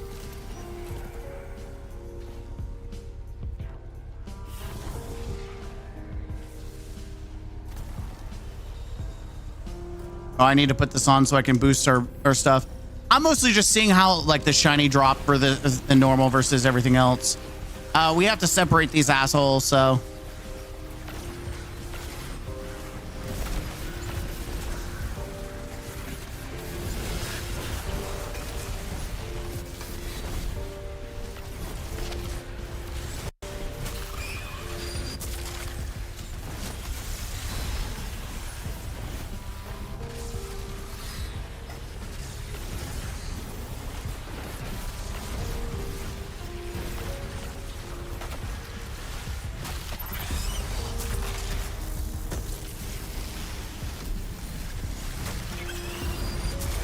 Nice, there we go.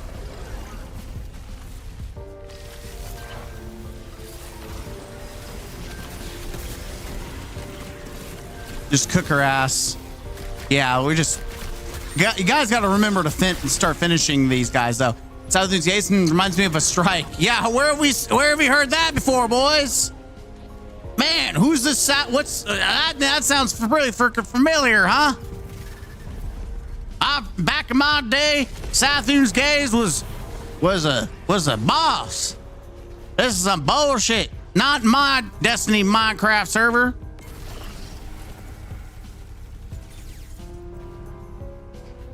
Dude, I do miss that strike. That was a fun strike. I remember doing the grand. I don't think, do we have a grandmaster of that? No, I do know we had like a hard mode though. But I remember that being crazy. Man, we had so many good strikes that were removed. It makes me sad.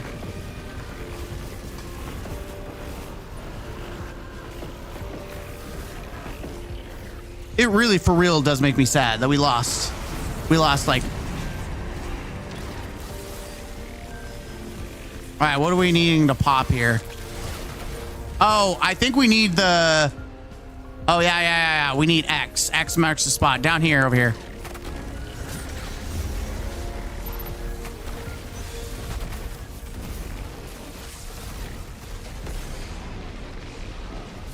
Of course she's gonna.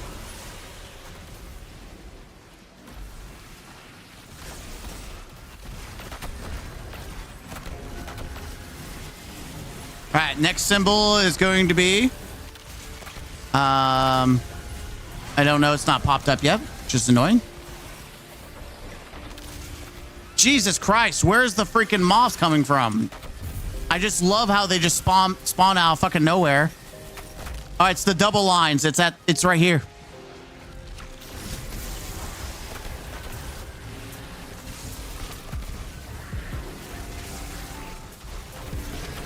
She's cooked. Finish her.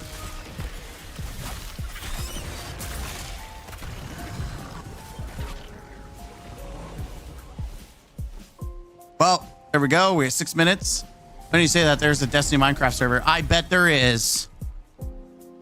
I bet there is. I've already saw like there's a Val boss fight or something. Like I saw Rolk in Minecraft. I was like, that's crazy.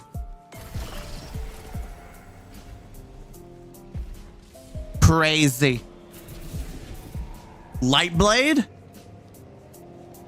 Lightblade was fine. I didn't mind Lightblade. It's funny that we have now Lightblade and the Sunless Cell, which is essentially supposed to be like based off the same boss. Ah, shit. Okay, we need to break the shield. We're the sword bastards in the back.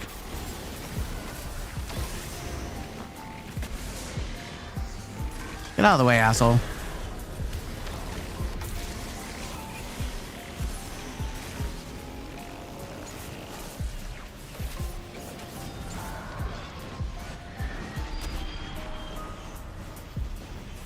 There you go, shield's off.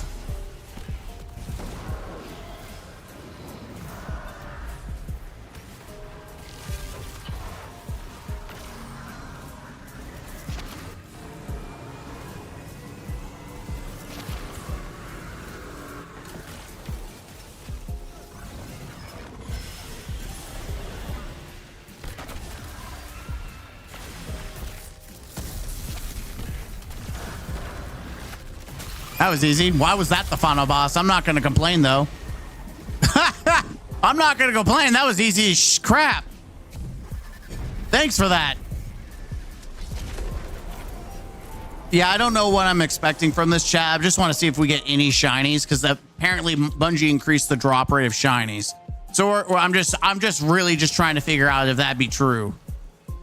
Or they be lying, because it feels like they be lying. Also, Seventh Song did have a harder mode. It was the Thorn Quest. That's right. Good times.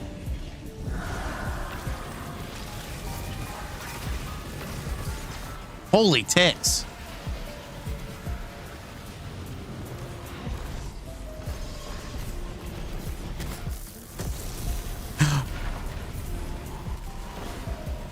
I'm going into the back of shame.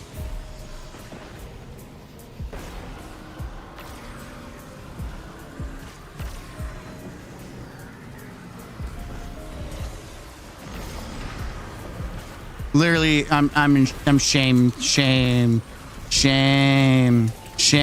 That's how I feel. I shamed myself.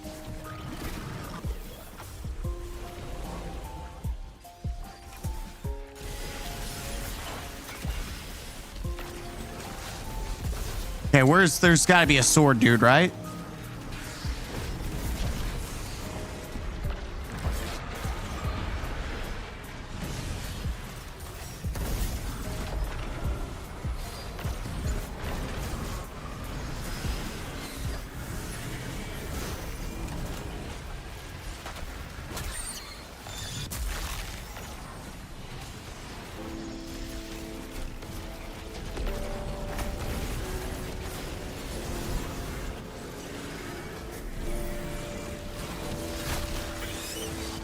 All right, nice. All right, I think we have enough to do one last rotation, and we've got it, because I think the challenger counts 12. So that's pretty good. I mean, we're gonna have a full run. If we don't get like a shiny or anything good out of this, I will be very disappointed. I'll be actually truly disappointed.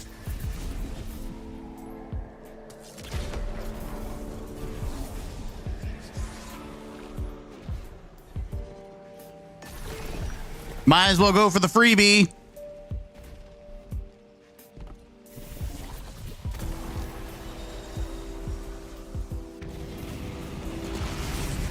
It's this, of course. Oh, yeah, they just do spawn out of fucking nowhere. Oh, we need A on top left.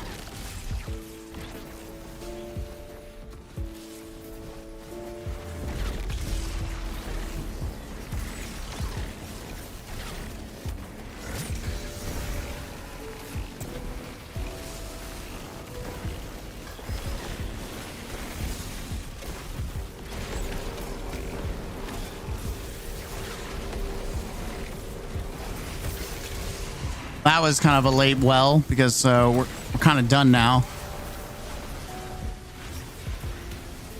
Oh, over here.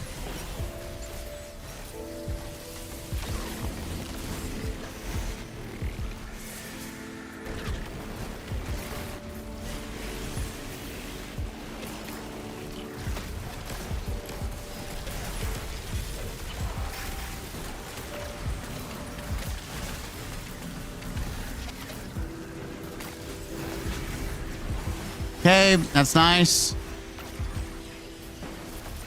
Just a really fucking annoying boss. Where the hell is this last one at? Oh, it's over there.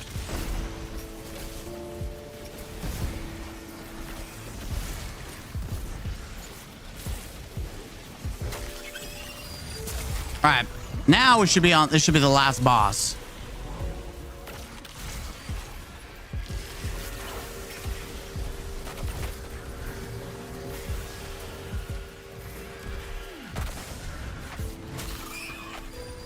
God, we gotta finish. I think I finished it still. I'm not for sure.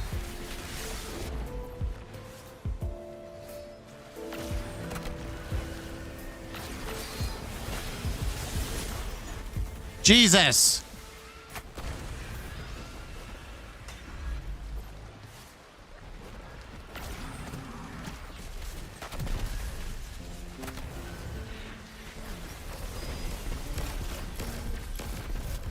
Yeah, fuck off.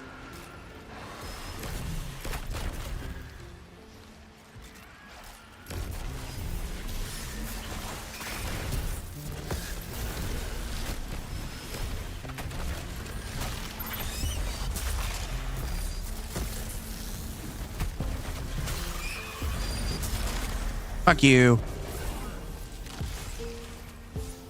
All right, that should be it, I think. I think 12 is it. I think we're done. Nope, I think we have one more, right?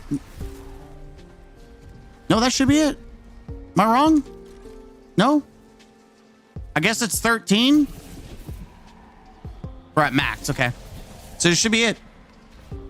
Yeah, so even if we like hit the time, which is 42 seconds, it's one boss anyway. So we did a full run.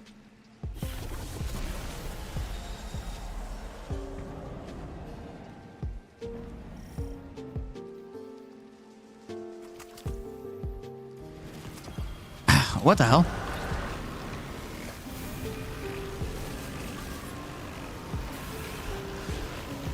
I'm just gonna cheese the boss. Okay, I got cheesed.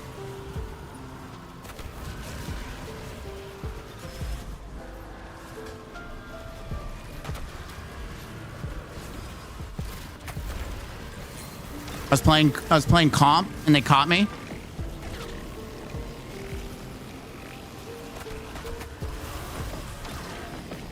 There we go. We're done. Dude, we have literally a second. Platinum reach. There it is. Final round. But there is no final. We already did final round. Yay.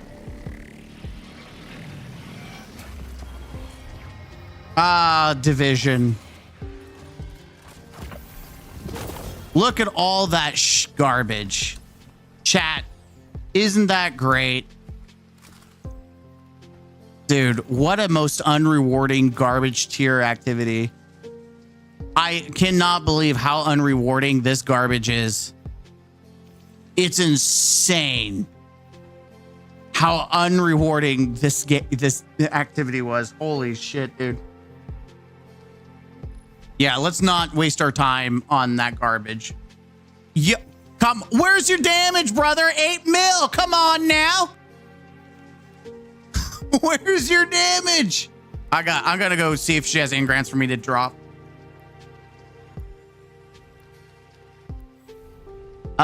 Looks fun. Too bad the loot is ass. Dude, that's the problem. It's the same mistake with everything else. So annoying.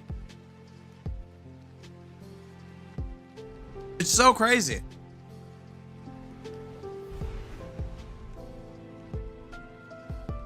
It's like, I don't understand Bungie making the most unrewarding like process of loot. I'm just glad I got the sword I want. I got the LMG I want with like the rolls, like, and they're both adept. I'm okay with that. It's not the 10 out of 10. It's the 5 out. It's a 5 out of 5. Like, I'm okay with the 5 out of 5. I'm okay with the 5 out of 5. Runneth Over, I just thought would be really cool because you can like almost triple your ammo count with Runneth Over and Overflow. Like you can get a huge mag, but I'm okay with this. Like, I'm actually very curious to see how much you can get in the mag.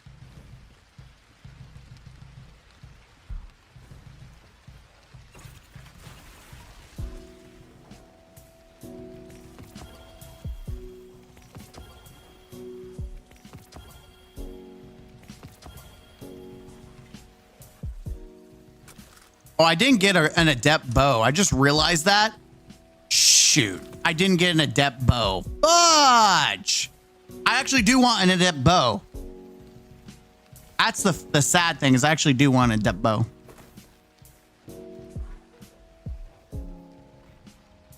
I have 54 of these suckers. I already have 45, so dunking might be a waste for this.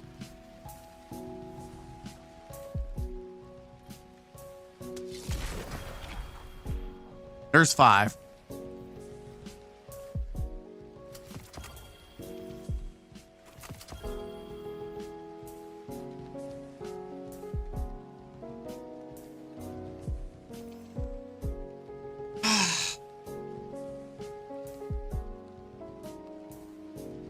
I don't know like what's worth rocking here. I don't know what to do, man. Like chat, I'm good. Like, there's stuff I need to do that is not necessarily fun, but I need to do it.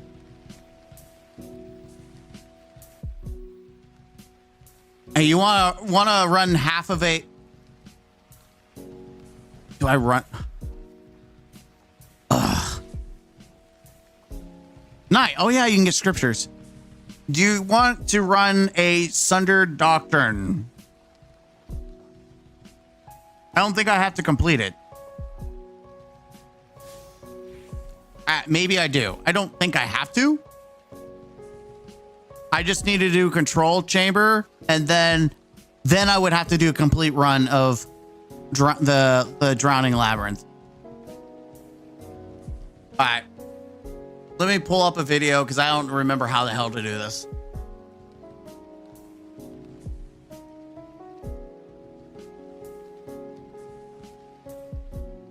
Step 9.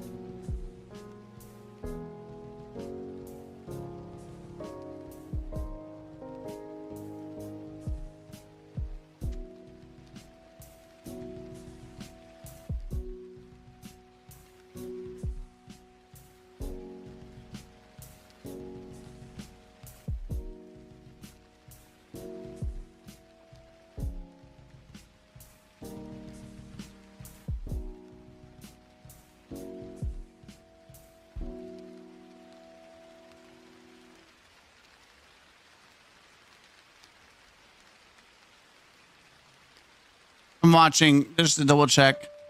I don't remember the specifics. I know that we have to do the first encounter, which is whatever. I got the worms. Enter code. Hey, we have to enter the code. This is the part I need to care about.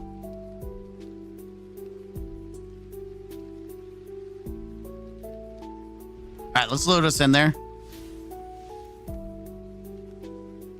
because I want to do this now because I just don't want to do it later. Like, if I don't do it now, I won't ever do it later. And I want to just be done with it because I just don't care about this this dungeon like at all.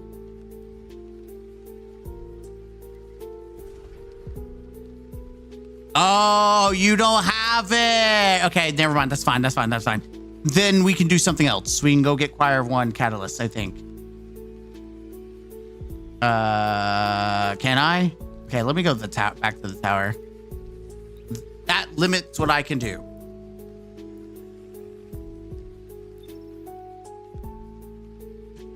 The alternative is we go do Gambit bounty real quick. This is the last one I can do. It's the last clan bounty on Titan. We could focus on clown bounties.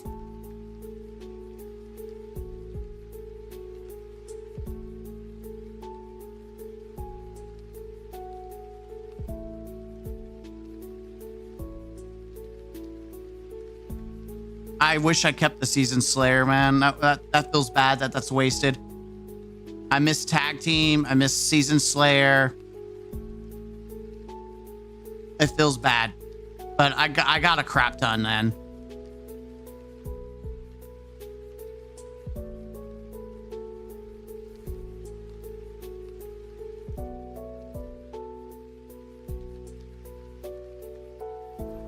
Huge holy discounts.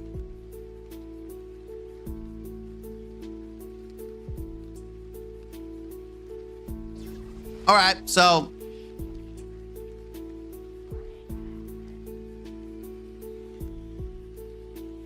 looking at, I'm at 20, Jesus Christ.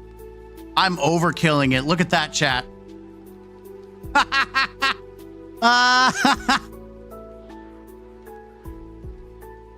Where am I on the leaderboard? Jesus. How do you become that? Oh, wait, what? Nah, you can't do that to me. I was over prepared. Now you're saying I'm under? How do you get to this level of preparedness? What do you get? How?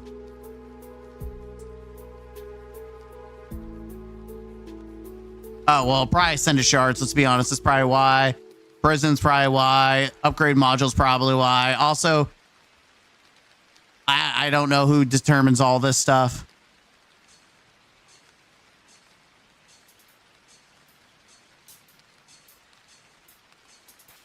Targets unlocked. Oh, yeah, my vault's not as clean. Yeah, vault space.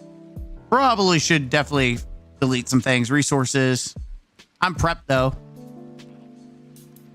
I have literally 2 million XP estimated. A crap ton of freaking XP, dude.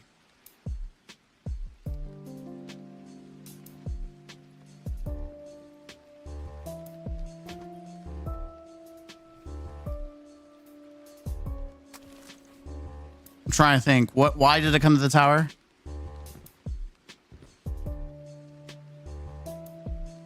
You know it's starting to get late for me because my mind is just off the fritz.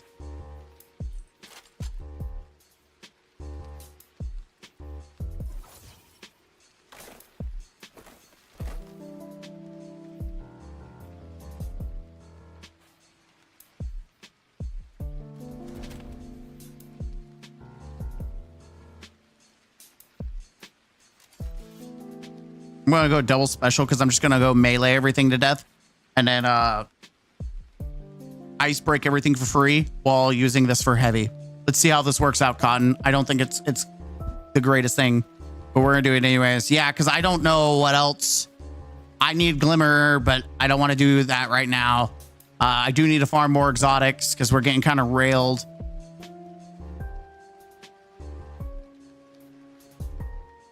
I need to do echoes, but I probably need to do that separately and later. Yeah, let's go do that. Do the thing that's in my head right now, which is Gambit. I don't. That's something that I do need to do for this bounty. How much XP is clan bounties again? I need to check. 12K. 12K. They're substantial.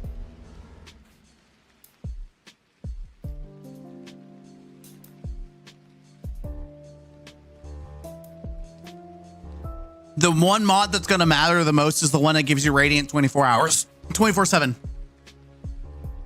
Just by getting, I think, precision hits or something like that, you get Radiant. That is going to be a must, and you're going to absolutely want that because that's free damage in the raid. Especially during moments where you don't have well. Like, Radiant is the same, like the well is Radiant, right? They're one and the same damage bonuses. So if you get Radiant, you're essentially walking around as a well yourself. And so being able to self-proc Radiant means you can essentially do damage anywhere. Just well is used mostly for survivability, but you don't need well. Plus, it's great for like hunters and Celestial Nighthawk. So you can farm up to experience with all characters a week. Something like that. It's a crap ton of experience. Like, I would have a lot more, but I'm gonna have to. These are now gone. That's not what I should have done. This is now over. I can't do this anymore.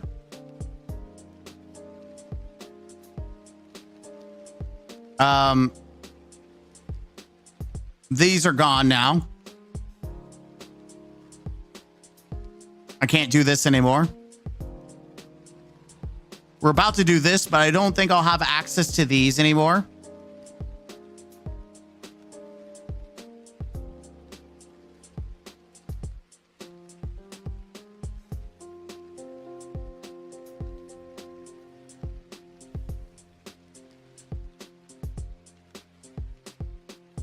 Yeah, there's a lot. And then whatever is here, because whatever I miss here, I need to fill the gap with regular bounties. So I will only get up to like 6,000. Regular bounties are up to 6,000, I think. So I get half of that at least. So, but I need to fill up the blanks. But I did get access to all of these, except for the fact that I need to finish up the Hunter Dreaming City. So I did all of these. So I got a crap ton of XP. Like, I'm pretty well set up. It's definitely like 2 million is nothing to scoff at. And what I want to see is it to get us to like mod 10. If I can get to artifact mod 10, I should get to theoretically the mods that I want. Like, I should be able to access the Radiant one right now, theoretically, because it goes to 12. Yeah, so I should be able to get one in the 3rd slot.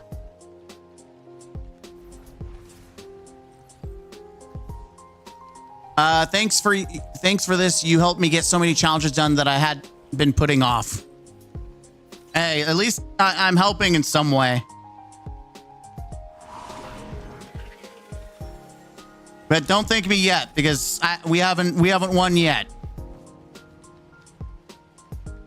We have to get 10 Guardian kills, so we have.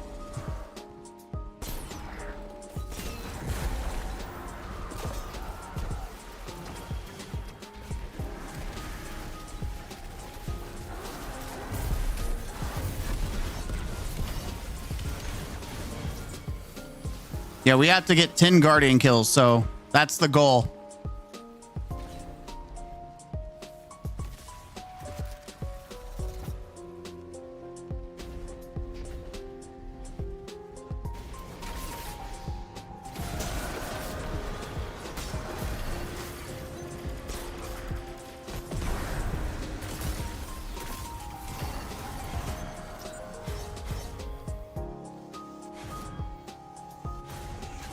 I've got 15.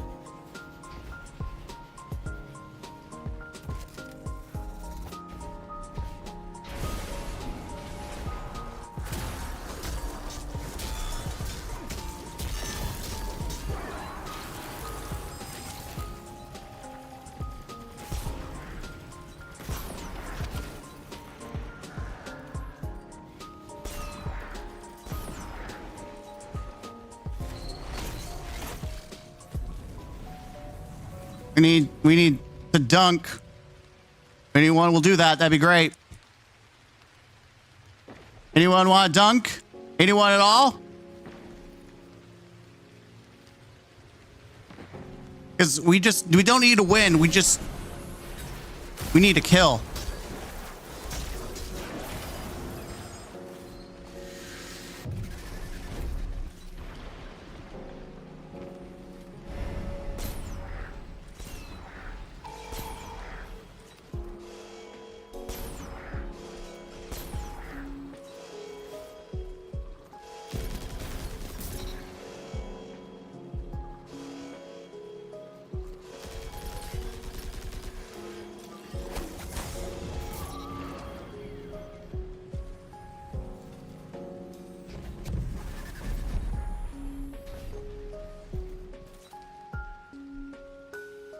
Ah, dang it.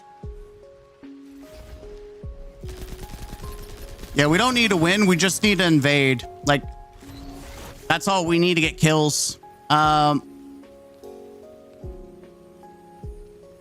Where's my kills at? Hello? Yeah, we got 2 out of 10, so we just need 8 kills, honestly.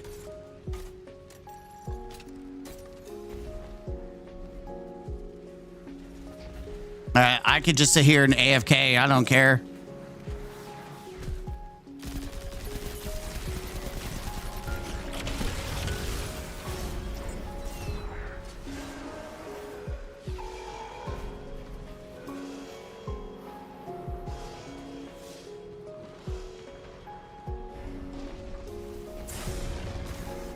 Oh, xenophage. Okay, he's xeno-cheesing. God. The only time xenophage is ever good for anything is literally just cheesing. Dude, this team sucks ass.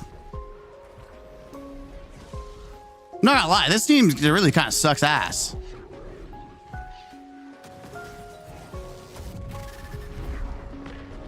Crazy that literally this team sucks that bad.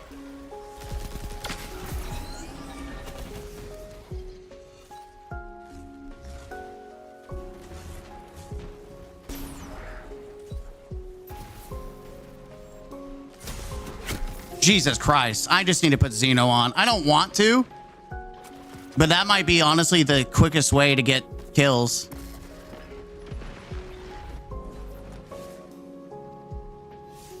I'm just going to pull us. It's not.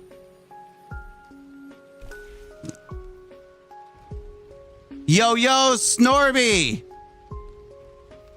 Yeah, I don't give a shit. I know. I need to pull out because we're here for kills. I don't care about wins, but I'm not going to get a kill against the jackass with the easy win. There we go. I can't believe I'm pulling out Xenoage in 2025, but here we go. Dead ass. God dang it.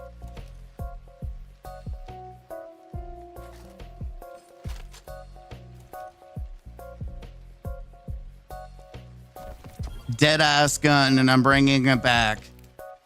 All right, there we go. All right, I had 3 kills, I think, and that was it. So 7 more to go. How are you doing? We're just doing some bounties. There's a couple of things I'm trying to do.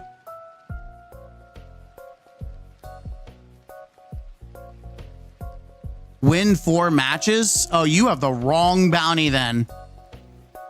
This is from last week then. You need wins. We weren't going to win that anyway, so it's okay. I can't make any promises. I mean, if I switch to other characters, I'll try, but I'm doing good, Snorri. I can't make any promises. I don't care about Gambit, nor do I give a shit about it. Like, I'll leave any day. Gambit's just that garbage to me. It's a shit stain that I'm glad Bungie's leaving behind. I'm literally using it as my handkerchief to wipe my butt or whatever for XP. That's it. That's the only value it has is free XP. Also gives me engrams. It gives me engram, exotic. Dude, I didn't realize these give you exotic engrams too. Juiced. I'm gonna be honest. If I'm desperate for that cuirass, popping one for an Enagrm is like, it's there, man. Desperation. Dun, dun, dun, dun, dun, dun, dun, dun.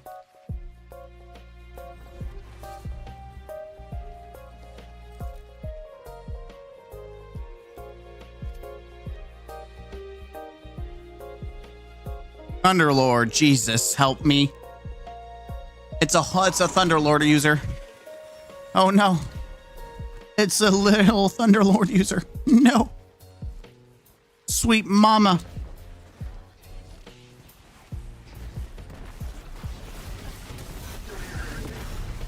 I love that I get no energy because it just, before I can even do anything, they're dead. It's cool. I love everything about that. That's hot. That's sexy.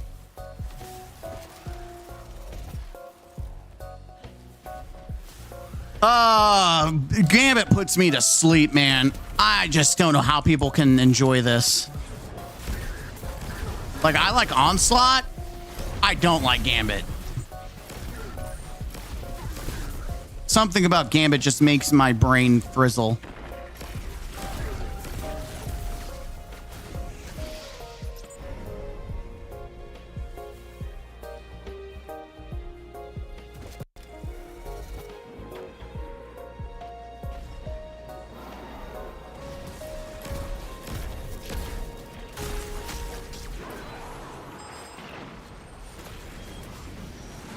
I think it's a little too soon to be doing that.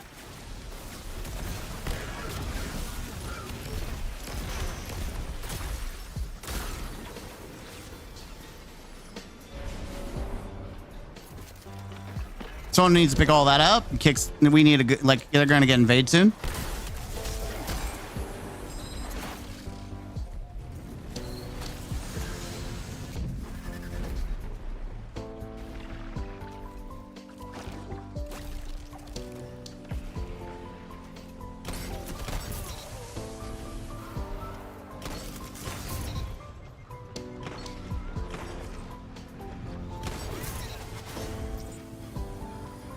There you go. That makes me feel better.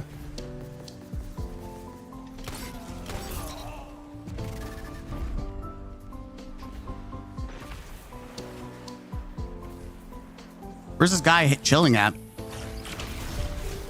Don't know, but we drained like almost all their shit, so there's that, chat.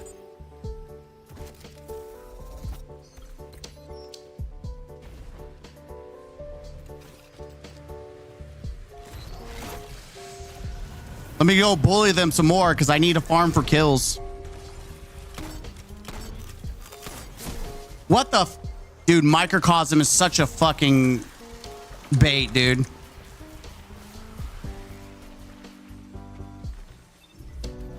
I forgot about Microcosm. It's actually worse than I need 7 kills, you piece of shit. I'm gonna be low key. I'm not waiting. Like, I'm gonna wait. Yeah, there it is.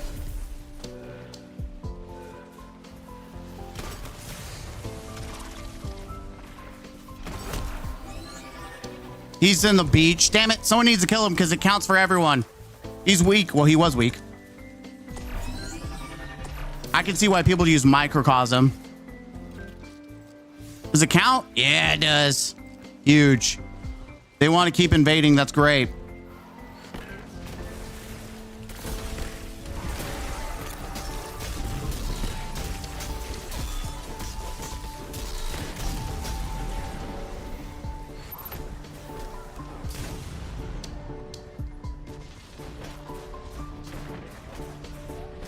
Jesus Christ, dude.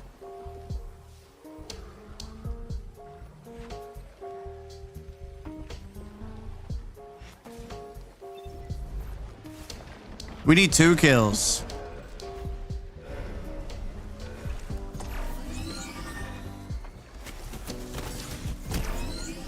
I'm getting so annoyed.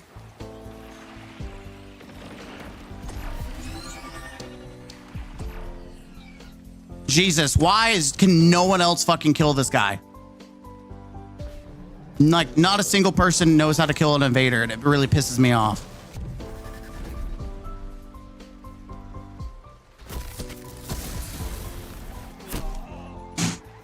I'm done. I'm done, dude. I'm going to report him because he's like head-on heads all the time.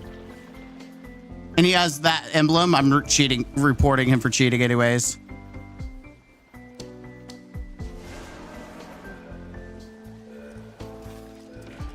Yeah, suddenly he's got perfect accuracy. Nah, I don't believe it, dude. Dude is hacking his ass off. It's funny because I literally invade. They can't kill me, but suddenly they start getting headies. Nah, I don't believe it. Yeah, I don't believe it. Don't believe it, kiddo. Not for a second. That's why I freaking that's why I hate freaking I hate Gambit, dude. You could just know when immediately when they switch it on too. Invaded multiple times, killing their team. Like I completely destroyed them. Yep, they just landslide us out of nowhere. You can tell when they turn on the cheats.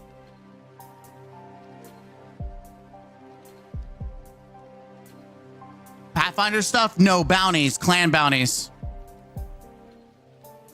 I wouldn't touch Gambit if it wasn't for this right here. I need 2 guardians. 2 targeting kills.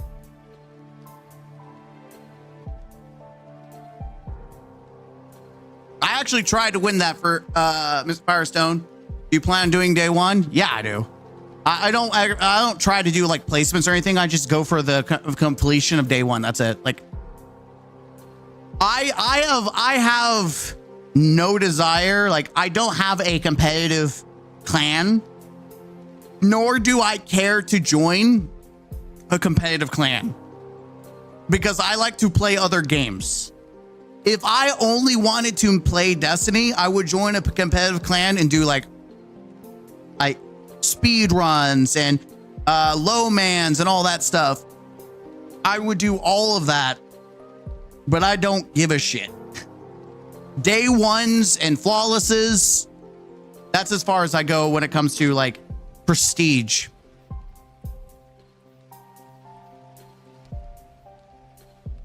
Doing master stuff like that. That's great, but like I don't care about trying to win a raid belt. I never cared. I thought it was cool to watch. I just never cared.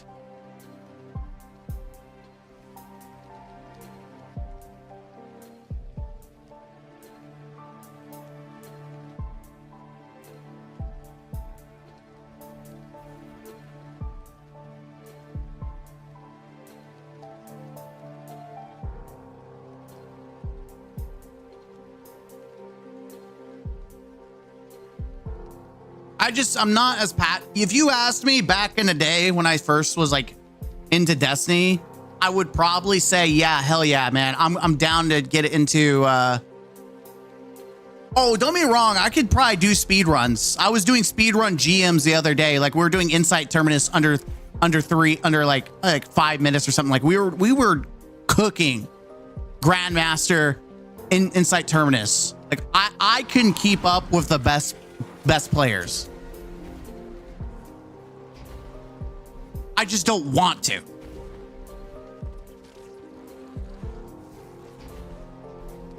Because I'm gonna be very honest. Farming Insight Terminus the other day, even though we were speed running and cooking, it was some of the most boring shit I had done in my life. Like at first it was cool and like, oh my God, this is crazy. But doing the same thing over and over and over and over and over, it gets really boring. I'm ADHD to the core. Like I just get disinterested so fast.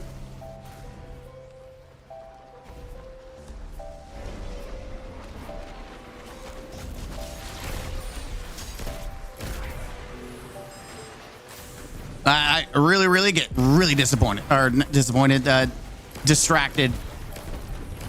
And I just like to play other games too. Like I don't want to have to do like scrims and practice runs and multiple challenges. Like that's what, if you want to be like on the top of the top, who's the dumbass who dunked? Not, especially if we're trying to win.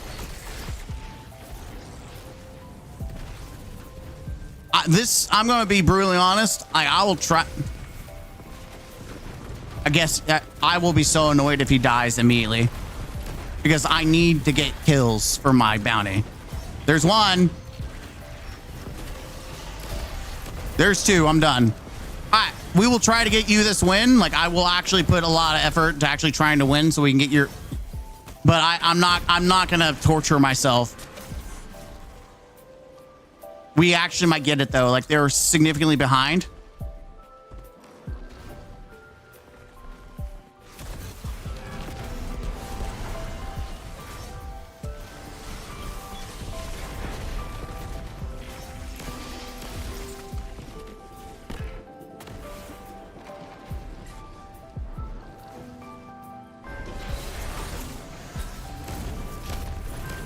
If he wants to invade, I won't stop him.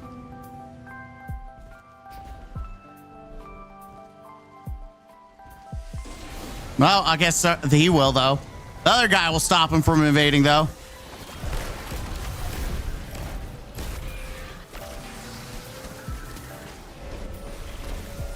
He's like, fuck you, I'm not gonna let you invade.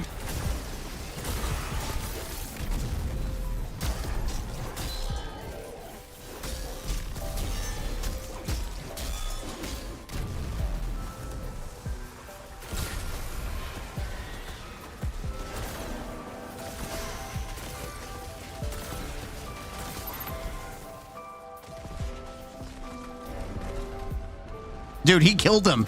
Dude, I never know with some of these people whether they're cheating or not. I really, really don't know with some of these people whether they're cheating or not because they just bait people who invade like a crazy.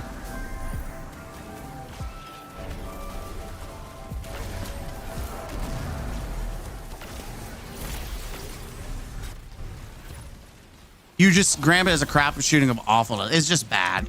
All right, there's your one win. Oh, Jesus Christ. Am I actually... There's no shot I'm actually close to gilding the gambit. There's no shot. Oh, yeah, I have to reset. It's okay. I have to reset. That's not happening. But it's actually getting dangerously close where I end up almost gilding this. I intentionally try not to gild if I can. All right. That bounty done. Bounty done. Boom. I had everything on my Titan except 2 bounties. That's unfortunate. Let me swap characters and see what I'm missing. Let me swap characters.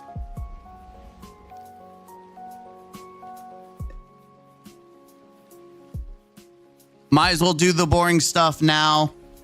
Because tomorrow we're going to play some Destiny 1. I do eventually need to go to bed, though, if I'm going to try to get up early. I always say I'm going to get up early, and I never do. Let me go. I'm going to go. I'm going to go to the tower and pick up bounties.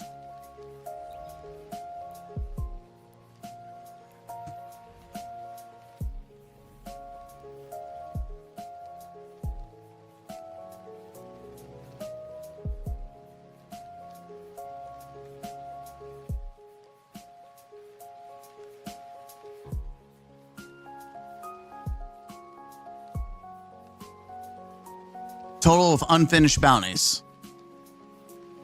I'm curious, what unfinished bounties are you talking about? Because I've already finished them, so. I'm confused where these unless it's on my hunter. Unless it's calculating how many I can do right now. Maybe the max that I can achieve right now is this with all the other bounties. So I can almost get to 22. Can you explain to me before you leave what are the so-called illegal farming and hearing Edge of Fate?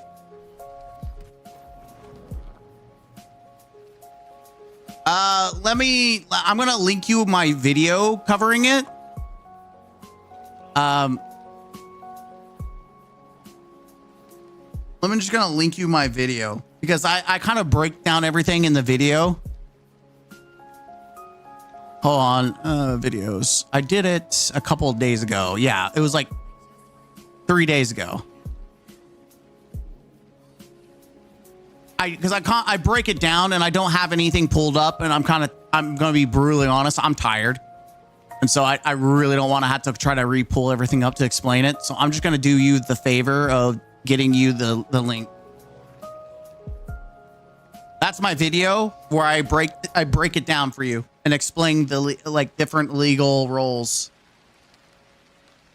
Like, not all of them. I don't tell you all of them, but I do some of them. The ones that I know off the top of my head that are legal roles is mobility, mobility intellect, because it's weapon and super, recovery, discipline. I think weapon discipline, weapon strength. Those are some of the combinations. I'm not for sure. I don't even know if I go over them in the video. I think I do, but maybe I don't.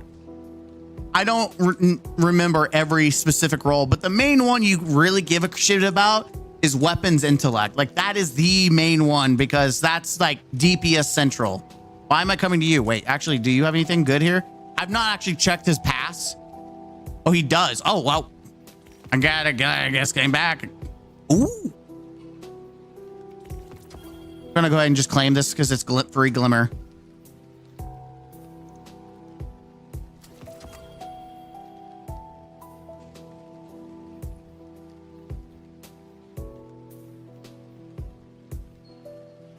Didn't they bring, wait a minute, hold on. I thought they brought back the LMG.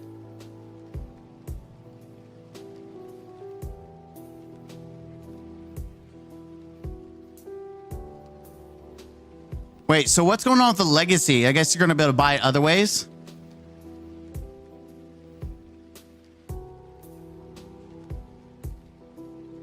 Yeah, I thought they brought back the LMG. I'm confused. I thought not this one. I thought it was a different one. Wait, can this one get? No, it doesn't matter. This is bad. Huh? Hush. They brought Hush back. I don't know. Either way, done. Sorry, Crazy Ed. I tried. I don't know if I explained it. I explained more detail what about the legal roles and everything in that. Just not. I don't know which specific ones. I'm also really tired. I'm gonna be really honest. I'm tired. That's why I'm going to see what I can do on my Warlock real quick. And then just like not focus. We have a couple days. I think we're going to play some Destiny 1. I have to hook up the stuff for it. Okay. Crucible wins. That's a raid. I don't know if that's going to happen. Defeat combatants and seasonal activities.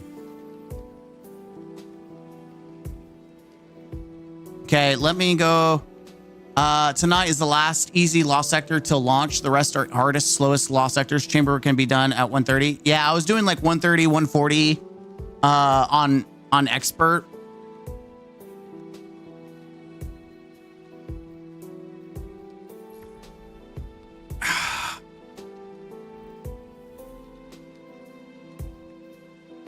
I'll be honest. I'm kind of cooked. I will be playing tomorrow. Destiny 2 too. Like, I'll do Destiny 1 then Destiny 2 because there's just so much stuff I have to do. Like, I have to get Choir 1 Catalyst. I have to get the Augur's Finality. I also have to fill Chestiny because you get Adept, like a shiny Adepts apparently from that. So I want to get that. I already have this Masterwork. I would like to get a bow, an Adept bow. Like, I love this combination. It's for Gerfalcon, but I would like an Adept version.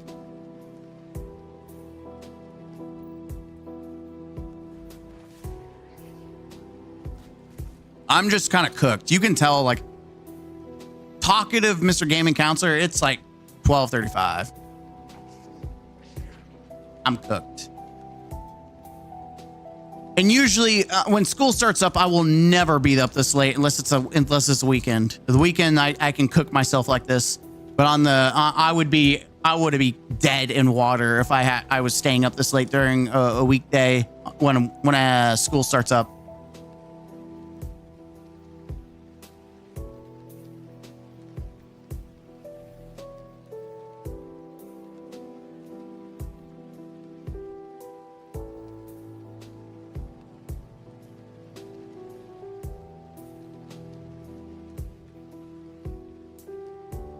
Collective Force. I need to do that.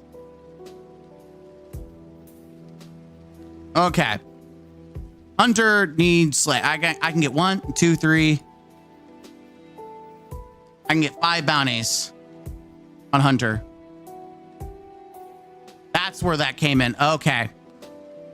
Yeah, I can almost hit 22. Which is still not enough.